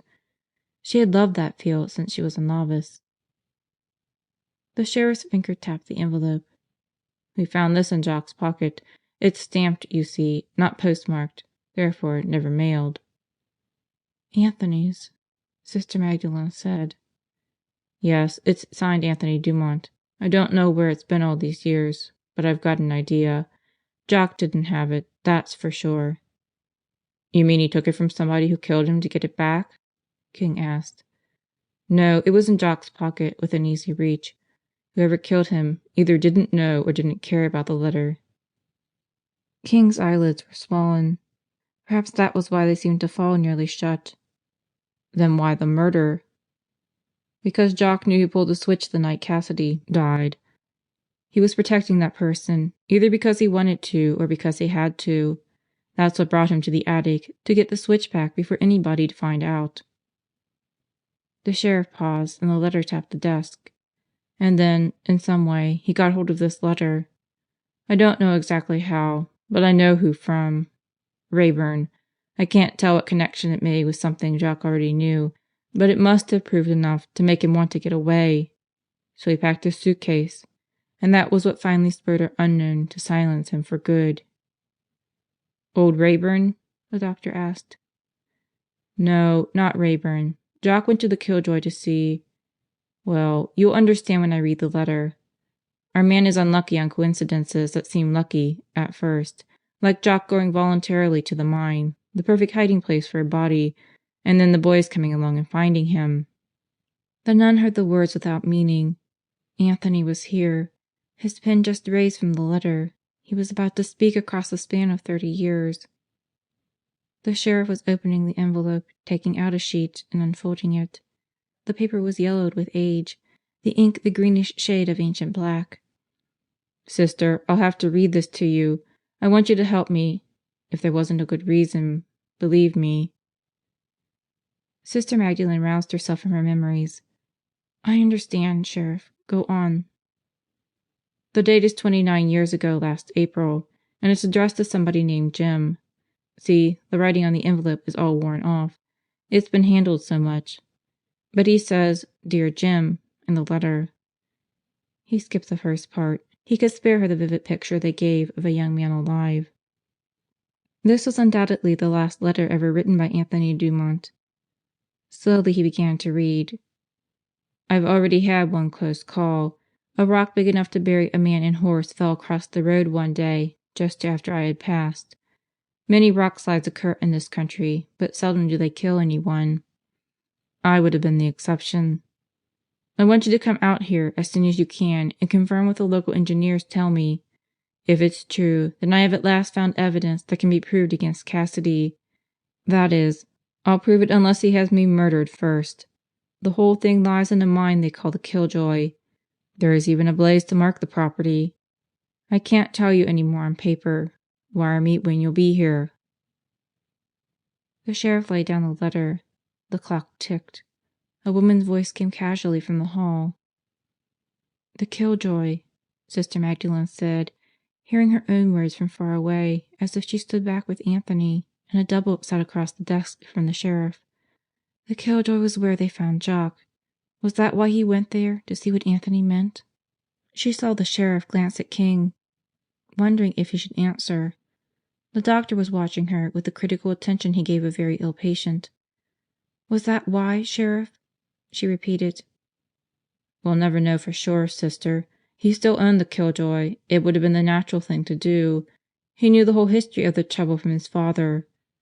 He stroked the paper. "Do you remember any friend of Father Anthony's named Jim?" "This evidence that Anthony had," the nun persisted, "it lay in the Killjoy. And he would prove something unless Cassidy had him murdered first. Isn't that right? But Anthony did die even before he could mail this letter." "Sister," the sheriff said unwillingly, "I thought about it quite a while before I made up my mind to tell you this. There's hardly a chance that we could clear up the circumstances of Father Anthony's death at this late date. For one thing, the witnesses would be either scattered to the four corners of the earth or else across the gulch in the cemetery. And if we did find him, they wouldn't admit they'd been where they were, at Cardinal's place. But this business of the mine is different. It's the background of Jock's murder. And that's why I want to locate this Jim, if I can. Father Anthony might have told him more in an earlier letter. Do you have any notion of who he could be, Sister?" "Jim Cartwright, I wonder. Anthony and I went to school with him. He was a brilliant student. He used to say he wanted to be an engineer. He might have gone into mining." "And where was this, Sister?" "In Denver. He could be anywhere now." "Well, we'll start with Denver. Now about old Terry Turner. Father Anthony was a pretty good friend of his, wasn't he?" "Yes. Terry was young then. He had been so hopeful when he made the rich strike.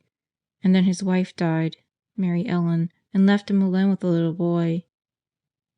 Sister Magdalene could not go on. They had found the little boy, today, beside the black pool in the killjoy.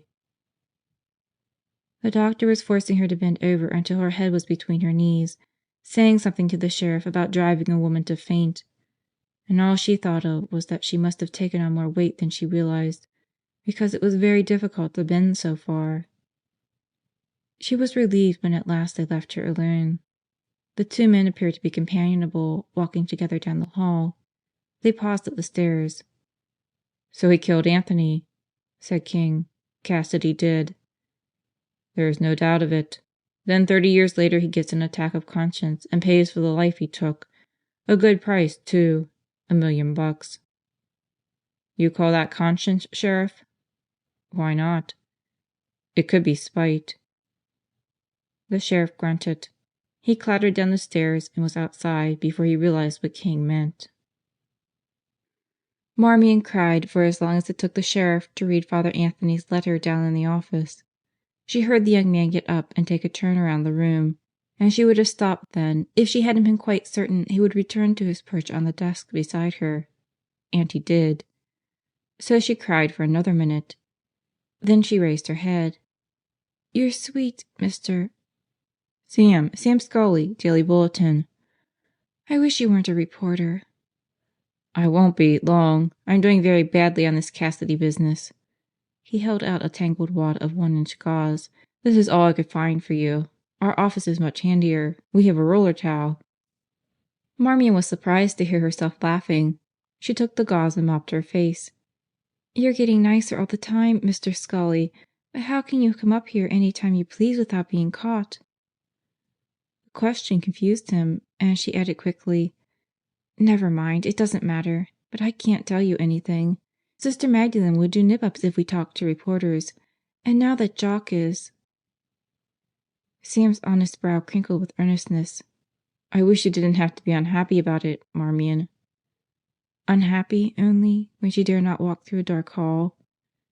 The adjective was so inadequate and so like this young man that she giggled again. "How did you know my name?" "The first article I ever sold was a feature on the Hellbent. I sort of played up little Joe Pius. I felt sorry for the little guy." He smiled, squeaking his finger on the varnished desk. "I saw you get off the bus, too, the day you came. You had a suitcase.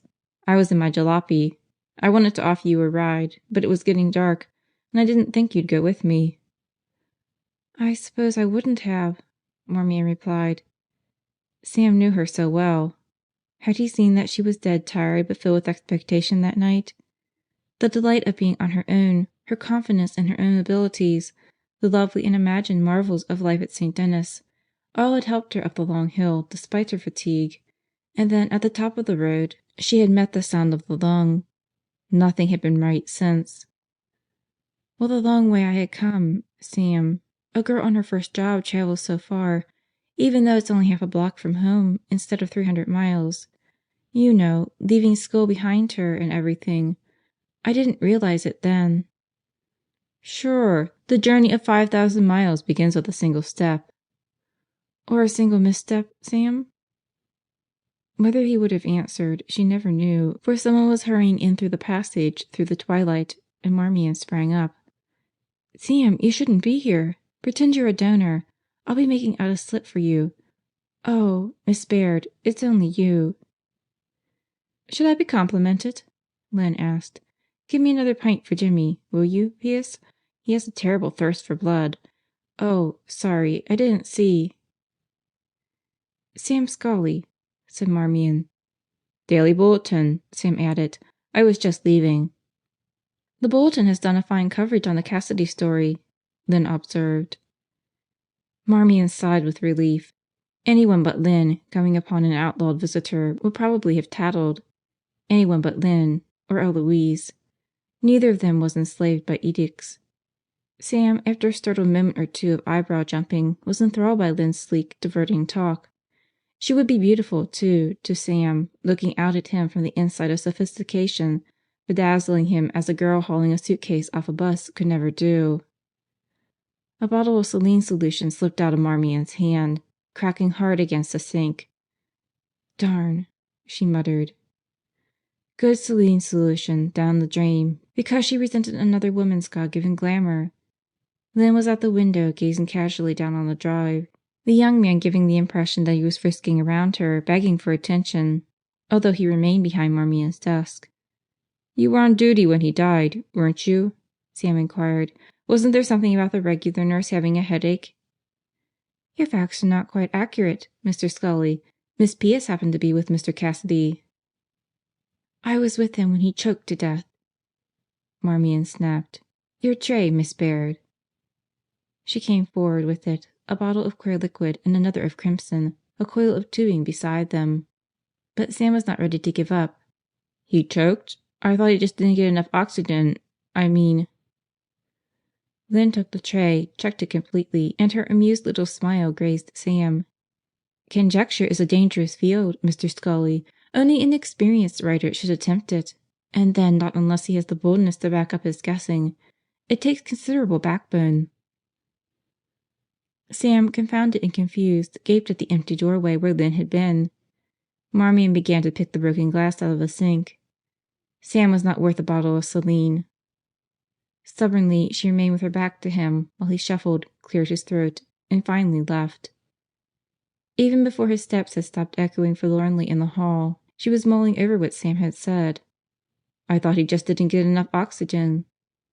But Big Balsam had choked, gagging horribly. Marmion knew. She would never forget the terrible sounds of his dying. There was something frightening about what Sam had said. Like Mr. Wilkins when he stood under the stars, she could not quite catch up the memory and hold it. But something was there. The snake? Was it something to do with the hissing? She walked to the window where Lynn had stood looking down. The sheriff and Mr. Wilkins were talking together under the lamp-post, the light flooding them as it had herself when she hesitated out there on that first night. If she had turned and run away, as she had wanted to do, she would be safe now. "So tell me," the sheriff said. "I remember, but tell me." Mr. Wilkins was mildly amazed. "About the mine? Terry Turner would not sell to the hellbent." "Not the mine," the sheriff prodded patiently. The old preacher sighed. He could well be forgiven a reluctance to look back, although the mists always rose for him at this hour. He had just come from a visit to Barney, who had spoken of ghostly miners climbing the mountainsides to the Killjoy and the Mary Ellen, the White Hope and the Jingo, and the Benison, miners long dead, but climbing again every twilight with candles in their hats. Mr. Wilkins had very nearly seen them too. He fixed his far gaze on the artificially lighted faces of Mount Rushmore. "She was the most beautiful woman I ever saw." "Cardinal. She was like her name, scarlet to the heart, young only in years when she came out to this country. You don't need me to describe her gambling house, up Horse Thief Trail." The sheriff shook his head, and Mr. Wilkins resumed. "It was in a good location, near enough to the mines, far enough from town. The law couldn't touch her." "The law was busy with shooting scrapes and a few other little items," said the sheriff. "Items such as trial by jury for a lawbreaker before a mob could string him up on the hurdy-gurdy tree." "No criticism intended, Sheriff. And Cardinal ran an orderly house. Then, of course, she was Cassidy's friend." "So?" "Father Anthony was summoned there to attend a dying girl. The messenger, an Indian rider, urged him to great haste. And yet, when the priest arrived, no one would admit to having called him. There was no dying girl. It was a treacherous night. The rain was greasing the trail. What wonder that a man and horse fell to their death that night?" "I know all that," the sheriff reminded him. "Well, then the raid on Cardinal's place a couple of weeks later, by a sheriff's posse, supposedly." "It wasn't. I was the sheriff." Mr. Wilkins gently lifted his shoulders. "I said supposedly. None of the deputies, so called, could be identified afterward, and they made no arrests. There was shooting. They said it was a stray shot that killed Cardinal. She was the only casualty." The sheriff drew a long breath, relieved that the thing had at last come out. "Yeah." There was reverence in the little word. "Yeah, she sure was a humdinger, lying there. A shot corpse has it all over every other kind, for looks. They're waxy, sort of, and she was a looker, anyhow. Wearing something pink, And this big red pool around her, and that hair. She was under a window, and the curtain was all that got messed up." He paused, embarrassed. "I remember well because I was just getting shaken down into office when that deal broke loose. Maybe if I'd been older, had more experience, I'd have been able to make some headway." Mr. Wilkins shook his head. "I don't think so, Sheriff. It was all too cleverly planned. A fake raid, men dashing in out of the night and gone again, and one victim left behind, dead. It could have been an accidental shooting, some of the boys staging hijinks and getting in deeper than they expected. Or it might have been on purpose, somebody that lost too much at gambling and wanted revenge. Or it could have been because Father Anthony had gone over the cliff 2 weeks before. But that also was accidental, Sheriff." The sheriff began to whistle softly, and closed in a speculation that shut out Mr. Wilkins and his murmured good night. The dowdy figure disappeared in the darkness. The sheriff turned back to the hospital entrance just as the door flew open, and a young fellow, vaguely familiar, halted for a second of eyebrow jumping and then dashed past and away. The sheriff continued on in. Mr. Wilkins, plodding down the grade, heard the steps behind him, and he stopped instantly. This would not be a repetition of last night's performance, when the silent stalker had turned him to jelly. "Who's there?" he demanded with authority. "Come forward, please." To his immense relief, the gravel crunched again, and because Mr. Wilkins was downhill, he saw the young man against the sky. Contrast dark and light, the teasing memory nagged again, but he had no time to pursue it. "Tell me who you are, sir," he ordered. "Scully, Sam Scully of the Daily Bulletin." The baritone voice was of fine quality, and Mr. Wilkins coupled it with a splendid physique and handsome face, and it sounded trustworthy. "Well," he said mildly. "Well, will you walk with me to the gulch?" "I sure will, sir, and thanks. I left my jalopy down below. For security reasons." "Security?" "My own. I thought they'd throw me out on my ear." The old preacher made an absent reply. Memory was riding him and holding a tight rein, because the sheriff also had wondered why the fake raid had taken place but a short time after Father Anthony's death. Wondering over facts 30 years cold could produce nothing. And yet, when Mr. Wilkins began to talk to Sam, he spoke of Cardinal and the yellow taffeta curtains that had been the envy of every woman in the gulch. "Where's he been, Merv?" the sheriff demanded, clattering down the stairs behind the deputy. "In here, the furnace room? What's he been doing all day?" "I guess Pussyfoot figures he's a law unto himself. Right through here, boss. Ain't this an awful old barracks?" Pussyfoot was cringing on his bed, but at least he had managed to get the long, slim box out of here. He'd have to be careful, though. Maybe explain a little. "I've been tending to my own business, and I'm hungry. That's why this fellow found me in the kitchen. I ain't done nothing, Sheriff. You think for a minute Sister Magdalene would have me here if I was—" "A blackmailer?" "You ain't got no call to say that. She hired me out of the goodness of her heart, like Jock and all them women." "Then where did you get the money you deposited every month in the Balsam Butte National Bank?" The sheriff opened his wallet and showed the letter. "This is the answer, isn't it?" Pussyfoot's recognition of his paper was awkward to see. No man should cringe as he was doing, doubled forward, his head wagging from side to side. "Why didn't Cassidy kill you?" the sheriff persisted. "He killed other men for less. Or did you know how far you could bleed him, without him trying to get out from under?" Pussyfoot went on rocking. The sheriff winked at Merv. "All right, put the cuffs on him. He killed Cassidy for some reason connected with this blackmail scheme. Then Jock. We've got plenty on him, without him saying a word." At that, the old fellow bounced off the bed. "I didn't do murder, Sheriff. I was collecting on a commodity, like, but I didn't kill him. Lordy, he was worth more to me alive than dead." Anxiously he watched for the sheriff's reaction. So long as they didn't ask why he went to Cassidy's room that early morning after the guy had died, it wouldn't be so bad. The truth would sound weak, that he had wanted to see where and how the stinker had given up the ghost. He had been as surprised as the girl not to be alone in the room. He had to get away unseen. He couldn't afford to be connected with murder. So he had biffed her with a corset box, harder than he intended. But they'd never believe such a story. How did you get hold of the letter in the first place? The sheriff demanded. Father Anthony give me it to mail. I was his helper, sort of. He was getting Turner to start a lawsuit, and this here Jim Cartwright, he's a mining engineer. He was coming out here. I just didn't happen to have mailed the letter before we started up Horse Thief Trail. So you were along on that ride? Sure. I didn't like the looks of him going to Cardinal's place, alone, only for that engine. Pussyfoot paused. I ain't one for poking in. I stayed outside. So you saw Cassidy come out and loosen the horse's shoe? I didn't. I swear I didn't see nothing. And then you had the letter to back it up. I'll fight him unless he has me murdered first. Something like that.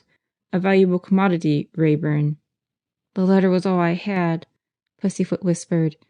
His hand went up to his cheek. His teeth caught the little finger and bit until the blood started. The sheriff stared at him for a long time. You contemptible wretch, he said quietly. You lived off his sister all the time you were using his dead name to pile you up a fortune in a bank. You scum, rotten scum. I could... Take it easy, boss, the deputy cautioned. Yeah, okay, you can manage him alone, Merv. I ain't admitting nothing, Pussyfoot whined. You're doing fine, Merv assured him. Come on. The handcuffs clicked loudly in the little room. Marmion was nervous, waiting, and very tired. They had taken Pussyfoot away. She knew that. The news had run to the hospital before the deputy's car reached the gulch. So the dirty old man had done it. Everyone had exclaimed with a lightening of the heart. The reason for his misdeeds was of no concern. The murders were solved. And then, just when those off duty were climbing wearily up or down to their rooms, the sheriff had begun summoning each member separately to what they had named the grill room. He was asking the questions one would look for if the mystery remained. Where were you at the hour Jock died? When did you see him last? Was anyone missing from duty? All that, Blanche told Marmion in a shocked whisper. She had just emerged from the room, giving way to Dr. Kingston, who had gone in glowering. Why did they want Pussyfoot if he isn't the one? Marmion shook her head dumbly. Fear had, for a few moments, flown away, a dizzying deliverance she had not had time to enjoy before the thing was back. What would he ask her now, this grim old man who never seemed to believe a word she told him? Sister Magdalene came slowly along the hall. She did not notice the girls. She was wearing her black habit, her hands tucked up under the wide cuffs that would be let down to cover those hands when the habit became her shroud. She would not feel colder then, nor more alone, and the coldness and the desolation were in her drawn face and her tired shoulders. "Sister!" Marmion exclaimed softly. "Sister, what has happened?" At that instant the door of the grill room opened, and Dr. Kingston lumbered out. The sister paused. The big man's rumpled appearance indicated an ugly mood. "You've heard, King?" "Yes, it's going to make a difference. Or is it?" Evidently Mr. Cassidy thought it was a fair exchange. Anthony's life for a new hospital. "I'm no judge of fairness, sister. Right and wrong, to me, are matters of personal preference. I wouldn't know what to think of restitution that was ground out of a man by his conscience." "I have already made my decision." The doctor shrugged. "Was there any to make? Money is power and prestige, and it's only human to want both. Not for yourself, naturally, since you're bound by a vow of poverty. And you would see a distinction between expending the million on a house and fine clothes and on a cause that's your very life. If you spend the money for God, you have the power, and still you gain the reputation for great unselfishness and holiness. Sister Magdalene of Gopher Gulch, congratulations!" The sister paled a little. "I have not made the decision you suggest, doctor. I am not taking Mr. Cassidy's money." The silence in the hall was overpowering. It was Marmion, after a long minute, who broke in, stepping out from the shadow to face King squarely, her head high. "You're a wicked, cruel man, Dr. Kingston," she said barely above a whisper, and the words lashed the more because of the low tone. "You don't know what decency is. When you see something good, you have to cut it down. Can't you even respect Sister Magdalene?" King's big hands opened as if he would settle them around the girl's slim throat. Then, deliberately, he clasped his fists behind him. "The sheriff is waiting for you, Miss Pierce. Don't waste his time." As if on cue, the sheriff opened the door. Her fury at King helped Marmion through the next quarter hour. She answered the sheriff's questions with a confidence she had not shown before, a confidence based on inattention until nearly the end. He had been asking about Jock, how well Marmion knew him, whether he had appeared to be worried, and she hardly realized that he had switched to King. "And you've never known him to leave the hospital?" "The doctor? No, never. But then I've only been here." Suddenly she realized where the questions might have led. "Sheriff, you couldn't think Dr. Kingston would. Didn't you arrest Pussyfoot for Jock's murder?" "No." "But King never leaves the hospital." "I'm not saying he did. But if you have a phobia about keeping inside, doesn't it make an airtight alibi for the time you might want to sneak off?" Marmion was stunned. The sheriff was not merely an old man now. He was ageless in a menacing way, as if he knew all and simply waited for these blundering humans to arrange their own downfall. "Miss Pierce, we have reached a point where we can't be polite anymore. What do you know about Dr. Kingston?" "Why, nothing." "He seems to be attracted to you." "Then he takes a strange way of showing it." But in spite of herself, Marmion felt her cheeks flushing.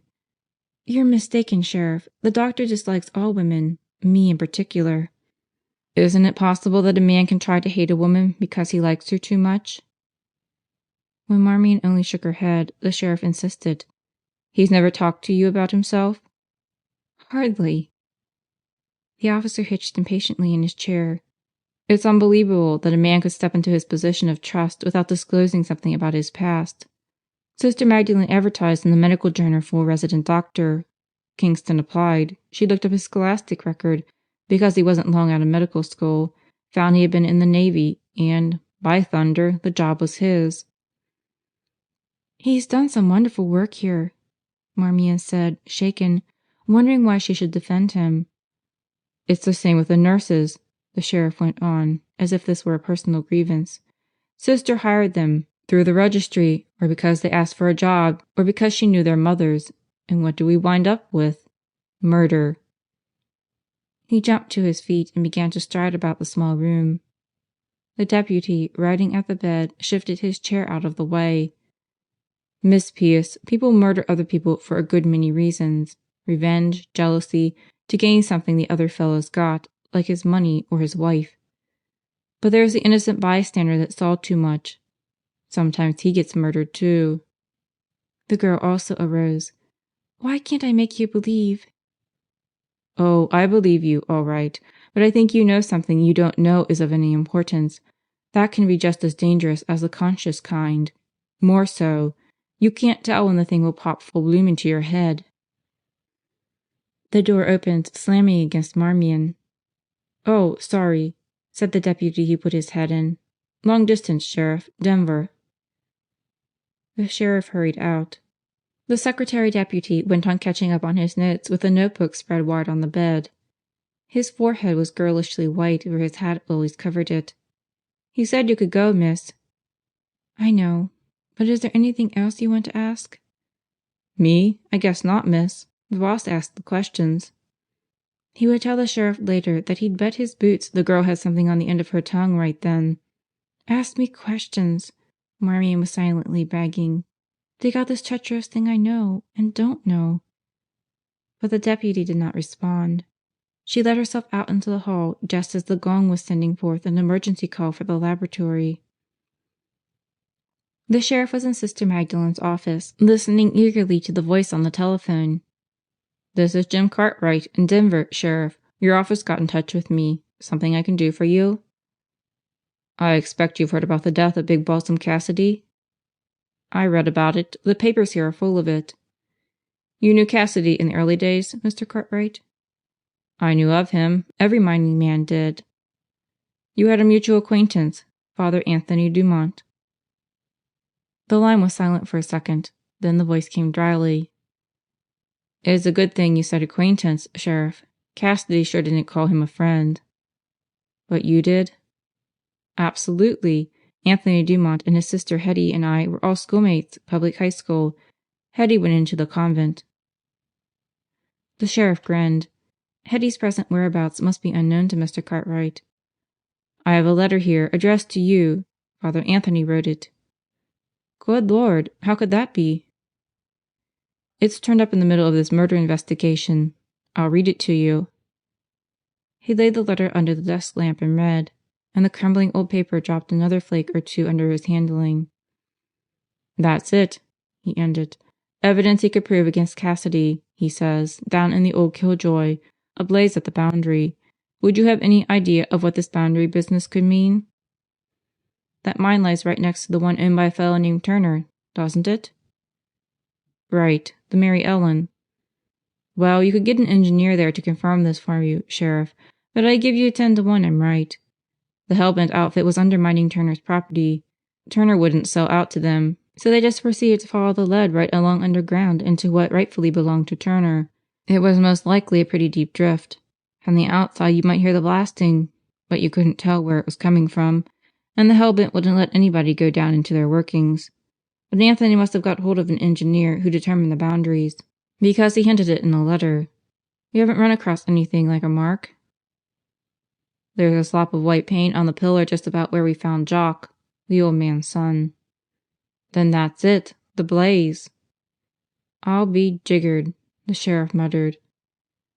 Anthony had a good basis for a lawsuit, Jim Cartwright continued. One suit wouldn't faze the Hellbent, but it would establish a bad precedent. Others might get the same idea. Too bad Anthony had that accident before Turner started proceedings. I guess the whole thing just petered out when he died, eh? It was meant to, yeah.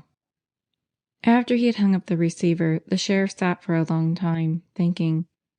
He had the motive to back up Pussyfoot's tale. Cassidy was defending his right to poach on another man's property, a justifiable ground for murder to him, and Cardinal had either not been a party to the plot which brought Father Anthony to her establishment, or else she had known and later been appalled by the outcome. Even a cardinal could well be revolted at the murder of a priest. And so in her turn she had become a menace to Cassidy and was removed. The whole thing had been sloppily planned, but the plan had sufficed. Only Pussyfoot remained of those who knew. It would take a renegade's egotism to allow a man a night's sleep in Pussyfoot's possession. Cassidy must have known his blackmailer well enough to realize that money was all he wanted, not even a large sum in the great man's estimation.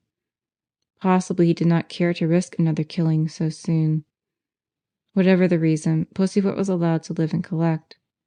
Somewhere there had to be a connection between the old story and the new. Somewhere. By golly, it's gotta be that way, the sheriff muttered. He was almost too tired to think. Marmion read the flaring headline in Mrs. Totman's room the next morning. Go see, Eloise had urged. Her husband brought her the morning paper, and she's the only one that has it on this floor. She's holding court like a grand duchess. Go on, Marmee. The headline was spread across Mrs. Totman's feet. Sam's headline. To Marmion, it was what her speech instructor in college had called an emotional blow in the midriff. Where is Cardinal's daughter? The banner demanded, and in decreasing size. Cassidy linked to unsolved mystery of murder in mine. Chain of events begun generation ago may lead to solution. Then in 12-point print, the type used for a child's easy reading, Sam's scoop began to explain itself. Who, he demanded, is Cardinal's daughter? Where is the baby who was left motherless 29 years ago when the flaming-haired beauty of the gambling casino was shot down by an unidentified gunman? Who was accountable for the accident that took the life of Father Anthony Dumont, popular young missionary, a few weeks before the murder of Cardinal? The answer to these questions may contain clues that will point the way to a solution of the recent killings in Gopher Gulch. As if someone who knew all had stood looking over his shoulder, Sam continued with his story, the discovery of the ancient letter in Jock's pocket, a short but colorful history of Cardinal and Father Anthony's contrasted goodness, dwindling back into the hackneyed facts of the murder of Cassidy, whom he designated as a far-famed business tycoon. Marmion skipped the last paragraphs to return to the beginning. Cardinal had been married to a dimly known character named Smith, who had disappeared either through adventure or misadventure several months before her death. He had no importance, apparently, except as the father of the mysterious daughter. There was no hint that he had raised a gun against his glamorous spouse. And who, Sam asked again, is Cardinal's daughter? Is, not was. Sam took it for granted that she had grown to womanhood. 30 or 31, Marmion said aloud. How's that, dearie? Mrs. Topman interrupted a monologue of her own. That's how old she'd be, Cardinal's daughter. Oh, well, like I was sayin', I should have got to know her. I was real sorry I didn't, afterward. I said to Topman, I felt like some of it was my fault, not because I did, but because I didn't. Who are you talking about, Mrs. Topman? The woman regarded Marmion with affectionate reproach. You ain't been listening, honey. I was talking about his wife. She pushed the sleeves of the pink nightie up her brawny forearms and nodded sagely. Jock Turner's wife. Mr. Wilkins had been worried about the funeral. It would seem like presumption on his part, he feared, to invite the great of the region to pay their last respects to Big Balsam Cassidy in the confines of his little chapel. But when he saw the assemblage, silent and expectant, and how it overflowed to the porch and into the street, up to the dead end against the cliff, and down to what used to be the post office, he knew his doubts to be rooted in personal vanity. The chapel, although better than a stable, had not been chosen by the mighty Cassidy as a setting for a final gesture of sham humility. The building was only incidental. He had come back to the gulch where as a prospector he had possibly known the only happiness of his life, when the dream was all ahead, but well within the power of realization, and this was the last return of a friendless and lonely man. The old preacher stepped out on the porch as the organ music ended. He had not planned to speak from here, but if he were to remain inside near the fine bronze casket and the organ draped in for the occasion, it would seem like a private service for the benefit of the hell-bent dignitaries and other important people gathered inside. They could hear him perfectly well on the porch. Clasping his Bible with a finger marking the place, he let a moment pass while his eyes strayed over the crowd. If Cassidy wanted friends, he had them, today, jammed into the sun of Main Street. Sam's lurid story had only spiced with romance the charity of this man who had stooped so low that he had risen high. Not that one of them would condone murder. But so long ago, and nothing had been proved. A good many were weeping, he saw, shedding the almost involuntary tears always called forth by organ music at a funeral. They wept, not for Cassidy who lay in the satin-soft coffin, but for all the dead they had buried before, and for themselves who would die, and for the frail living who could hardly be expected to last out the winter, and yet would most likely surprise everyone by attending the funerals of some of the weepers. Mr. Wilkins understood so well. One never attends another's funeral solely. He sits also at his own. He opened the Bible, finding his place. He would have been shocked to know that some of the tears were inspired by emotion over himself, a dear old man in a shirt ironed to a fine gloss, his white hair professionally trimmed, but not too short, his suit brushed to a good blackness, his hand trembling a little over the page, a childlike, guileless soul. The sheriff was not one of the emotional ones. The officer stood alone at the edge of the crowd. He had spent the morning insistently digging facts out of Mr. Wilkins' copious memory. The old man, he felt, had had a motive in giving that young whippersnapper reporter such a yarn. But listening to the rich voice reading the psalm as it should be read, "Out of the depths I have cried unto thee, O Lord. There is forgiveness with thee. My soul waiteth for the Lord more than they that watch for the morning." Listening, the sheriff wondered. It would have happened exactly as Mr. Wilkins declared. Sam had caught him in a reminiscent mood. He had rambled on and chanced upon the fact of the baby daughter, something long forgotten. It was no secret that Cardinal had had a daughter, perhaps a year old at the time the mother was killed. No one had ever seen her. As those women almost universally did, Cardinal had sent the baby away. Possibly, if the girl were alive, she was still ignorant of her parentage. That was the one thing Cardinal's kind could do for their children, protect them from their own way of life. The prayer began. The sheriff bowed his head. An instant later he noticed a familiar profile ahead of him. A woman. One of the nurses from the hospital? Funny, he couldn't place her then. But they all looked quite unlike themselves in street clothes, even Marmee and Pius. She was there, clutching her purse as if it helped her to keep her balance. The sheriff was near enough to Mr. Wilkins' house to hear when the telephone began its irreverent racket. No telling how long the ringing would go on with no one to answer. People were turning their heads in annoyance. Quietly, the officer made his way to the house and entered. "You're disturbing the proceedings, Brant," he said into the old-fashioned wall telephone. "What's up?" Brant's lazy drawl answered, "I'm sure sorry, boss, but you got 2 calls here that look pretty important. One, anyway." "Who's it from?" "That pretty kitty at the Hellbent, Boulevard Mannering." "Cassidy's secretary?" "Righto. He called around noon, but I didn't know where to find you. He's at the funeral now. I bet he's chief mourner. But he'll be back at the Hellbent right away after. He sounded like something outside was biting him." "What about the other call?" "Oh, that's some girl, Marmee and Pius. She called this morning, too, and again about noon. Said if you got up to the hospital to be sure and see a patient, Mrs. Topman. That's all." "Well, that one can wait," the sheriff said and hung up the receiver. Mr. Wilkins' blunder might not prove to be such a bad break after all, he pondered. Up to this point, no one had volunteered information of any kind. But out comes Sam's story, and suddenly there are 2 calls, both from people who had done as little as possible to cooperate before. What prompted them? Fear? Most likely. An ounce of funk weighed more than pounds of persuasion. He had abundant time to go to the hospital, see Mrs. Whosit, and still be at the Hellbent ahead of Mr. Mannering, the sheriff decided. As he stepped out of the house, the crowd began to sing, led by the expensive quartet which it expected to perform alone. But Mr. Wilkins was not presiding at a performance. He was initiating Big Balsam Cassidy into the brotherhood he had never known, alive. "What a beautiful hymn," said Sister Ursula as the tremendous voice poured up over the rimrock. "Safe in the arms of Jesus. Somehow, I never imagined Mr. Cassidy needing safety." "He was mortal," Sister Judy said gently.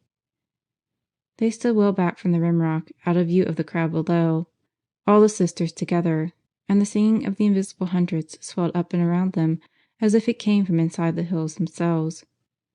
Mr. Cassidy would have been impressed by it, Sister Judy thought. Perhaps he would even have seen something of the kingdom and the power and the glory if he had heard the magnificent praying of those voices a few minutes ago. The tears ran down her cheeks.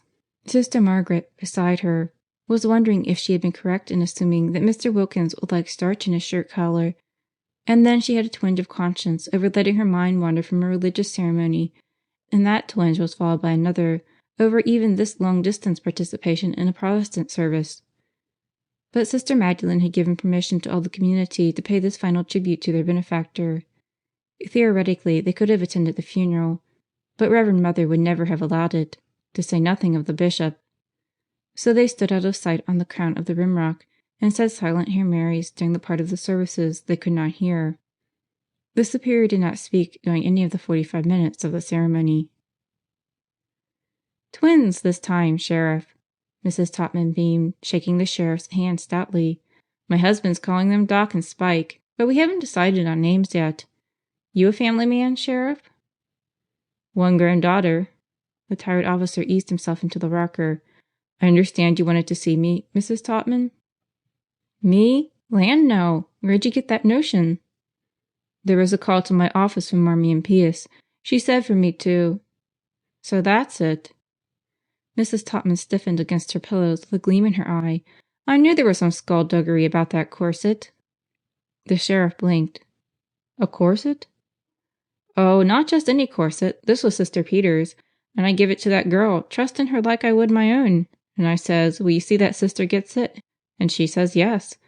But I know perfectly well she never did give it to Sister, because she ain't mentioned it.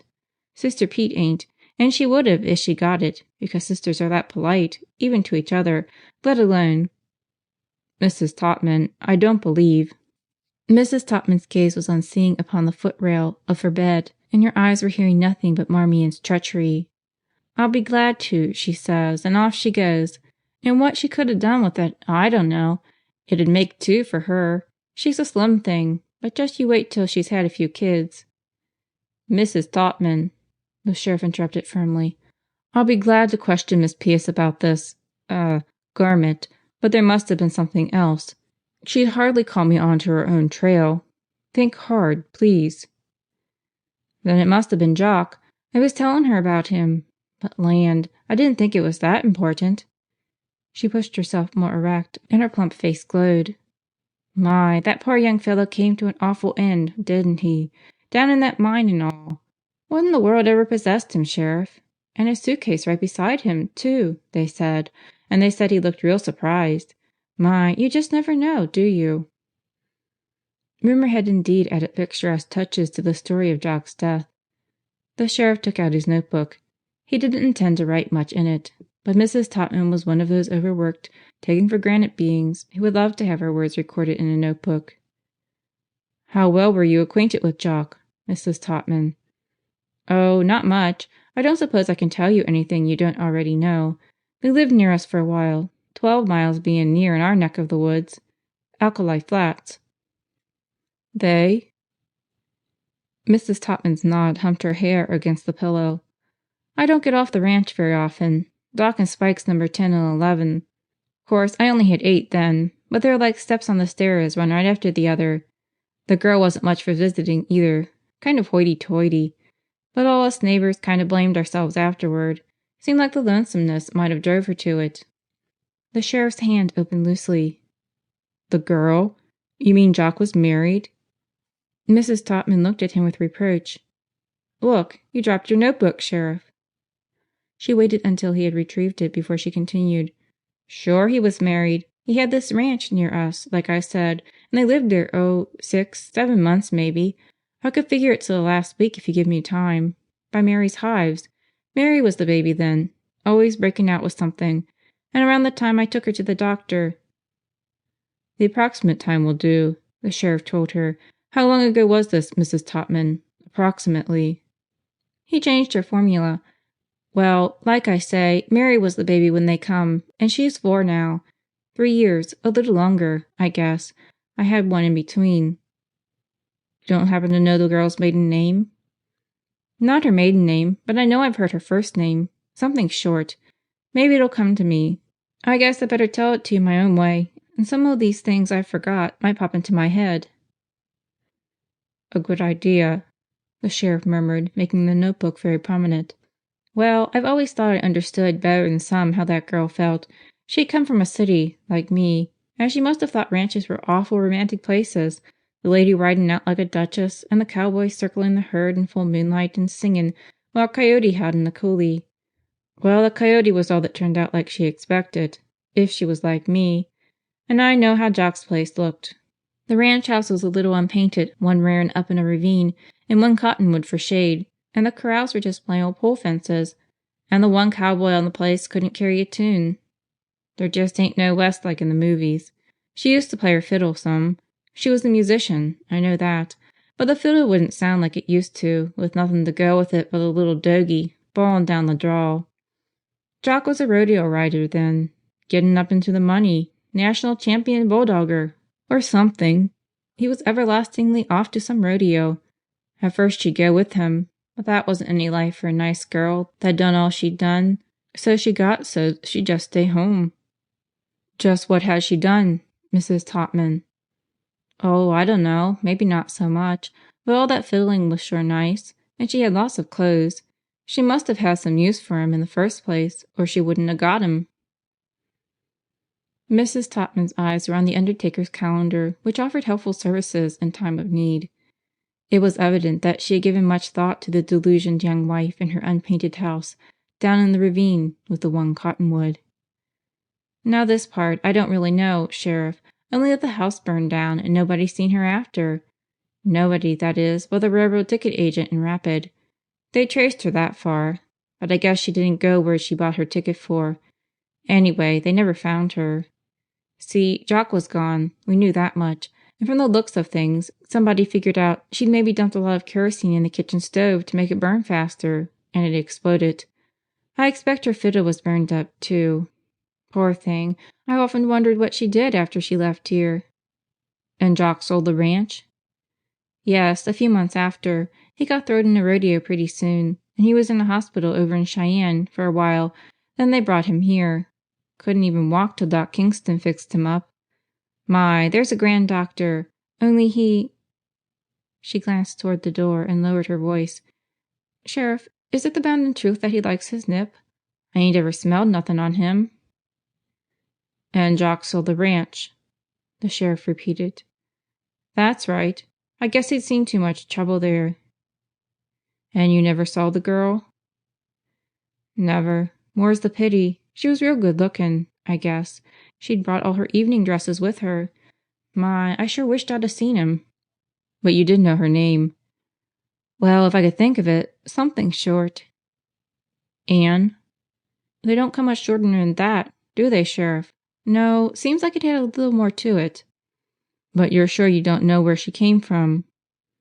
No, I never did hear. I guess all I know for sure is she had a short name and her house burned down and she played the fiddle. And her and me, we both seen too many Western movies before we got married. Oh, well, we all make mistakes, the sheriff said, closing his notebook. Mrs. Topman laughed heartily. Land, I didn't make no mistake. I wouldn't have lived any place else. It ain't like in the movies, but, my, I wouldn't want to be married to a man that went around singing all the time. He wouldn't ever get nothing done. The sheriff grinned for the first time in days. Maybe you got something there. Now, I don't want to be hard on you, Mrs. Topman, but if you feel up to doing a little ruminating on that name, I sure appreciate it. It ain't going to hurt me one bit, Sheriff. I'm sort of sifting through names anyhow, for Spike and Doc. How would you favor Leonard and Leopold? We could cut 'em to Lenny and Lee. We're great for nicknames. When I named Mary, I said there's one they can't nickname, but the kids call her Mare. Fine, said the sheriff absently. I'll get in touch with the sheriff of your county. You can, but it won't do much good. There was nothing to the investigation. Jock didn't want to push it, seemed like. The sheriff might remember the case.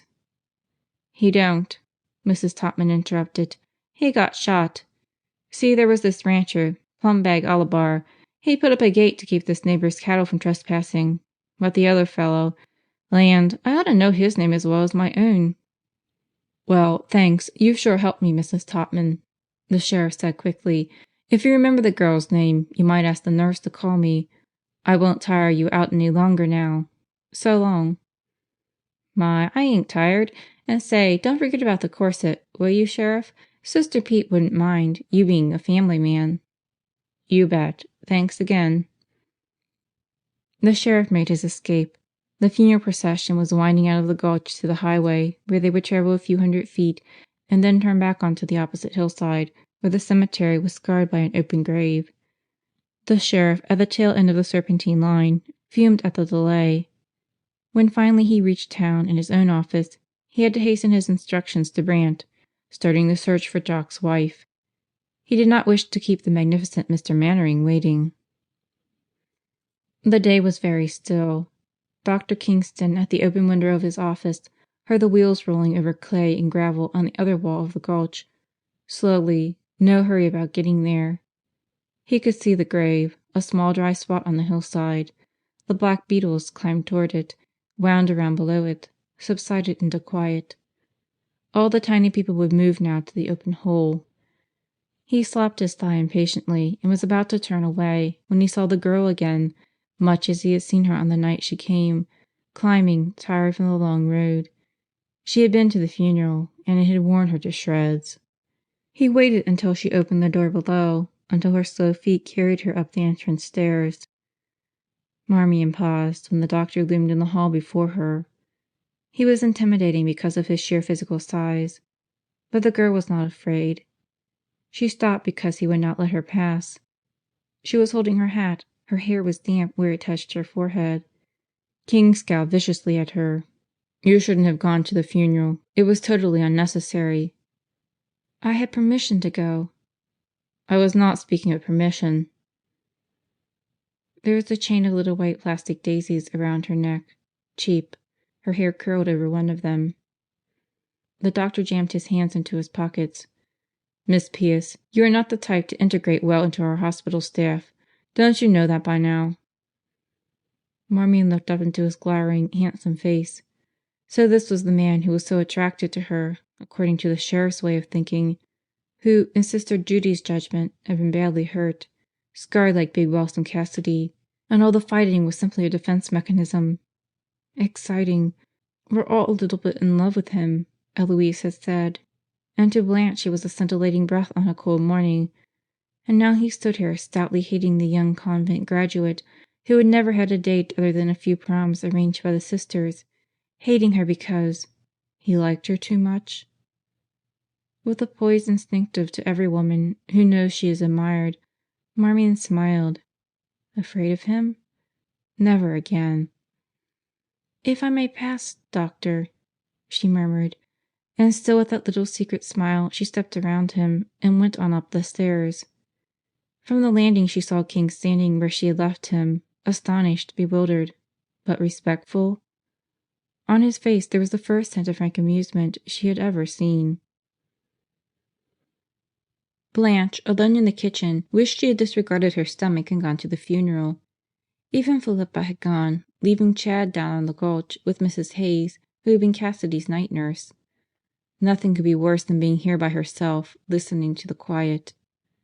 Blanche had slight imagination, and yet the kitchen, in fact the whole of the old ground floor, seemed to brood, hiding something, holding back. There was nothing to do. Philippa had planned supper so they could get the trays ready in a jiffy. Scrub? Maybe. Blanche loved to scrub. The floor was already clean. The old stove, ready to roar like a blast furnace when the gas was turned on, was cool and polished. The refrigerator had been defrosted this morning, Chad's toys put away, everything in order, but she could always chase cockroaches in the cupboard under the sink. Slowly Blanche went down on her knees and opened the cupboard doors. The cold water pipe had been sweating, and the seldom used pans they kept here were wet again. She pulled out the roaster, tipped it so the stagnant puddle raced to the other end. She was not much interested in the problem of sweating pipes. She didn't even bat at the cockroach waving its feelers from under the muffin tins. She was back to her fearful wonderings. Who was Marmee afraid of? Why had Ellie never mentioned the sore place on the back of her head? A thing Blanche knew about only because she had heard her groaning about it to Marmion in the bathroom. And why had Phil suddenly gone into a fit of the screaming jeebies this morning, when Blanche, hungry for a little cheer, had tuned in the music program on the radio? Such nice music, too. Violins like silk threads over deep velvet. She caught a glimpse of the cockroach and clattered the muffin tins down on top of it. At least it was something to do. Do? Why not do something about her own unhappy situation? Her stomach would never be better while she stayed here. So why stay? The sheriff wouldn't like it if she were to leave. But, on the other hand, if he didn't know she was going, he couldn't stop her. She would pack up and be out of here before the others were back from the funeral. The sisters wouldn't know. They were still out on the rimrock. And the few nurses left on duty, Miss Bacon and a couple downstairs, were too busy to oversee an escaping. Blanche's brain had been too preoccupied to pay any attention to what her eyes were seeing. Now, suddenly, the realization broke through that there was a box in the cupboard with the pans, a long thin box that had no business being in under the pipes because it would soon be soaked. Without thinking, Blanche pulled it out. And then she began to wonder what was in it. Something Philippa had stuck away? All she had to do was to lift the lid. A new pink corset lay neatly rolled inside. Puzzled, but not so puzzled as she would have been without worries of her own, Blanche pushed the cover back on the box. The side was dented so that the cover didn't quite fit. The thing would be ruined if she were to leave it here. On top of the cupboard, then? No, someone had put it down with the pans so it wouldn't be seen. A nice, modest gesture. "Gosh, I gotta be going," she said aloud with a glance at the clock. So she carried the corset box with her when she climbed to the crow's nest. Get the suitcase first, she decided. Dump everything in, never mind how. then hurry down to the kitchen again and hide the suitcase under the sink. It would be all right. She could set the roaster to catch the drips. Then tonight, after dark, she would catch a bus into town. Although the sun shone outside, the attic space was shadowed. The luggage pushed helter-skelter back near the Jelly Roll mattress was all dimly alike. She made foot space by nudging aside an overnight case. Then she leaned far over and pulled out the suitcase with the tweed finish. There was another like it, but farther away. Perhaps because she jerked so impatiently, the lid fell open. She caught it with her knee. A long white envelope slid along the blue lining. Her suitcase didn't have a blue lining. In another minute, she might have reflected that the envelope was not her property, since the suitcase was not. But it was an intriguing envelope, with a fat paper folded inside. There was no address. That made it even more interesting. The flap was unsealed. No reason in the world why she shouldn't take a peek. She took out the paper and unfolded it. It was very pretty. Fat, dimpled cupids wreathed the page, beautiful little boys as pink as the roses that entwined them. There was printing and writing, too. She would need time to read all this. Quickly she closed the suitcase and slipped it back in the exact spot where she had found it. She was looking for a stepping place when she heard the first tread on the stairs. For an instant she stood there, her heart hammering in alarm. She had blundered into something, just the way Marmee and Ellie had, and now she would go around in danger of her life. What to do? The envelope was too large to go into her pocket, and there wasn't time to reach any door without being seen. The corset box was her salvation. Stooping quickly, Blanche picked it up, raised the lid, and thrust the paper and envelope inside. Then, because her own room was near the stairs, and she would meet the steadily climbing one face to face if she went in that direction, she scuttled as noiselessly as she could back to the sitting room, with the box under her arm. Lucky the climber was so slow. Where would she hide the box? The closet, which had become the pantry, was the only possibility. She pushed the box onto the high shelf just as the steps came along even with the bathroom. There wasn't time to push the box clear back out of sight. She was in the chair with the leaky arm when Marmion, tired but apparently satisfied about something, slumped in and threw her hat and purse in the direction of the bedroom. "I'm beat out, Blanche. What a day. At that, though, I have more pep than Lynn and Dixie. I left them down in the gulch hoping to get a ride. Where have you been?" "Me? No place. Why?" "I just thought you seemed out of breath. What time is it? 4:45? I'm going to make a cup of tea before I go back to the lab." "I'll make it for you," Blanche offered instantly. "Thanks, but I'd rather have something to do. I want to get the funeral out of my head." "I'll get you a tea bag and you can take it down to the lab and make the tea there."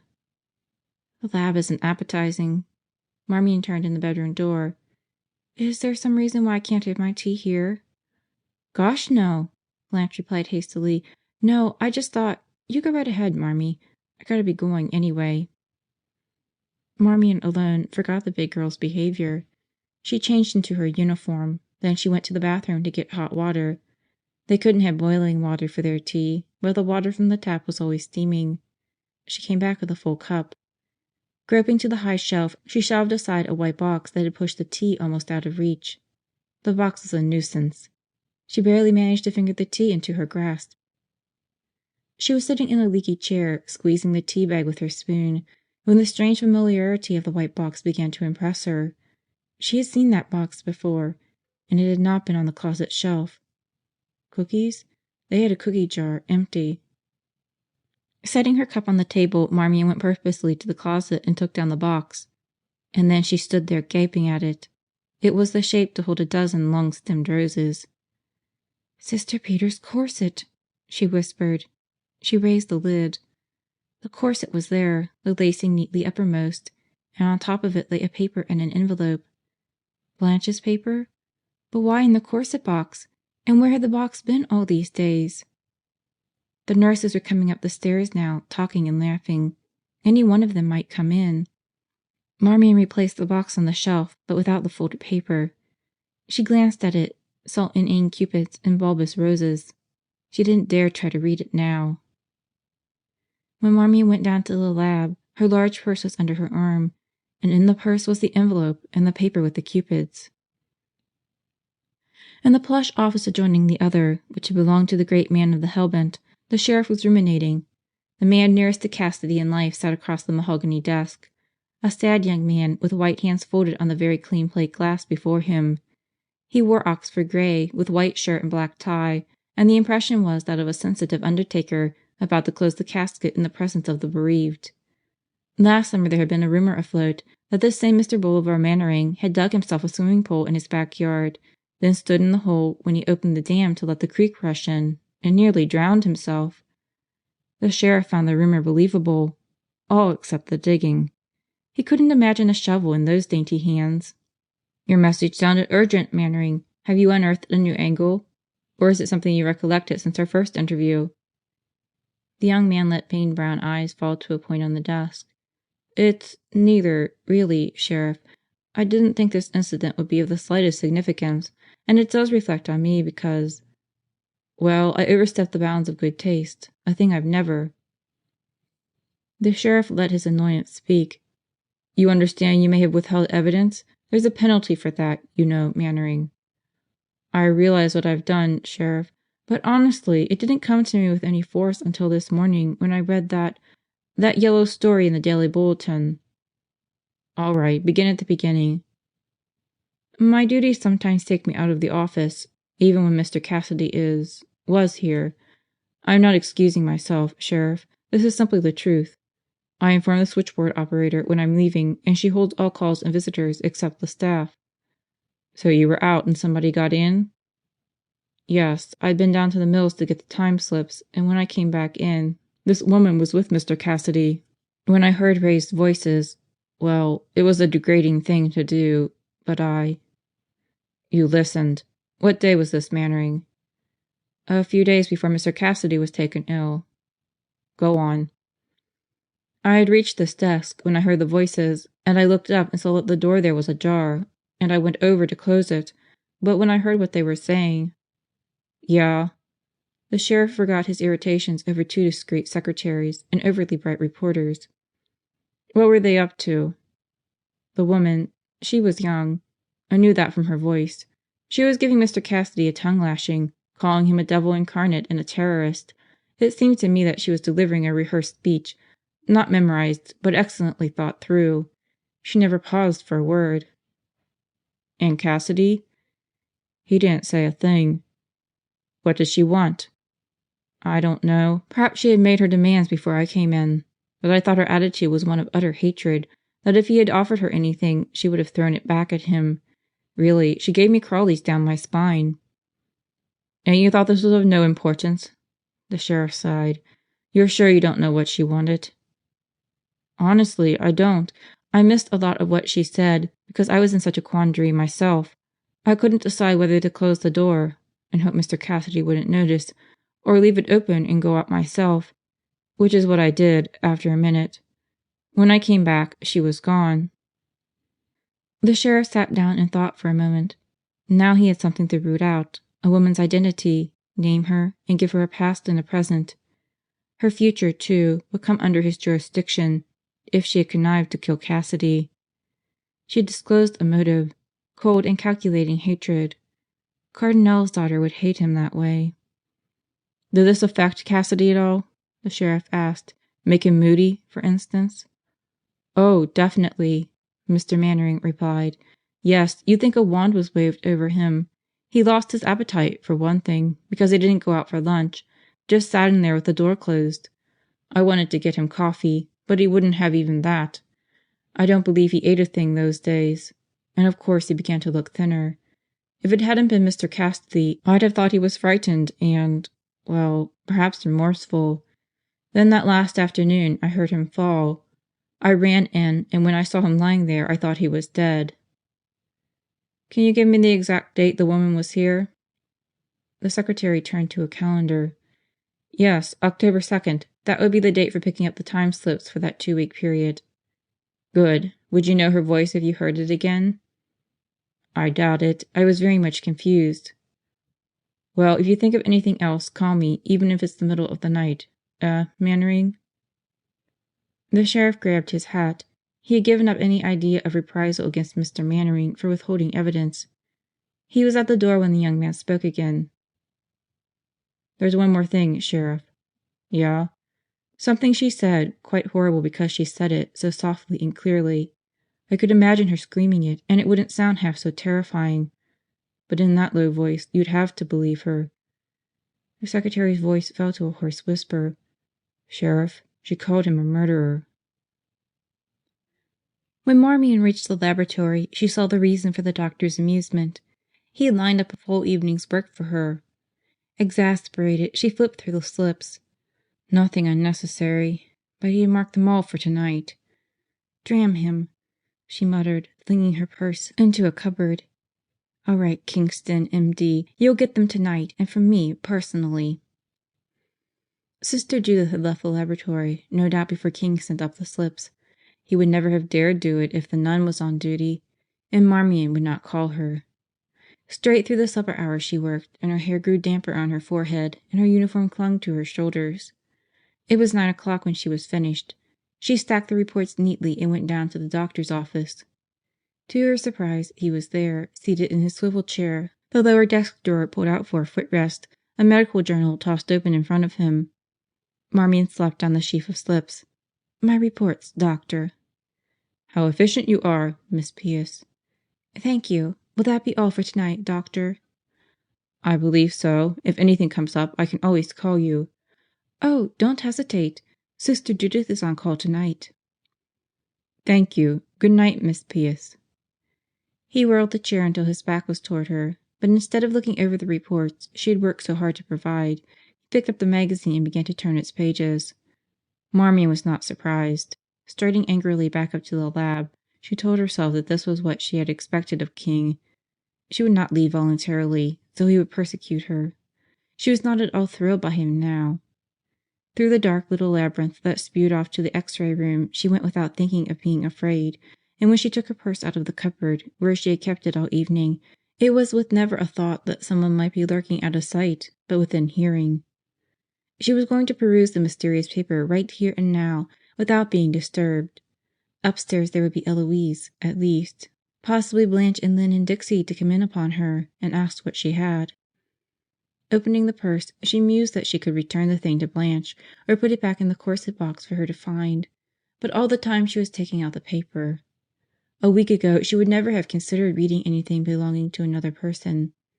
Now, quickly, although her hand shook, she smoothed the sheet out on her desk.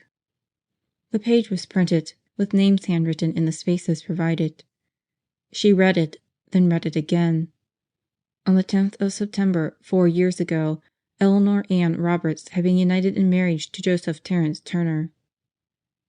Jock was Joseph Terence. Sam's article had thus named him, and he had been married, just as Mrs. Totman had said. The wife would be the logical owner of a marriage certificate. But how could Jock's wife, a stranger, have hidden it in the hospital where only an insider such as Blanche could find it? She didn't for a moment consider that Blanche might be Eleanor Ann. But the elusive Eleanor was not a stranger. She knew her way around the hospital. Therefore, she must have taken another name. She did not want to be identified as Jock's wife. Why not? Because she had killed him? Oh, no, Marmion whispered, so faintly that anyone listening in the outer passage would hardly have heard. There was only silence out there, anyway. When the sound finally came from the darkened rectangle beyond the door, it was tiny as a mouse's frisking. Marmion did not hear it. She was putting the paper into the envelope. And then Eloise spoke.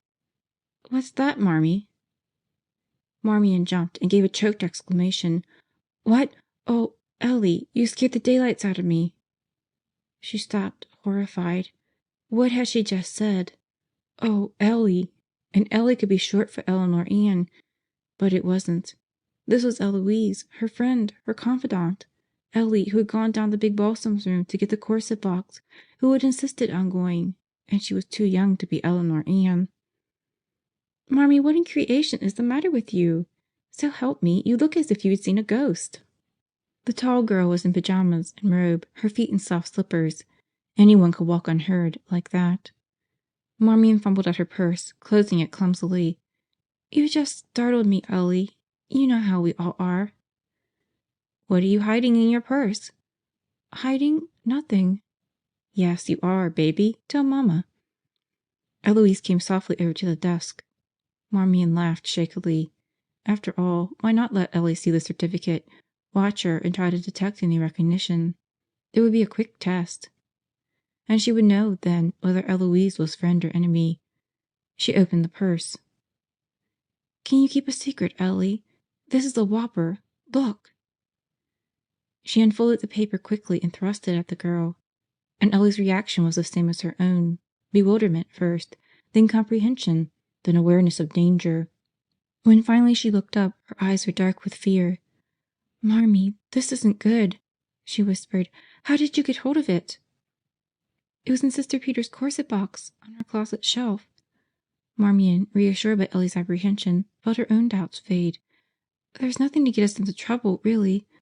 I'm going to telephone the sheriff right away." "Of course." Eloise folded the paper and tucked it into Marmion's purse. But she was listening oddly, as if half her attention remained in the dark little hall she had just traversed. "Come on, Marmee, upstairs. You can phone from there." "But this is more private." "No." Ellie's green eyes slid away from the door to Marmion, and her face was whiter than if she had fainted. "Oh, Marmee, come on." There was nothing else she could do. She had to obey Ellie's insistence. And Eleanor Ann, perhaps, had never been nicknamed at all. Talk about jumping to conclusions. "I'm with you, Ellie. You go ahead and turn on the lights, then I'll turn off this one. Everything's under control." Queer for her to be encouraging Eloise. They ran together all the way to their sitting room. Mrs. Topman lay on her back, staring into the comfortable dimness made by the nightlight down in the base of her floor lamp. She had been thinking, ever since the sheriff's visit, mulling over names. She had not come upon a pair that would do for the twins, but her efforts had not been entirely wasted.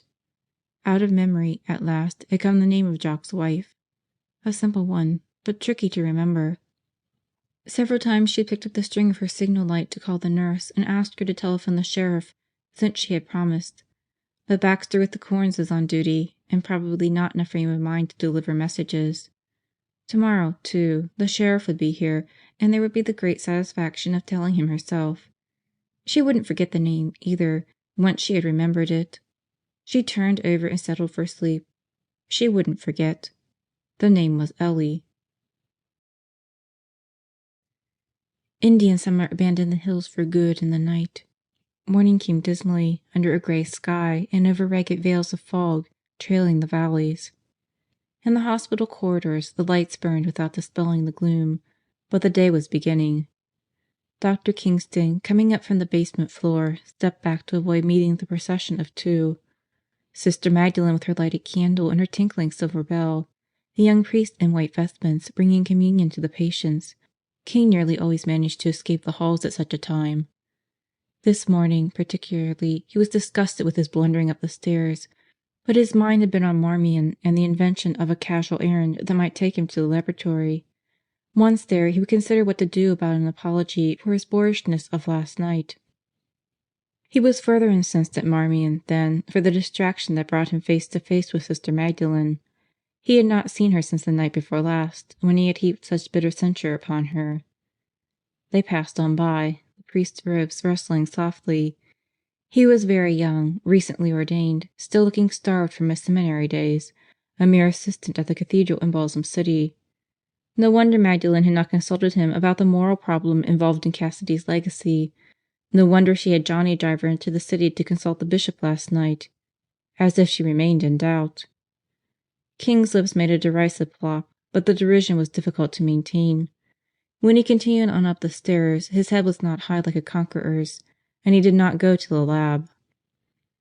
Sister Magdalene tried not to be disconcerted by the sight of the doctor. She had been worried, naturally, by his outburst, and more than ever by his avoidance of her yesterday. She had mentioned it to the bishop last night. Had she been lax, she asked, bringing in an unknown to the staff, into the inner life of the hospital, with so little investigation as she had made? The bishop had kindly set forth all the arguments she had already thought out in self-defense. A hospital such as St. Denis was lucky indeed to have a resident physician and surgeon. His brilliant record in the past 6 years proved she had judged him rightly as a doctor. And as a man, he had behaved himself. His past actually did not matter. And then they had gone on to the urgent problem of Cassidy's money. It was still a problem. She must decide for herself, the bishop had said. There was no moral reason why she should not accept the gift. Cassidy had based his fortune on wrongdoing in the early days, but there was no possible manner in which she could make restitution now. Except as the great man had indicated. A fine hospital would benefit all the people of the hills. Ringing her little bell, the Sister walked slowly on. And even for her, preoccupied as she was, the healer walked again among the sick, comforting and restoring. An inch at a time, without a betraying creak of the springs, Marmion pushed herself cautiously out of bed, listening, halting at every tiny slide of the sheets. Eloise's breathing was a steady, comfortable sound, one you'd wish might go on through the gray day this promised to be. There was barely light enough for Marmion to grope for her clothes. The luminous face of her watch set the hour as a little after 6. Plenty of time, before anyone stirred, to run downstairs to the telephone. Ellie had been so very firm about not calling the sheriff last night. "You're too tired, Marmee," she had insisted. "Call that old buckaroo, and he'll be out here half the night. What would you gain? Nothing but lost sleep. The thing will keep till morning." So together, Eloise and Marmion had left the laboratory, hustling through the black little passage, and in the hall they had met Dixie coming up with a request slip. Again Eloise had taken the lead, determined that Dixie would summon Sister Judy, who was supposed to be on night call, and she had piloted Marmion up to the crow's nest. Always Eloise, a wonderful friend. Marmion carried her uniform out to the sitting room so the starchy slipping on of it would not arouse Ellie. She would have to make one more trip into the bedroom. She had left the marriage certificate under her pillow. The sheriff might want to read it, word for word. The floor complained when she stepped in between the beds, but Ellie was too deeply asleep to be disturbed. In a few minutes the alarm would go off, and she would awake groaning and sighing as if she climbed up from the bottomless pit. No one, so far as Marmion knew, had seen her when she tiptoed along the rubber matting and over to the stairs, the long envelope poking up out of her pocket, and the corset box under her arm. She would go to Sister Magdalen's office. Only the office telephone was on a private line. All the others were on one extension, and anyone could listen in. At this hour she would have to rout the sheriff out of bed, but he wouldn't mind when he heard what she had to tell him. And then she would deliver the corset, at last, to Sister Peter. Sister Magdalen's little bell tinkled off in the wing where Big Balsam had died, but Marmion met no one. The small office was gray and deserted as she came into it. She would not turn on the light. Someone might recall an errand, seeing a lighted office. So she walked in, into the quiet and the faint chill that always seems to hang in deserted places. And then she did something she never could explain. She pulled open the top drawer of the filing cabinet and dropped the envelope in among the folders. Even she could not have put her hand instantly upon it, after that. Marmion smiled as she perched on the edge of the desk and took up the telephone. The sheriff had gone extremely early to his office. His wife was thankful to see him at last. He had not slept. He would not eat. He had talked until midnight about the secrecy surrounding Jock's marriage. It had taken place in a county at the other end of the state, which was why the fact had not been unearthed earlier. And after the tragedy of her house burning down, the young wife had completely disappeared. And if this was not enough, there was the alarming possibility that Cardinal's daughter had returned. Someone, within Mannering's hearing, had called Cassidy a murderer. Not that quite a handful of other people couldn't say the same, the sheriff had surmised at 3 minutes to 12. But let me find those 2 women, and I'll be satisfied. I'd imagine the grandmother would want Cardinal's baby to have all the nice things she could give her, his wife said pensively. I know I would, to try to make up for what she couldn't ever have. Sure thing, the sheriff replied with the indifference of a man who often pursues unrelated subjects with mind and tongue. Like music, the wife continued. She appeared to be half asleep, stretched out in her chair with her feet on a hassock, one of the last batch of kittens curled in her lap. Sitting upright, she would have no lap. Music is nice for a girl. I've never seen anything prettier than a girl playing the violin. The sheriff suddenly began to listen. How does this go again, Lucy? But her answer seemed to be off on another tangent. Would Jock's wife have a motive for murdering Cassidy? She could have. He'd done Jock out of a lot of money. He'd done Jock's father out of the money. Wasn't that it? Jock ought to be used to the idea by this time, even though his wife— She paused absently, stroking the kitten's pencil of a tail. Cardinal's daughter would have a swell motive. Even a jury would sympathize with her while they set her in the chair. And Jock's wife played the violin, she added. I bet she had a good fiddle, too. And you think maybe Cardinal's daughter played the fiddle? Lucy nodded sagely. Granny would have seen to it that she had music. Lordy Lord, the sheriff sighed. His fatigue couldn't keep him in his chair. He sprang up and began to pace the floor. He made several turns before he stopped before his wife. So you think the daughter and Jock's wife? I think they're the same one. She straightened, the kitten rolled over, and she caught it in her cupped palm. Then she got up and carried it out to its mother in the kitchen. So the sheriff sat at his desk in the very early gray morning, wondering and fitting together pieces of the puzzle. Although the two women were one, he still had to find her. Nobody at Hellbent had seen anyone who might have been Mr. Mannering's mysterious lady. That was understandable, if aggravating. There had been many outsiders from Balsam City coming to the Hellbent offices around that time. Collectors for the community fund, the Red Cross, ticket sellers for all the fall festival suppers of the various churches. If the young woman was also Jock's wife, then that would put her at the hospital, because it would explain Jock's protection of her. But no one at the hospital, other than the orderly, was named Turner. The sheriff sat motionless, seeing the snow come down like drifting tissue paper, the initial touch of a winter that would leave cattle starving in the ravines. His wife had done this sort of deducing on other cases. Early in his career he had endeavored to find out how she did it. He had given up. When the telephone rang, he jumped, glancing at the clock. A few minutes after 6. He had been sitting here for over an hour. Hello, he said into the phone. It was too early to be official. Honey, is that you? Sure is, Lucy. Listen, I've just had a call from the Pius girl. Marmion, is it? I think she's in trouble. She called the house? Well, of course, it's so early. She asked for you. And then when I said you were at the office, she said something about, yes, doctor, she'd attend to it right away. So I said for her to never mind trying to call you. I'd do it and send you straight up there. Good work, Lucy. I'm on my way. All right. But listen, honey, have you had your breakfast? All this on an empty stomach. I'm fine, lovey. Goodbye. The sheriff was on his feet as he dropped the telephone back in the cradle. Opening the door, he nearly scuffed aside the telegram which lay on the floor below the mail slot. It hadn't been there when he came in. Or had it? He tore it open, grunted his satisfaction as he read. Guy Murray Kingston, according to the Navy, has spent 2 years in prison. Charges: jumping ship and insubordination. He had been released 6 years ago. Whereabouts unknown. But not unknown to the sheriff. The doctor comes straight from his prison cell to his own voluntary confinement in the old hospital of St. Denis of the Hills. Marmion sat for a long time on the edge of the desk in Sister Magdalen's office. No one entered. The sheriff's wife, blessedly, had realized the emergency indicated by her mumbled foolishness and made it unnecessary for her to say a great deal. The sheriff would come as fast as he could cover the 3 miles around the mountain from Balsam City. But would that be in time? Would the white shoulder, just glimpsed outside the door, materialize into someone who would dart swiftly in, slam the heavy oak barrier shut, and then go leisurely about the task of murder? She sat there so long that when she finally slid to her feet, pins and needles jabbed up through her soles. I'll meet it, she decided. Whatever is waiting there, I'll meet it.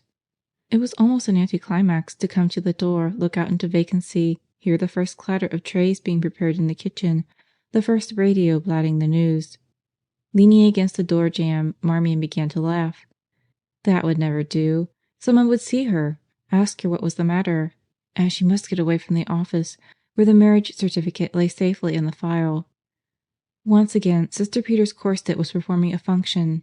Its delivery was taking Marmion through the old passage to Methuselah Hall, where, even at this early hour, Sister would be trudging around like a pigeon with sore feet, her head bobbing at every step, her convex glasses almost disguising the beautiful kindness of her eyes.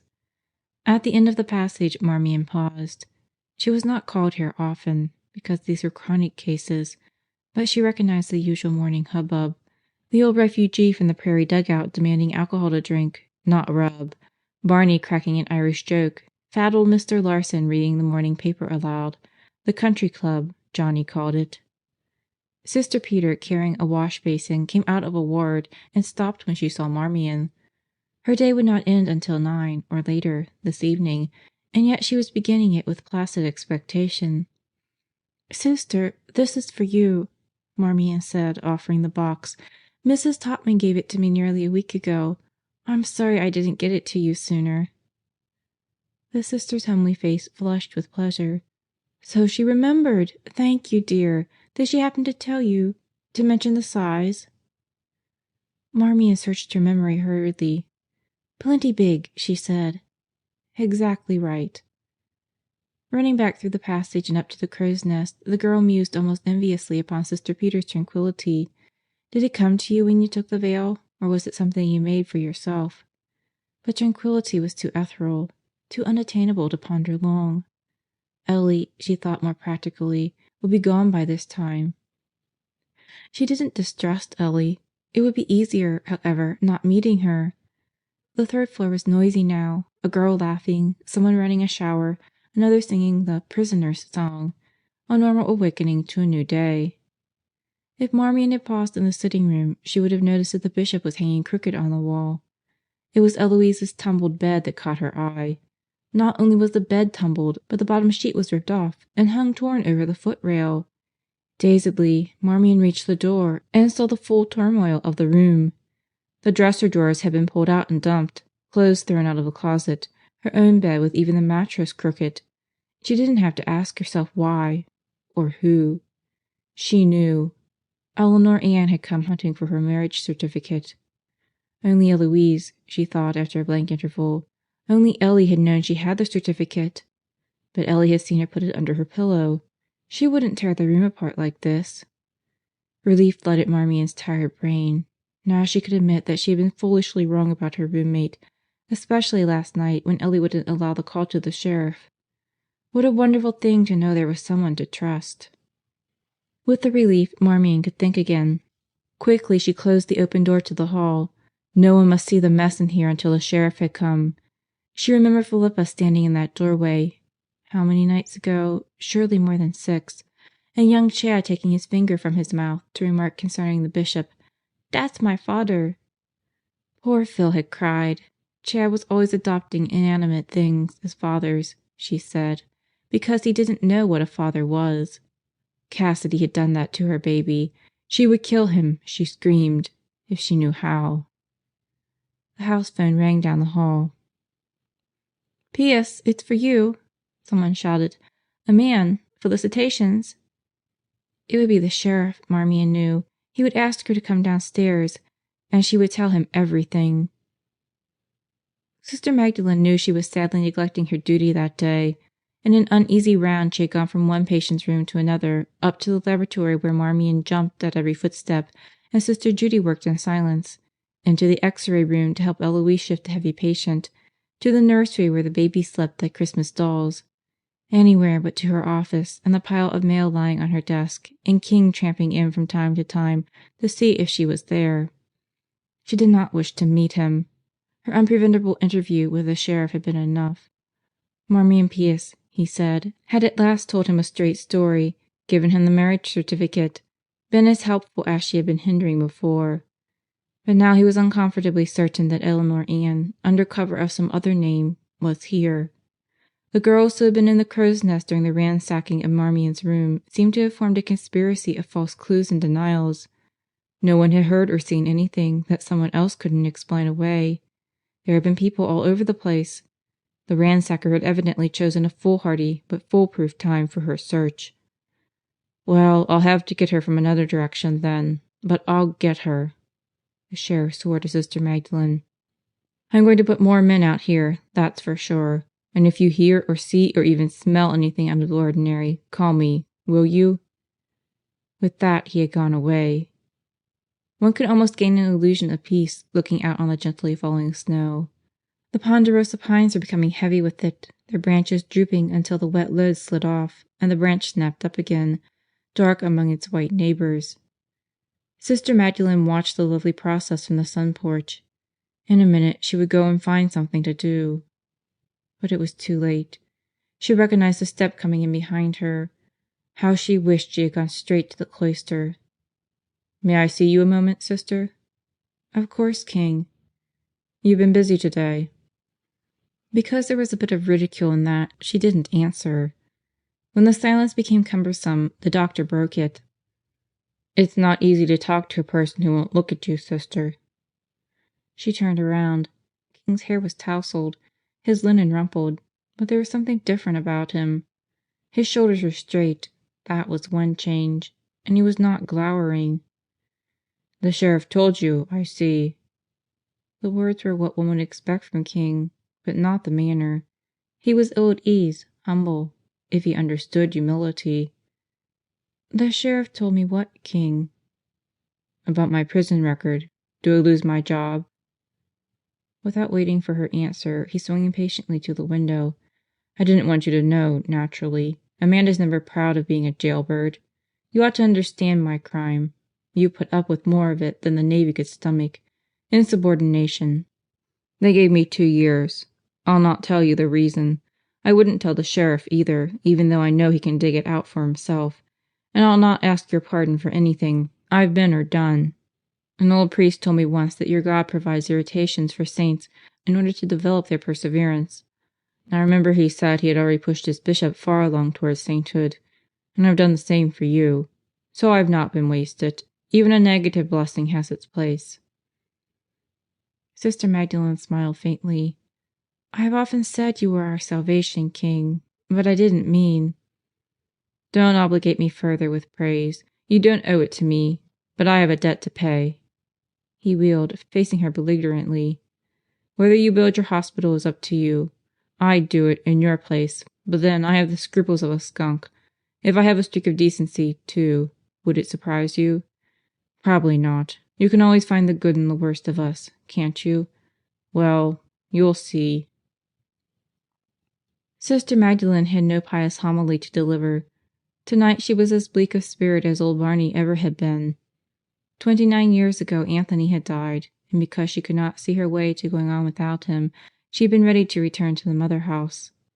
Not that she would have found it impossible to bear the personal loss, but Anthony was her only entry, it seemed, into the places where money abounded. Without his help she could not hope to build beyond the log cabin that was her hospital up near the Hellbent, the small and pathetic attempt to care for the miners and their families. She had finally persuaded Sister Peter and Sister Margaret, and they had even packed their belongings and were ready to leave when little Joe Pius came with his gift. This beautiful tract on Balsam Mountain. The city would grow here, he predicted. The hospital would stand in the middle of the new boom. But more to the sister than the deed to the land was little Job's sympathetic understanding. When he left, she had gone back to her room and unpacked. The other sisters had rejoiced with tears of thankfulness. But the gift had not been given in charity. It was only a means to keep her here, too busy to wonder what actually had happened to Anthony. There was a small sound behind her, and the sister turned. Mr. Wilkins stood in the doorway, his hat in his hand, the new haircut giving him a briskness quite out of keeping with the sag of his shoulders under the old overcoat. The coat was embossed with melted snow beginning to fall in small drops around him. Sister Magdalene was touched by the appearance of her old friend. He had always been unassuming, but now there was a timid buoyancy about him, as if somewhere he had found hopefulness and enthusiasm he had never chanced upon before. She smiled. "The walking must be very bad, Hal. Should you have come out?" "It's slippery, yes. There will be accidents tonight." He hesitated, and the sister was afraid she had not sounded cordial. "Do take off your wet overcoat. You're not in a hurry, surely." The old man was pleased at that. Carefully, not to soil the floor, he slid out of the coat, folded the wet side in, and laid it over a chair. "I suppose I have no right to risk broken bones that my parish would have to pay for mending, but I'd love to be out. Except for the snow, I imagine this old gulch resembles the country around Jerusalem." "The Valley of Hinnom, perhaps?" His eyes twinkled. "Ah, yes, the valley that was the model of hell for the rabbi's sermons. You know, Maggie, that valley was nothing more than the city dump. They kept fires burning in it to do away with the refuse. No doubt from the hillside the smoke and flames did look like hell." Sister Magdalene chuckled.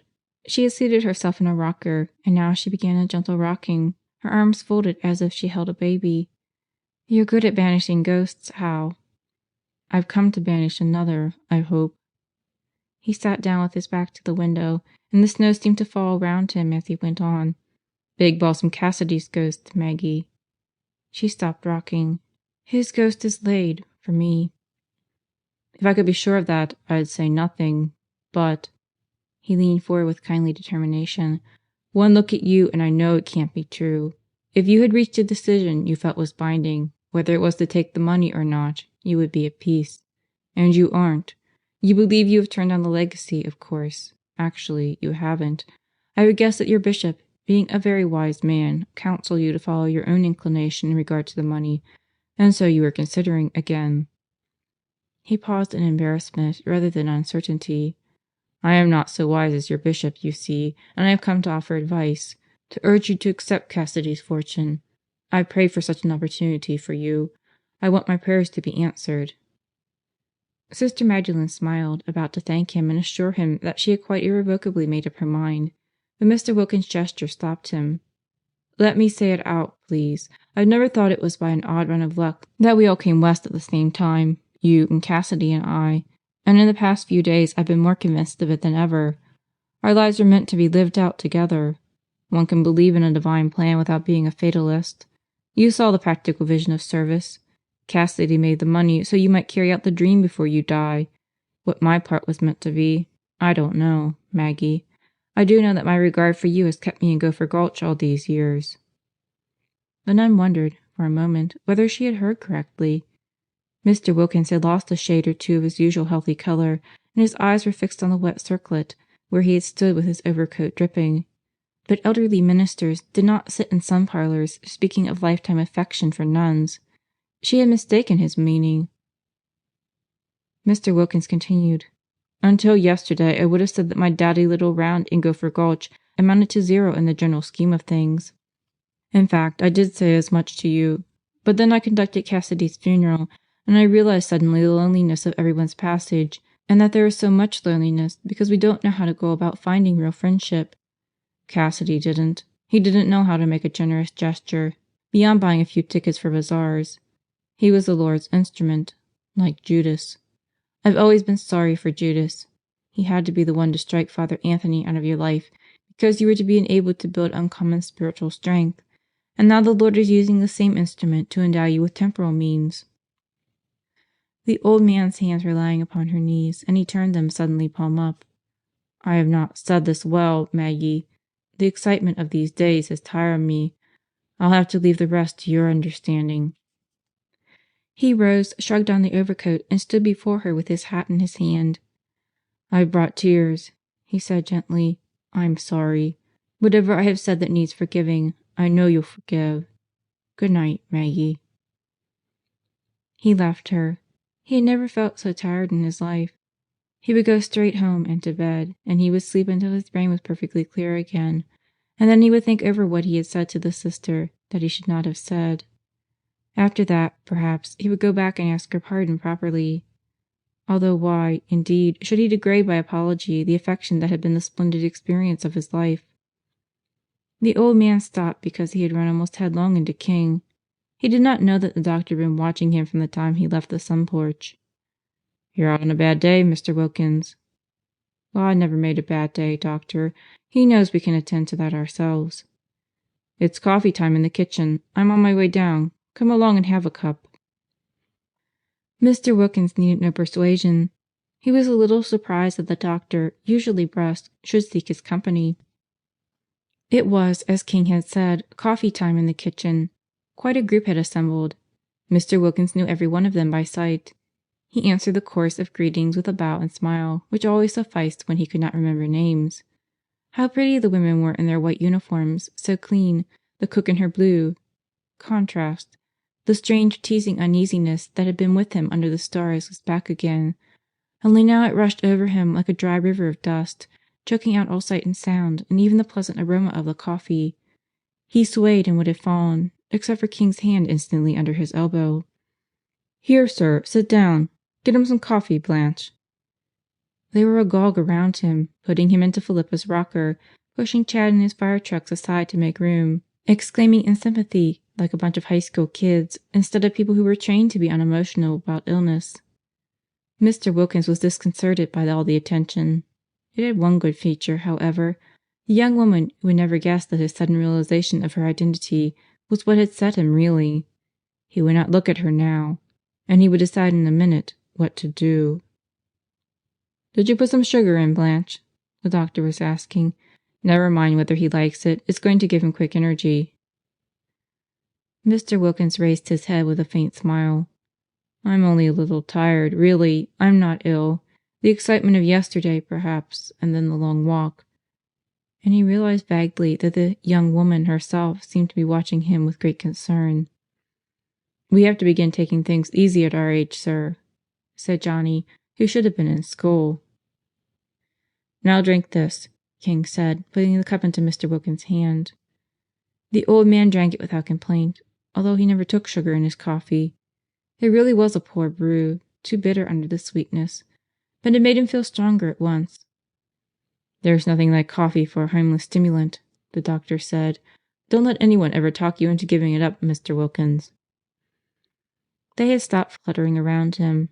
Several of them left. Little Job's daughter was one. Mr. Wilkins was still shaken, but he knew now what he would do. He would get back down to the chapel as quickly as the snow would let him, and he would take one more look at the picture, just to make certain.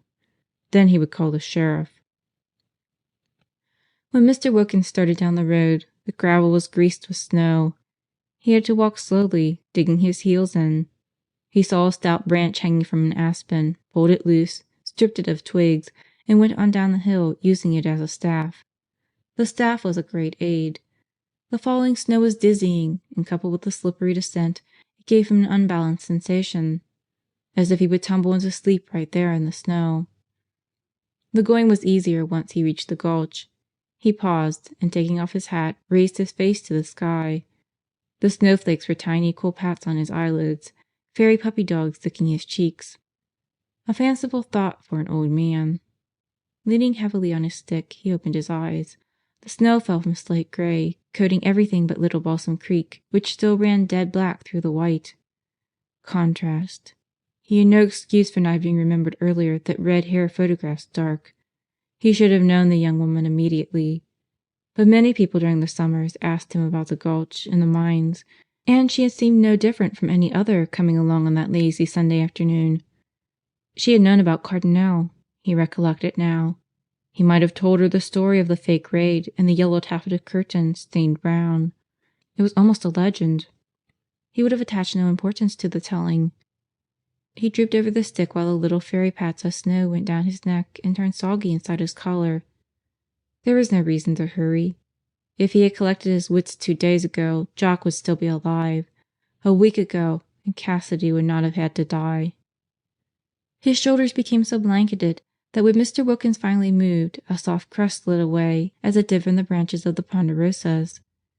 Midway between his house and the chapel he stopped. The sign, Charity Chapel, was almost obliterated by the wet casing of snow.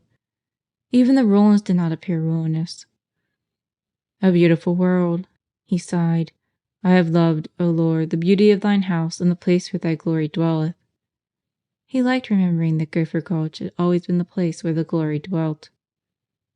Mr. Wilkins could fight off sleep no longer. He dragged himself to the chapel, leaving a small trail behind each foot in the snow. Juicy Parker's white dog bounded up to him, barking a greeting. He was too sleepy to speak.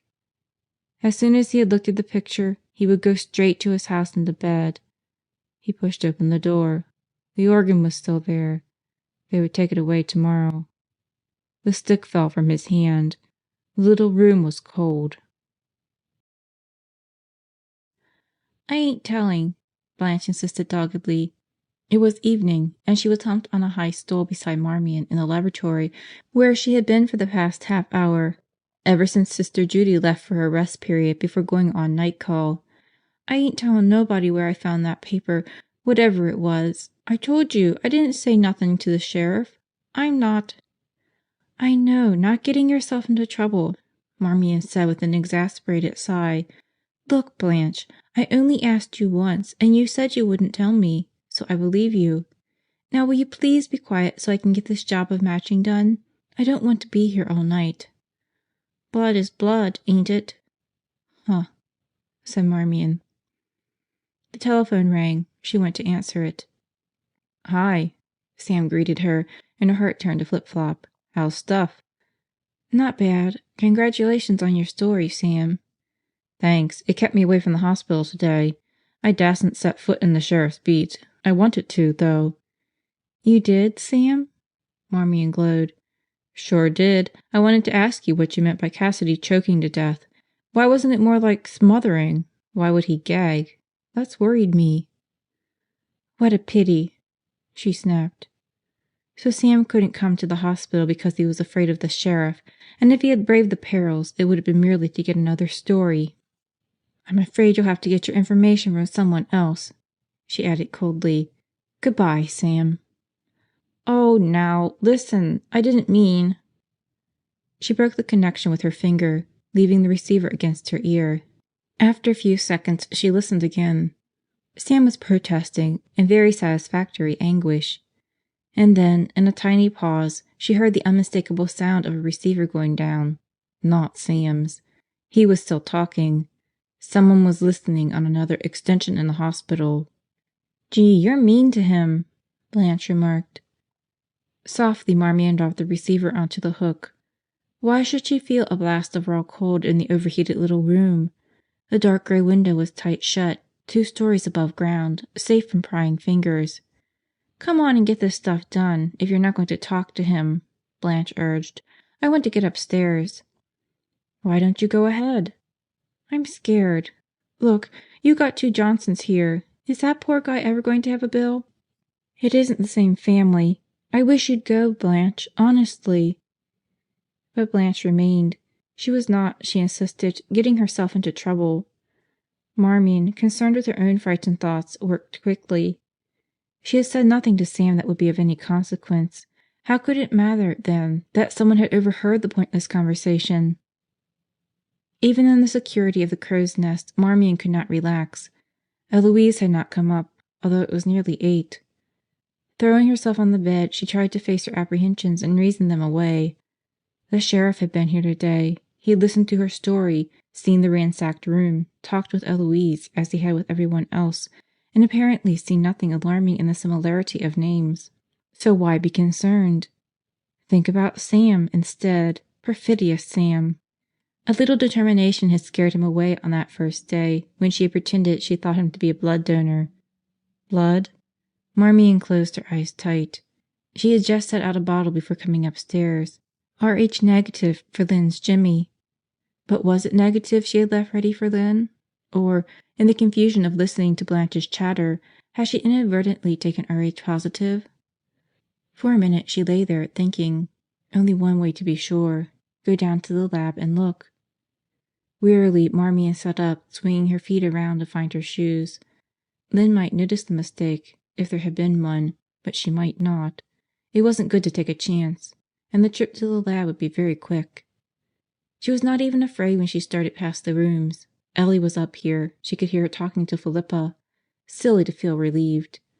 The laboratory was opposite the stairs to the crow's nest. Marmion switched on the lights in the small passage, hurried through it with only a glance at the dark X-ray lab.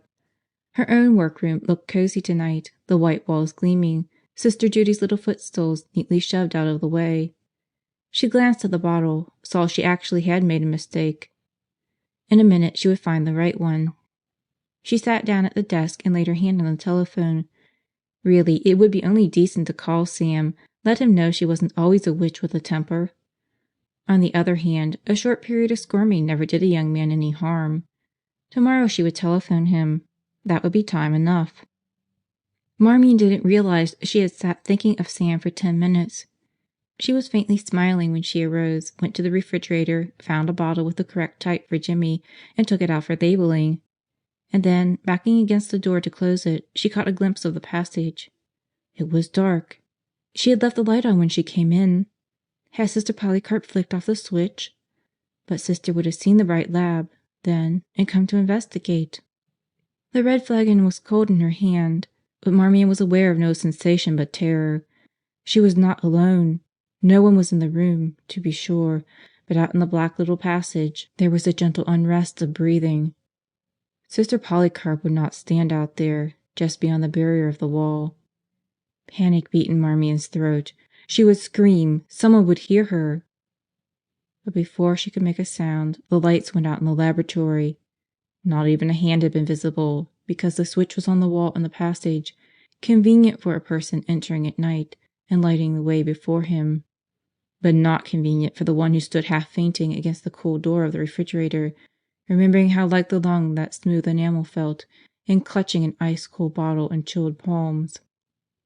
She could hear someone moving now, around the wall, slowly, breathing softly. The window was gradually becoming a gray rectangle, masked by snow, and against the grayness something moved. Marmion screamed, but even in her own ears the scream amounted to nothing. Miss Bacon, at the chart desk down the hall, did not hear her. The block grew, patting out all but tiny slivers of the window. Then even the slivers were gone, and Marmion felt the warmth of a human body and heard a long intake of breath, as if the intruder gathered strength for a blow. "No, no!" the girl choked. In panic, to get away from that warm, breathing thing, she plunged aside.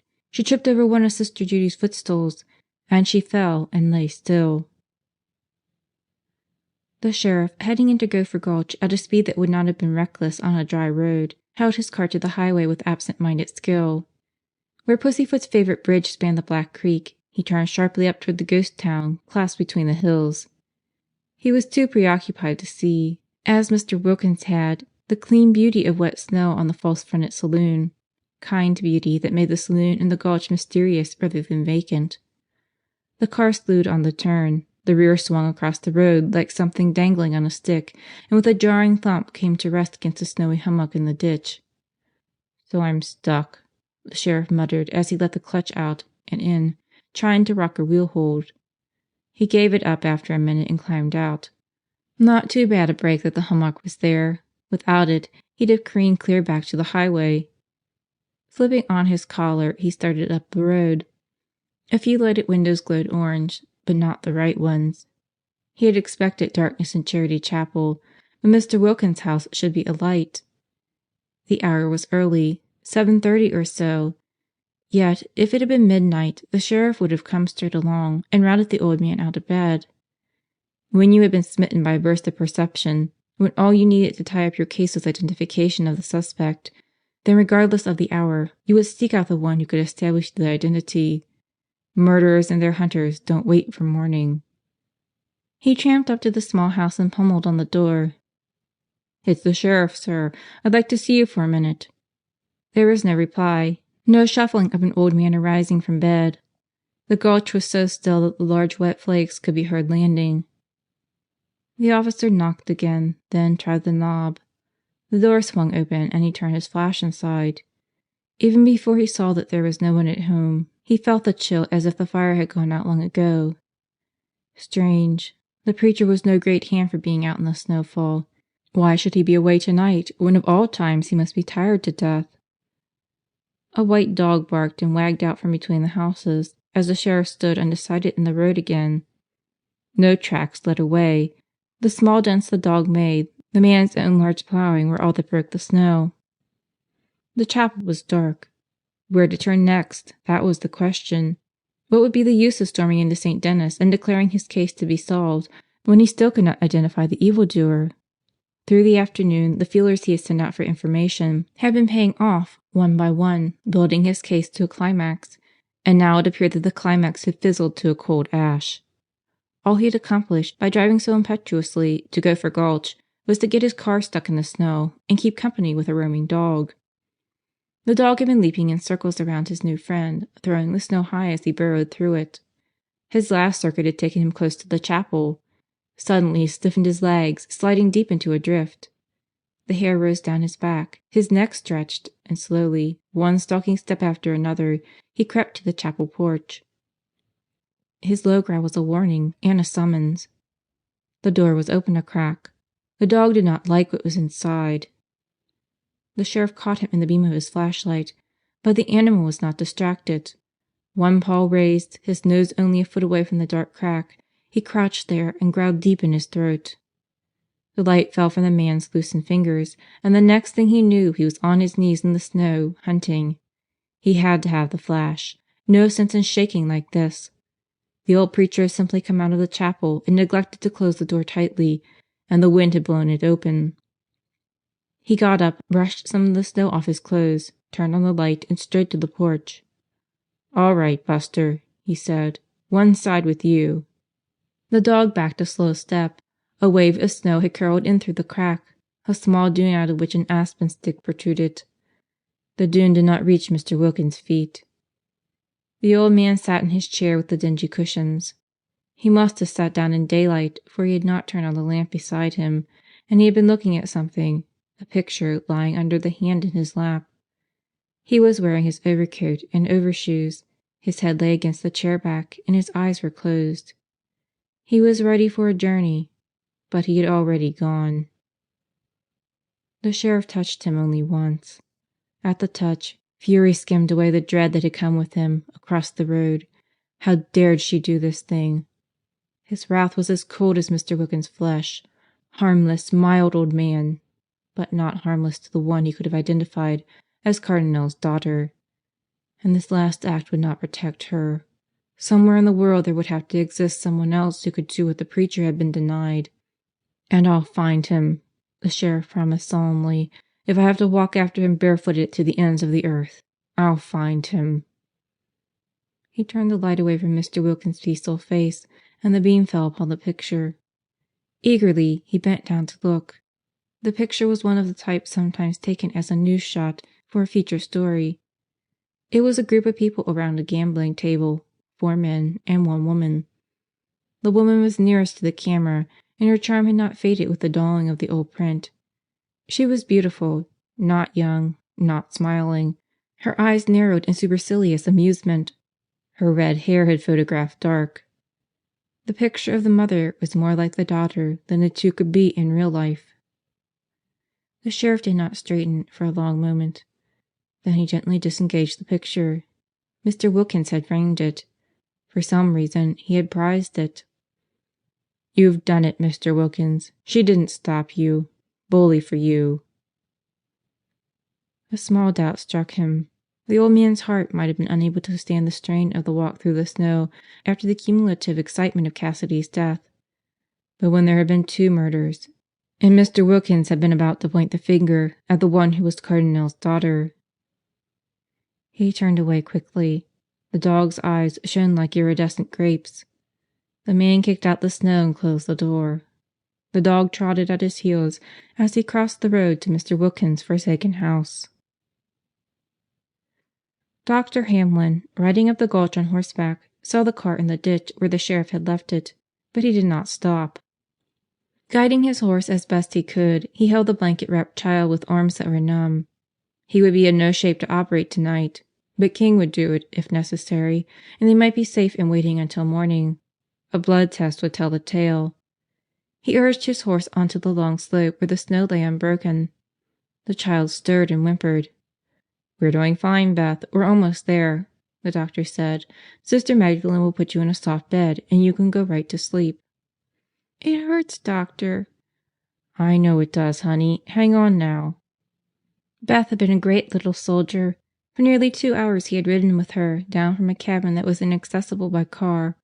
Why these fellows with families wanted to live off in the wilds, he'd never know, but there were too many of them to wonder about any more. Even their wives, having babies in the dead of winter, would stay at home until the doctor was frantic about them, and when there was a case of appendicitis, like Beth's. Johnny met him at the hospital door. "All right, you take her," the doctor said. "I'm about whipped. Her father met me at the road with a horse, and when I came back out, the snow was so slippery I figured I'd make better time if I stayed on Dobbin. He's out there on the drive. You take care of him when you get a chance, Johnny?" "Sure thing, doctor," said Johnny. But there was a good deal to do, and Johnny forgot about the horse. So the tired beast, tied Western fashion, with the reins hanging to the ground, stood on 3 legs while the snow melted over his wet sides and the fourth foot, bent under to rest, was soon lost under a small, driven mound. Marmion came back to consciousness in a dream. Her bed was floating away with her, the pillow moved under her head. And then she realized that someone was carrying her, that the pillow was a shoulder, and finally that the shoulder belonged to Dr. Kingston. But why was he carrying her downstairs instead of up to the crow's nest? She was not alarmed until he reached the main floor, and, instead of turning towards the patients' rooms, where he would be taking her if she were hurt, he continued on down. Fully awake, she began to struggle, but the powerful arms held her easily. Down here were the boiler room, the dark and vacant little room where Big Balsam Cassidy, at the end of his crusade, had lain awaiting Gus Omley. The undertaker. The deserted kitchen, the other closed door, behind which Jock's packed suitcase still remained. "Please let me go," Marmion begged. The doctor was at the bottom of the stairs, the black open door of the pharmacy immediately beside them. "No!" she cried. "Be quiet." He carried her inside. Holding her with one arm, he threw shut the lower half of the door, found the hook and pushed it into the hasp, swung the top half tight shut and hooked it. Only then did he turn on the light and release the girl. The change in him was shocking. Marmion had seen him contemptuous, defiant, sullen, but now it seemed that the darkness of this weird night had crept into his very soul. He looked at her, but she wondered if he saw her. She would know in a moment. Without taking her eyes off him, she backed a step to the door, let her fingers slip along to the lower hook. She could never open both halves. The lower would be enough, if she could open it quickly and duck out. "Leave it alone." Marmion snatched her hand away from the hook, and then, surprisingly, as though he trusted her to obey him, the doctor turned his back on her and sat down at the work counter under the window. "Come here, Marmion." She moved, felt her clothes sticky against her, and glanced down. The whole front of her uniform was bright red. "I'm hurt." "No, you had a bottle of blood in your hand when you fainted. It broke." King got up, opened a drawer, took out a clean gown and tossed it to her. He perched on the stool again, his back to her. She slipped out of the uniform and into the long gown. "Marmion," the doctor said slowly. "Marmion, do you know what prison is? Walls. Walls of stone. Walls of estrangement from the world. There are no gates in them." Heavily he turned on the stool. She had rolled up the long sleeves, folded her arms over a voluminous pleat in the gown. The neck of it showed one thin young collarbone shadowed by soft hair. She didn't feel like a Madonna. She looked at King with misery in her blue eyes, and fear and bewilderment. "Walls," he repeated. "You get to want them, you know, for their shelter. You're safe in them until you're turned out." In the pause there was no sound whatever of life anywhere in the old walls. "If I had it to do now, I'd kill her." Marmion stared at him. The stickiness was coming through from her other clothes into the clean gown. But that was a strange thing to be thinking while a man was speaking to her regretfully of a murder he had not committed. Her name was Angel. Angel. She had the blackest heart the devil ever contrived. "Come to the beach with me," she said. "On the white sand under the palm trees we'll forget that the blue ocean is the highway of war, forget that you are ashore without leave. Our importance to each other far exceeds any surgeon's duty to his shipmates. The captain had a smaller idea of my importance. He sailed without me. You know what the Navy calls that? Jumping ship. They don't like it." The doctor shook his head slowly. "She wasn't like you. You're sweet. You pity me right now, even though you're afraid of me." "I'm not Angel lived up to her name for 24 hours, but then she had to leave me. I found out afterward that she had a date with someone else on the white sand under the palm trees. When I sobered up, they said it was a week later, she was gone and I was in jail. If I'd killed her, I'd have saved a long parade of other poor devils the same misery. She didn't want us or our money, nothing but our sanity. I should have destroyed her. She's malignant." His lips finished the sentence noisily. He had been speaking almost as a bystander who had seen all this nightmare happen and not been touched by it himself. But he was as gray of face as Lazarus when the winding sheets fell away from him in the tomb. "I didn't see her again until 4 years ago. She came here pretending to be a patient. She had me in a good position for blackmail. But she didn't demand it. She didn't have to. By then she knew that Jock had a gold mine." King laughed without pleasure, shortly. "When she turned up a month ago, I should have killed her." The telephone rang sharply. He looked at it until it rang again with an insistence that warned of emergency. Muttering under his breath, the doctor went to answer. Marmion was benumbed by fear that suspended time. He might have stood a minute or an hour with his back to her, talking. His excitement told her that some new incident must have taken place. If she were to scream now, the person at the other end of the wire would hear. He would come or send someone to her rescue. Her throat was constricted and dry, too parched for even a whisper. And then she heard it again, the soft hissing of the snake in the nightmare when she had stood half fainting in the room where Big Balsam Cassidy was choking to death. She was not dreaming now. She spun around in the direction of the sound, and at the same moment the radiator clanked. Of course, the steam was coming on. The man substituting for Pussyfoot in the boiler room was sending up heat to combat the early chill. So that was what she had heard in Cassidy's room, the memory that had tormented her for the past 4 days. Weak with relief, Marmion leaned against the workbench, watching the radiator as if she expected it to give some indication of agreement. The heat would feel good. But there had been no need for heat on the night Big Balsam died. The day had been warm. It was not the radiator that had given off the hissing sound. The hissing she had not heard until after the door had opened and the unknown person had come into the room. The doctor, she saw, had come back and was standing before her in silence. She didn't realize that it was the silence of shock. She clutched the bench behind her for support. "What was it?" she whispered. "The sheriff. The old preacher is dead. God in heaven, what can I do?" Marmion shook her head dumbly. "The sound, the hissing, I heard it in the dark that night." King was staring at her, and she stumbled on. "After the person came in. I'm sure I didn't hear it before. It started up and I fainted. Doctor, what could it have been?" The doctor's eyes were upon her, hypnotic as the snake's in the dream. For an eternal minute he held her that way, incapable of movement or thought. Then he gave a long sigh.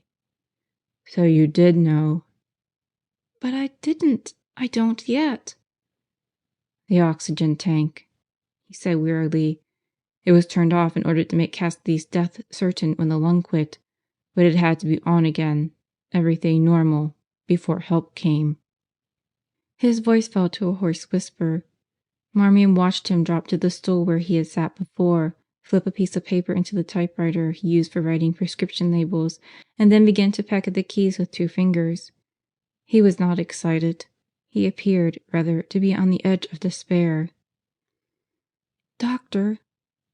King frowned. "I'm sure, now, I'll have to do this. It's the only way. Don't talk to me, Marmion." The girl remained very still. She could see what he was writing, even read it.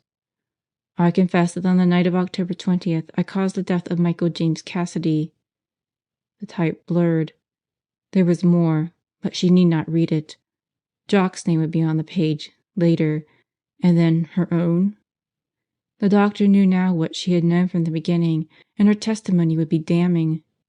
She had never thought of King as the murderer. All her fears had been of Ellie, her best friend, or of an unidentified Eleanor Ann. Never King. Barely breathing, she held herself tightly erect. She would have to try, at least try, to get away. When the faint tapping came at the door, the man did not turn. "Oh, don't hear it, King, don't," Marmion pleaded silently. "Let me back away from you, step by step. Don't tap too loudly, whoever you are. Don't draw his attention." Stealthily, her eyes never leaving the hulking white figure, she crossed the room. Now she was in the shadow. She could open the lower door, if only the hook didn't stick. It scraped lightly, coming out of the hasp. The doctor did not hear. He finished the page and ripped the paper out of the typewriter. "That's it. Now she can sign it Angel or Eleanor or..." Abruptly he turned. He was alone in the pharmacy. The lower half of the door stood open. "Oh, Ellie, I didn't know it was you," Marmion whispered in the hall. "How did you know I was here? Where—" "Marmee, there's no time. I saw King carry you down here, and he looked lethal. And then I saw her upstairs with a splash of blood on her uniform." Eloise made herself pause for a steadying breath. Her red hair was dull in the shadowed passage, her profile cameo white as she lifted her head, listening. There were footsteps above. Swiftly, her strong fingers in a bruising hold, she pushed Marmion around the bend in the old corridor. The kitchen was black dark. She dragged Marmion in, shut the door behind them. It was like being in a vault that smelled of cooked onions and soup. "Ellie, who—" "Don't ask questions. You've got to get upstairs. There's a deputy in the front entrance. Marmee, you'll have to get out of here quick. The door is bolted, but you can open it. Then run around outside to the front." "But you, Ellie—" "I'll stay here and distract her for a minute. I know she's following me. Run! It's your life." Marmion was too panic-stricken to argue. With her hands out before her in the dark, she crossed the kitchen, found the doorknob and the bolt, opened the door, and stumbled up the area steps. The snow was instantly cold on her feet, tiny chills of it dotting her face and arms. But she was out. She was free. And then, down in the darkness of the kitchen, she heard the footsteps. Lacking caution, running, now out on the steps. "Ellie!" she called. Even as she spoke, she knew it was not Eloise. This was the one who had come into Cassidy's room, been able to work so quietly and efficiently in the dark, because the apparatus was familiar. The one who had listened and waited for Marmion to recognize the remembered sound of the oxygen hissing out of the tank. Sam had blundered upon it. "I thought he just didn't get enough oxygen," Sam had said. But still she had not retained the memory. The instant of hesitation had been too long. The steps were muffled now in snow. Marmion caught a glimpse of a white figure. Then she ran on into the storm. She couldn't see where she was going, sliding and slipping, by some miracle keeping her feet. "Run around to the front door," Ellie had said. "The sheriff's man is there." But how could she find direction in the blinding, moving night? She veered to the left, felt the ground slanting, and nearly fell. The pursuer was gaining on her. The flight was a nightmare in which Marmion ran in a treadmill, the same snow falling before her, and the same wet, stony hillside under her feet. If only that silent one would cry out, scream or gasp, or make any human sound. But all she heard was her own painful struggle for breath. The wall of the hospital was close beside her now. Turn again to the left. She hesitated for a split second, and fingers curled into claws raked down her back. Marmion gave a terrified scream, and her feet skidded from under her. She fell, a wrist twisting painfully. Pain did not matter. In another moment those raking fingers would be at her throat. She screamed again. And miraculously, there was an answer, a man's shout from out on the drive. She did not recognize the voice. Help called to her somewhere within reach. Frantically, she fought away from her attacker, a fight that was easier because a man had shouted. The white figure was up as soon as Marmion, but not running, simply standing there in indecision. New voices were shouting now. Someone thundered around the building from the direction Marmion had come, and the indecisive figure whirled. That was the first time there was a sound. The girl did not recognize any voice she ever had heard. A hoarse, terrible gasping. The instant was very short. Running desperately fast, the white wrath fled in the only direction, unguarded, around to the front of the hospital. Dr. Hamlin's horse, driven away from the storm, gave a sudden startled snort. The sheriff was near enough to see something like an enormous white bat spring to the animal's back. Rearing and plunging, he tried to dislodge that clinging thing. When he could not, he started on a dead run in the only direction that did not blind him, heading away from the wind. "Good Lord! The rimrock!" the sheriff shouted. The doctor lumbered out from the protecting wall of the hospital, almost under the striking hoofs. "Don't try to stop him!" the sheriff yelled. "He'll kill you!" The horse pitched violently, narrowly missing the crouching man, and bolted into the curtain of snow. They knew later that the beast, plunging pell-mell to the edge of the rimrock, set his legs stiffly, for there were long skid marks in the slush. They heard a scream, the terrified scream of a horse stampeding to its death. Then there was the awful, thudding fall down the broad face of the cliff, and nothing more. The flakes were already covering the skid marks when the men ran up. The white rider had gone over the cliff, still clinging to the horse's back. Marmion sat in the snow, crying hysterically, palms flat over her ears. "I can't hear it! I can't! I can't!"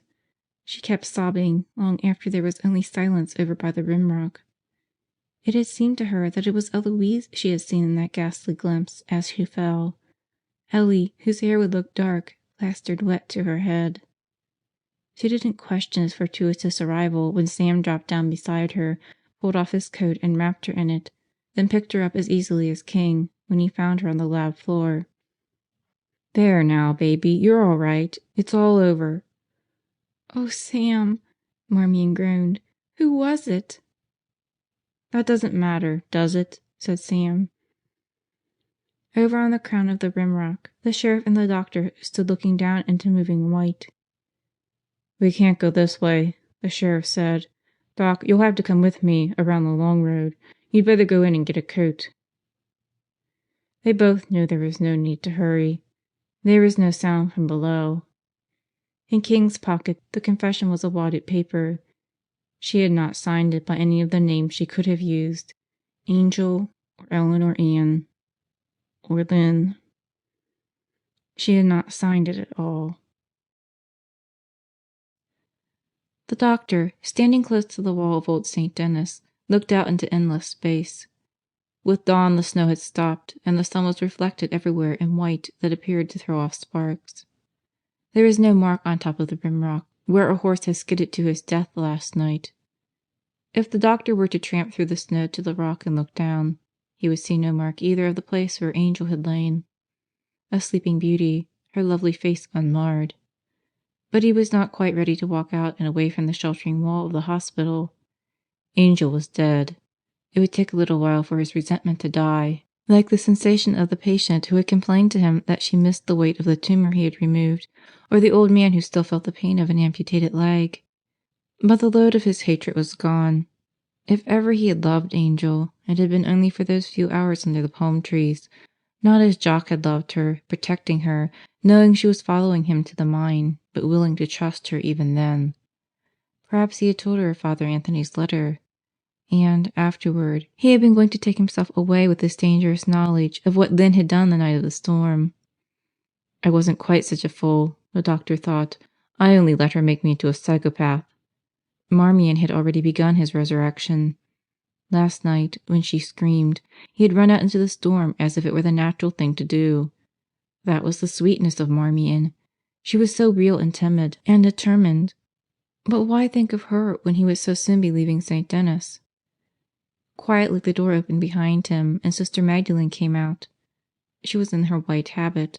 The doctor had intended to avoid her this morning. She knew it. "I'm out," he said gruffly. "So I see." "What I mean is not apparent to the naked eye. I'm out of prison, outside the walls, because the jailer is dead, if you can understand that." "Of course I do, King." He glanced down at her with a shamed grin. "Sister, why am I always so damned hateful to you?"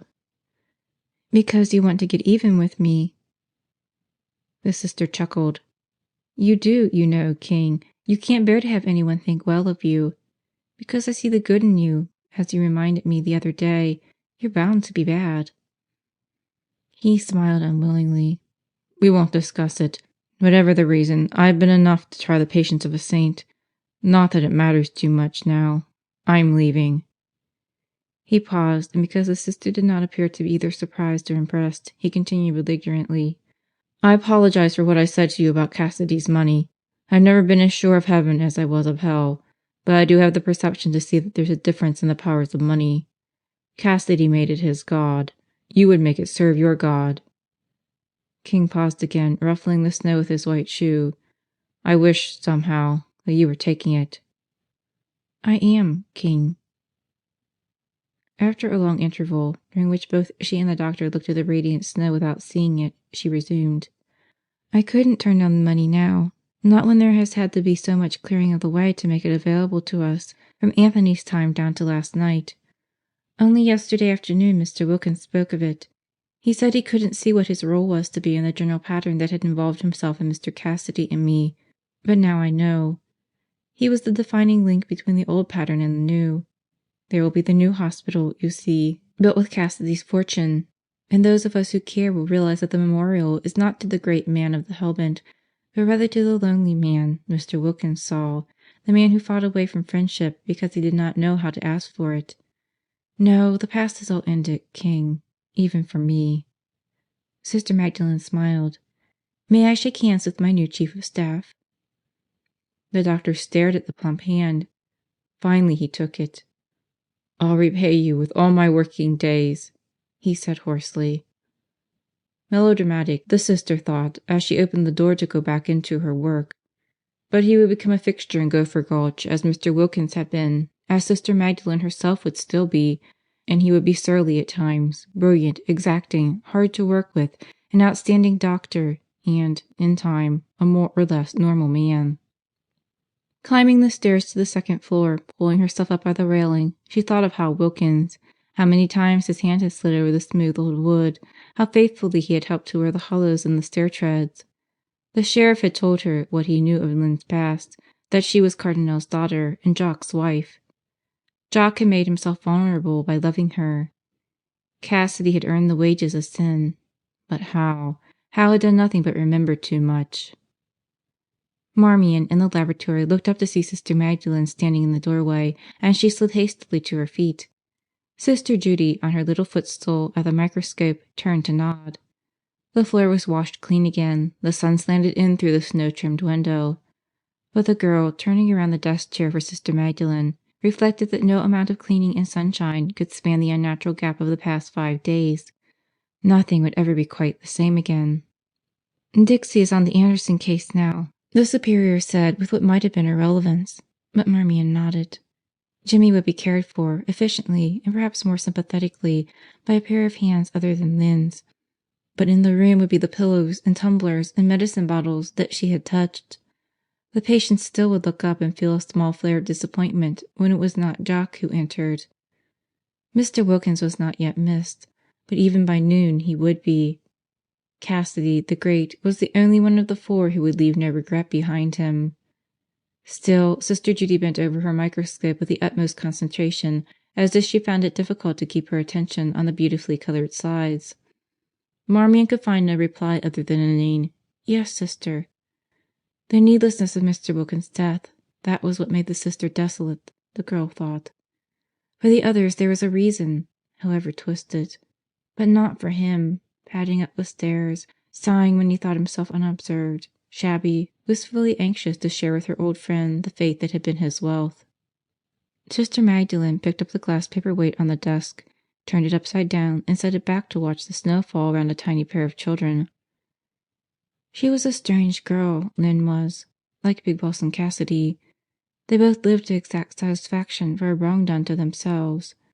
His blame was never specifically against the parents who had left him nameless and homeless.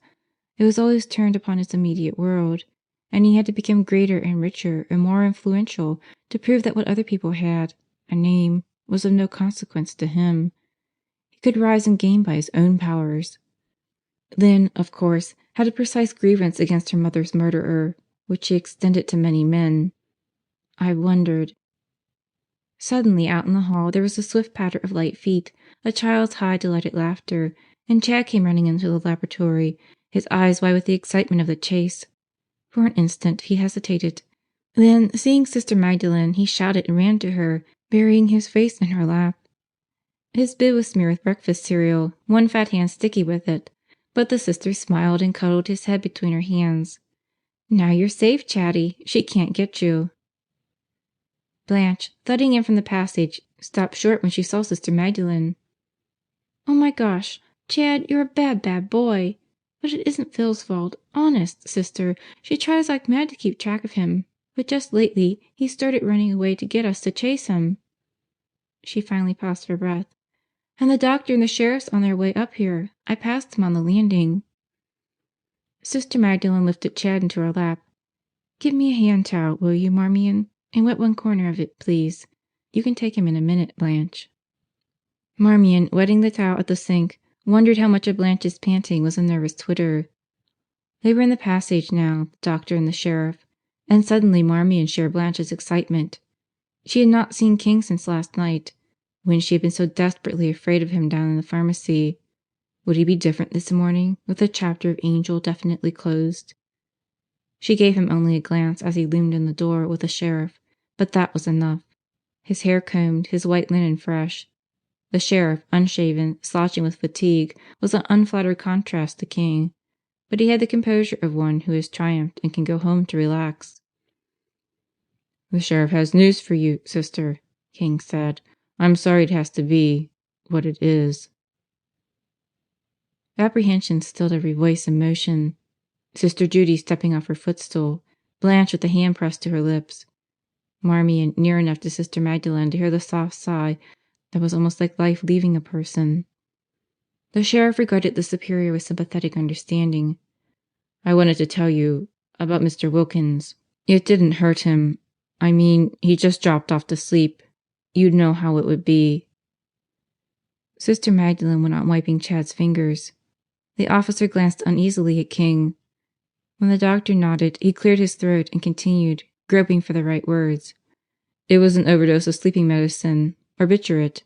The coroner found enough in his stomach." "She said it was saturin," Blanche whimpered in the tense silence. "I didn't know. The doctor said to put some more sugar in the coffee, and I started to, but Miss Baird whispered that too much sugar wouldn't be good for him, and she took these little pills out of her pocket and crushed them up real quick and told me to stir." Blanche's voice rose hysterically. "How would I know? I liked Miss Baird. I thought she was beautiful." "Honey, don't." Eloise put her arm around the weeping girl. The sheriff seemed relieved at the distraction. "I can't understand it. A good-looking, intelligent girl like that. Why, my wife says we heard her play in that dance orchestra she traveled with, 4 years ago when they were up at the Silver Flute. I didn't remember, but Lucy says they were great. That must have been when she got mixed up with Jock." Sister Magdalene appeared not to have heard the sheriff. When Chad complained, "Hurt," and pulled his hand away, settling back against her shoulder, she held him tight. "I thought she was beautiful too," Marmion said slowly, "so assured and poised and glamorous. But still, she nearly killed me. When Ellie went down to Mr. Cassidy's room that night to get what I'd forgotten, and she thought it was me." "That was Pussyfoot in the room, not Baird," said the sheriff. "He's come clean. Says he wanted to see the respirator, the thing that had finished off the man he despised." "But in the chapel," Marmion insisted. "She would have killed me then, Sheriff. I told you, but you wouldn't believe me."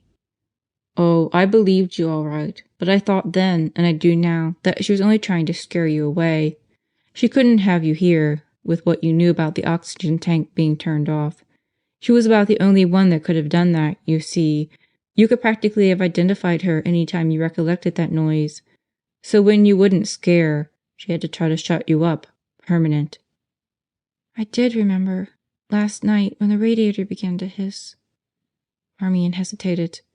The doctor was answering the telephone, telling the sheriff there was no urgency about the call to Charity Chapel because it was already too late.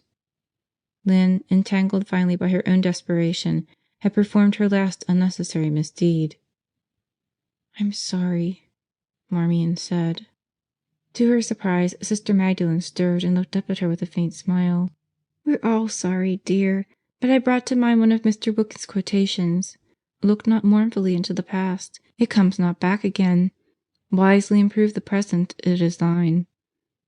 And our present is composed of people who need our attention." She gave the baby a gentle slap on his fat leg. "Hop down, Chatty. Sister has to get back to work." They all moved then, speaking, even smiling, buoyantly, thankful for this common-sense return to normal. Marmion found herself beside King. He was observing her uncritically for the first time. Attracted to her, the sheriff had declared. To keep herself from blushing, she thought quickly of something else. Angel. Judging from the discussions this morning, King had not disclosed the episode of Angel. Why should he? It would serve no useful purpose. Angel was a separate identity. In the course of the sheriff's investigation, the doctor had learned of Lynn's second role as Jock's wife. Of the third, that of Cardinal's daughter, he would have had no knowledge unless she had told him, and it was hardly a subject to be discussed under the palm trees. Jock was the only one who had possessed the dangerous knowledge of Lynn's parentage. Today they were clearing away the snow and digging a grave for him, not far from Cassidy's on the far side of the gulch. Marmion, absently rolling a pipette between her fingers. She might have confessed, King. Or would she? I was going to try to make her sign the confession I'd written, whether she'd have done it. The doctor shrugged. You said you were sorry about the old preacher. So am I. But not about Angel. Even I am not vindictive enough to wish that she had been tried and sentenced to death. And she lived as she was meant to live. Who can do more? We can accept God's guidance, Sister Judy said unexpectedly, and we are capable of acting with the right intention. The choice of intention is an almost terrible responsibility. An embryo lives as it must under the divine law governing its kind. A man, or a woman, doesn't live blindly. Therefore, we must not interpret their actions blindly. It seems to us that they built Mr. Cassidy and Lynn without the Lord because we judge by what we see of the building. But what they intended, what they hoped to come by, how can we know? The little question fell into a silence, broken only by the sound of Chad sucking his finger. Yeah, said the sheriff finally. Yeah. Well, I'm going along home and get some sleep. Come on, Chad, Blanche urged. Listen now, no monkey business. Mommy wants us. The little boy went with surprising docility. In a few moments only Sister Judy and Marmion were left in the laboratory, and then only the small sister remained, because Marmion followed the others to the hallway. But she did not go further with them. Leaning against the door, she watched King and Sister Magdalene walking away from her, the light from open rooms falling upon them. They were not talking. Their silence was more companionable than any amount of speech. Marmion smiled. She was not afraid. Not afraid of a dark passage, or of the future, or of anything in the world.